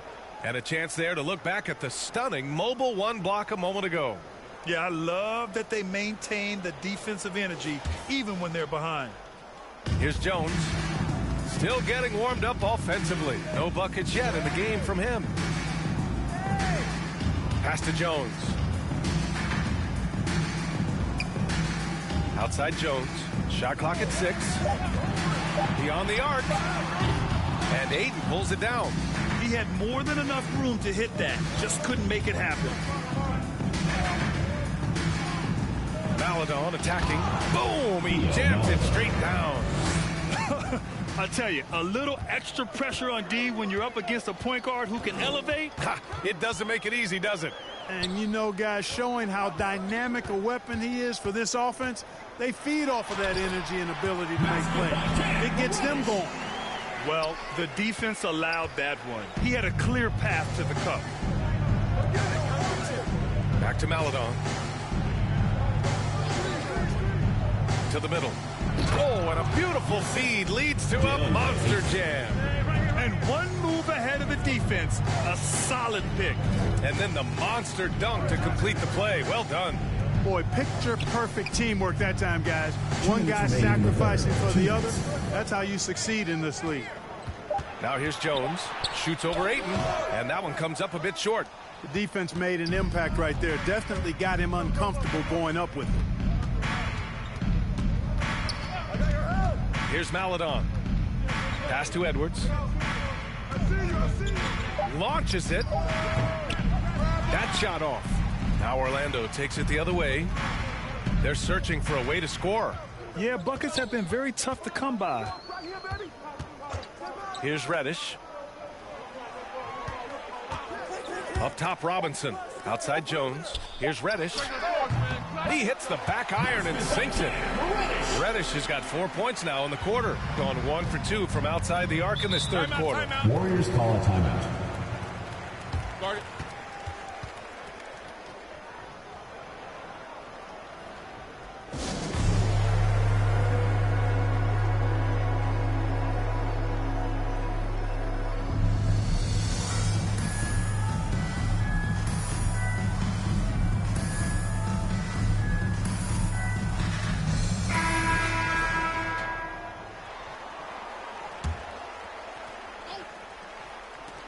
.107 left to play in the third quarter. Gilgeous-Alexander attacking. Comes up empty down low. You know, guys, you can tell he wants to contribute more, but his teammates have picked up the slack for him. That's what being on the team is all about. Now here's Brown. 9 points in the game. Misses off the right iron. Brown against Williams. 34 seconds left in the third quarter of the game. Just 3 to shoot. Not going to go that time. And Orlando shooting a disappointing 38%. Here's Thomas. Gilgeous-Alexander defending. Brown inside. Good work defensively by James. Takes a three. No good. Misses at the buzzer. And here at the end of the third, it's a double-digit ball game. Up by 16. And we're coming right back after this break to get the fourth quarter started.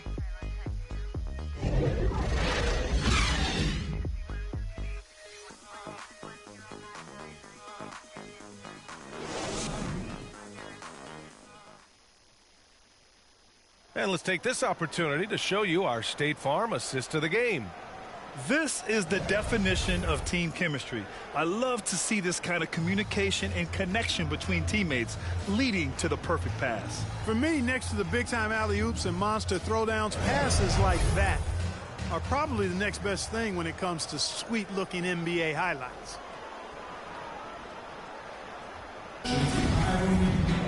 And there have been two very different performances from these teams today as we get going in quarter number 4.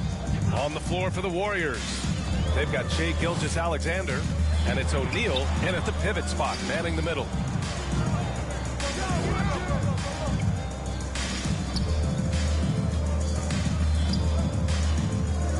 To the inside. Outside for Gilgeous-Alexander. Smith with the rebound. Smith's got 4 rebounds now. Well, Orlando's shooting about 35% so far in this game. Williams from long range drills it from deep. And the Warriors lead by 19. And in the second half here, they're shooting a terrific percentage from 3. No question about it. They found a nice rhythm from deep. Unloads. Thomas misses. Thomas has gone just 1 for 4 so far. Covered by Smith. And down it goes. 2 points. And the defense has no one to blame but themselves. I mean, they just let him get right to the rim. Yeah, you know, he should be getting extra attention from the defense, not less. Now here's Smith. Here's Thomas. Back to Smith. Can't nail the jumper. The Warriors have gone 2 of 3 to open the fourth quarter. Williams. That falls. Nice feed that time from James. Looks like we're starting to see a pattern here. Not afraid to get in the paint and get wet. Well, I agree with you. 4 of their last 5 baskets have been exactly of that variety. Orlando calls timeout. Yeah, and you know, as LeBron continues his illustrious, remarkable career, the question seems unavoidable. It's inevitable. Him or MJ for greatest of all time. For me, it's a matter of what flavor you like. You can't go wrong with either one. Personally, I know George's got the ring. LeBron's got the career numbers. But I like the fact LeBron is 6'8", 250 plus, and Jordan was only 6'6", 215. I'm going with the bigger guy.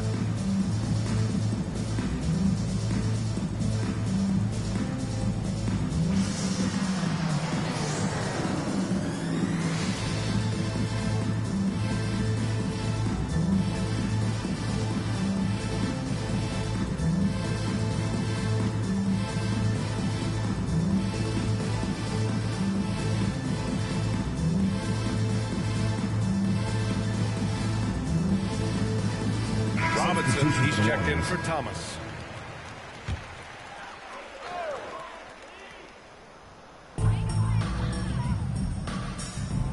And we're about 2 minutes into the fourth here.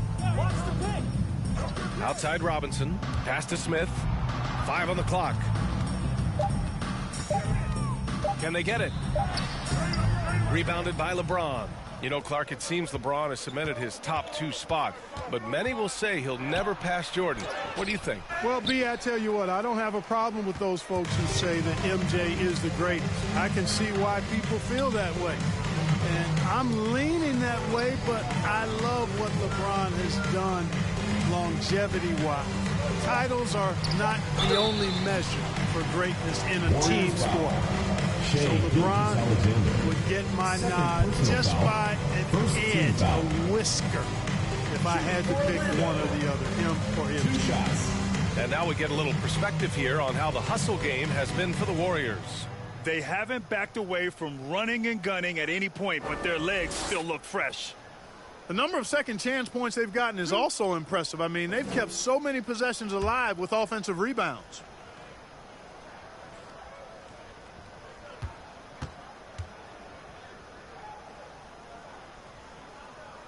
Free throw good, Robinson. With efforts to grow the game in Europe and Asia and Africa, really everywhere from the NBA. Grant, how do you see the future of this game? Well, I think it lies in the young international stars. I mean, you see guys like Luka and Nikola Jokic from Europe and Joel Embiid from Africa. I think we'll see more and more of that as the league and the popularity of basketball grows overseas. I mean, those guys will have the drive and the examples to succeed overseas. The Warriors have gone 3 of 5 since this fourth quarter started. Covered by Smith. Count that one. Defensively, they've got to get more bodies in the paint. That's 3 straight field goals from below the free throw line. Outside Johnson. Up top Brown. Guarded by Edwards. Here's Smith. And a missed layup. Yet that's another miss for him. They're behind in this game largely because he shot so poorly. Shots good by James. I just love the ball move. So it's the home team now. Here in the fourth quarter, just under 2.5 gone by. Smith passes to Brown. 5 to shoot. Inside. Robinson. And he got the whistle on the way up. So he'll be headed to the line for a pair. Personal foul. It's on Anthony Edwards. Well, back in 2017, the league adjusted the odds to the lottery. How do you like the change? I really love it. I mean, instead of drawing the top 3, it's now the top 4, adding to the randomness and giving another team a chance to be in that mix for the top pick. And evening out the odds has produced some shockers, too. New Orleans getting Zion was one of them.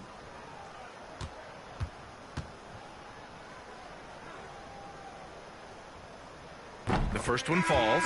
Both teams deciding to change it up.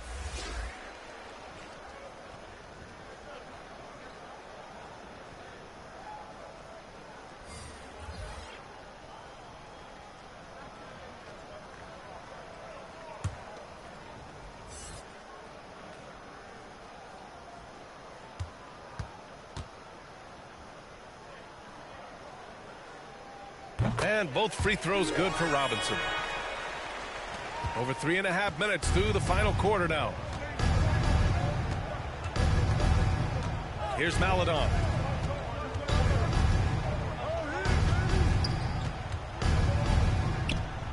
High post Ibaka. Shot is up. And that one hits the back iron. For Orlando, they've got nothing to fall in this fourth quarter. 0 of 5. Pass to Jones.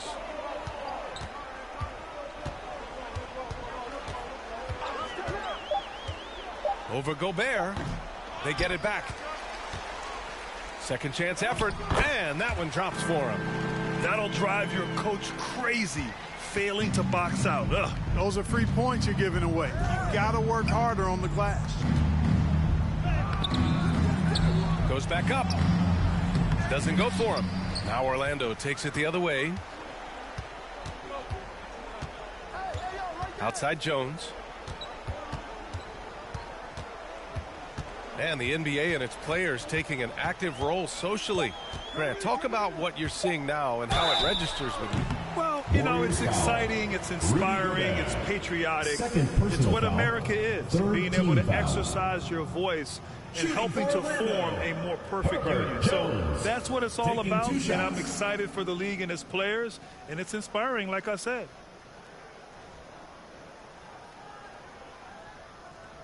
Two shots. Relax on the first.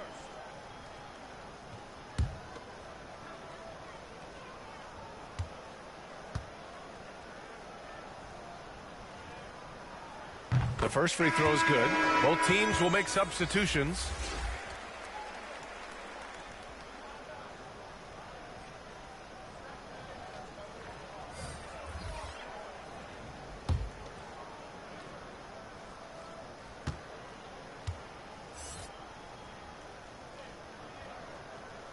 And good on the second, so he makes them both.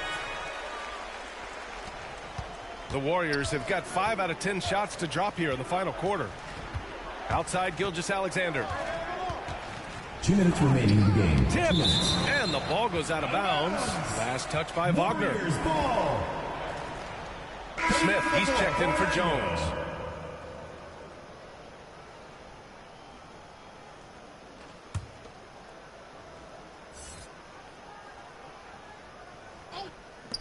A minute 58 left to play in the fourth quarter.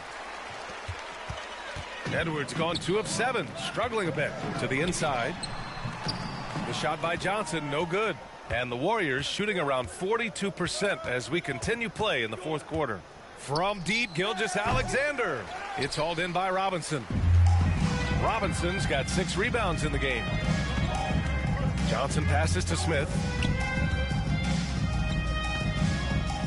Well, with everything else that coaches have been dealing with, the NBA gave them a pass to skip the suit and tie, Clark. You think broadcasters are next? Oh, I would love that, BA. I don't mind dressing up in a sweatsuit, but I know TV requires a coat and tie, but I would love on occasion to have a dress-down day if we could. A clever scorer who reads the floor beautifully. The floater is just one of many ways Gilgeous-Alexander can beat you. Back to Smith. Shot from 12. Edwards pulls it in. Gone 1 for 2 from deep in this fourth quarter. Covered by Smith. LeBron. Gobert is doubled. And we're going to have a jump ball. Good.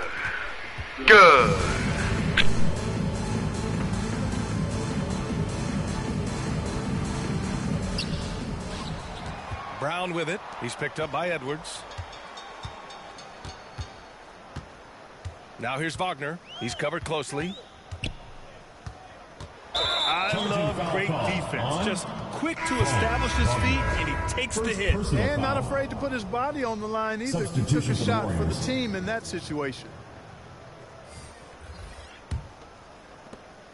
And we've got 28 seconds left to play in the fourth. Pass to George.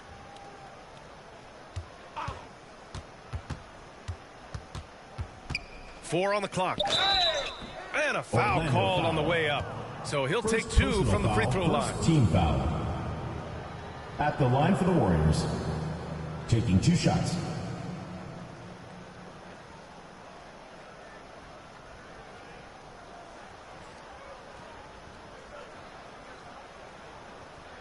Shooting 2.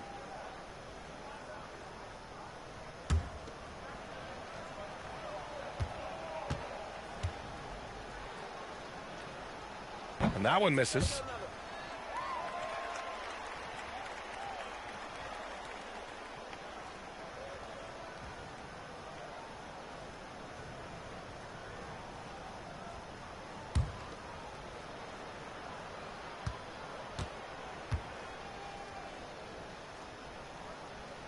He hits the second from the line. 12 seconds left in the fourth quarter here. Now Jones.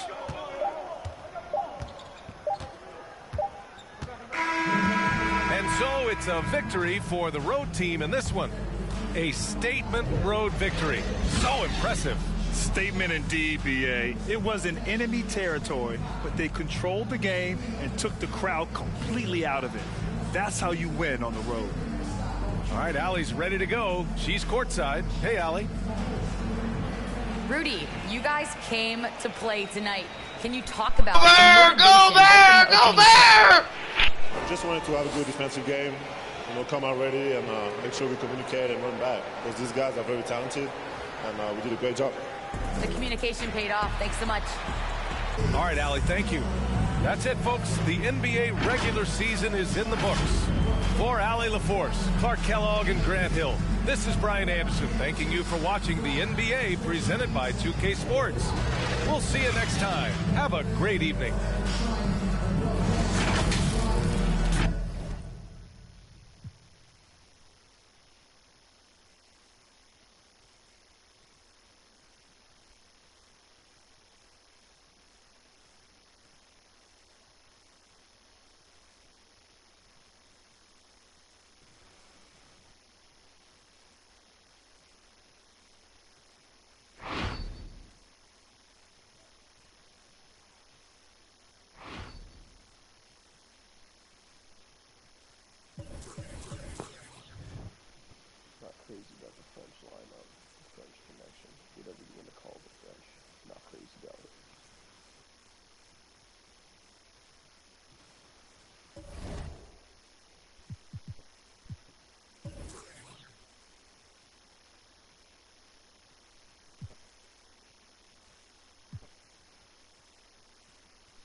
although he is playing these games.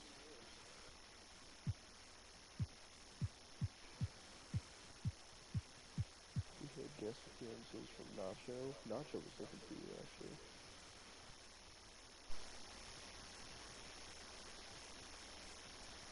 Came in here, asked what his play was, and then left.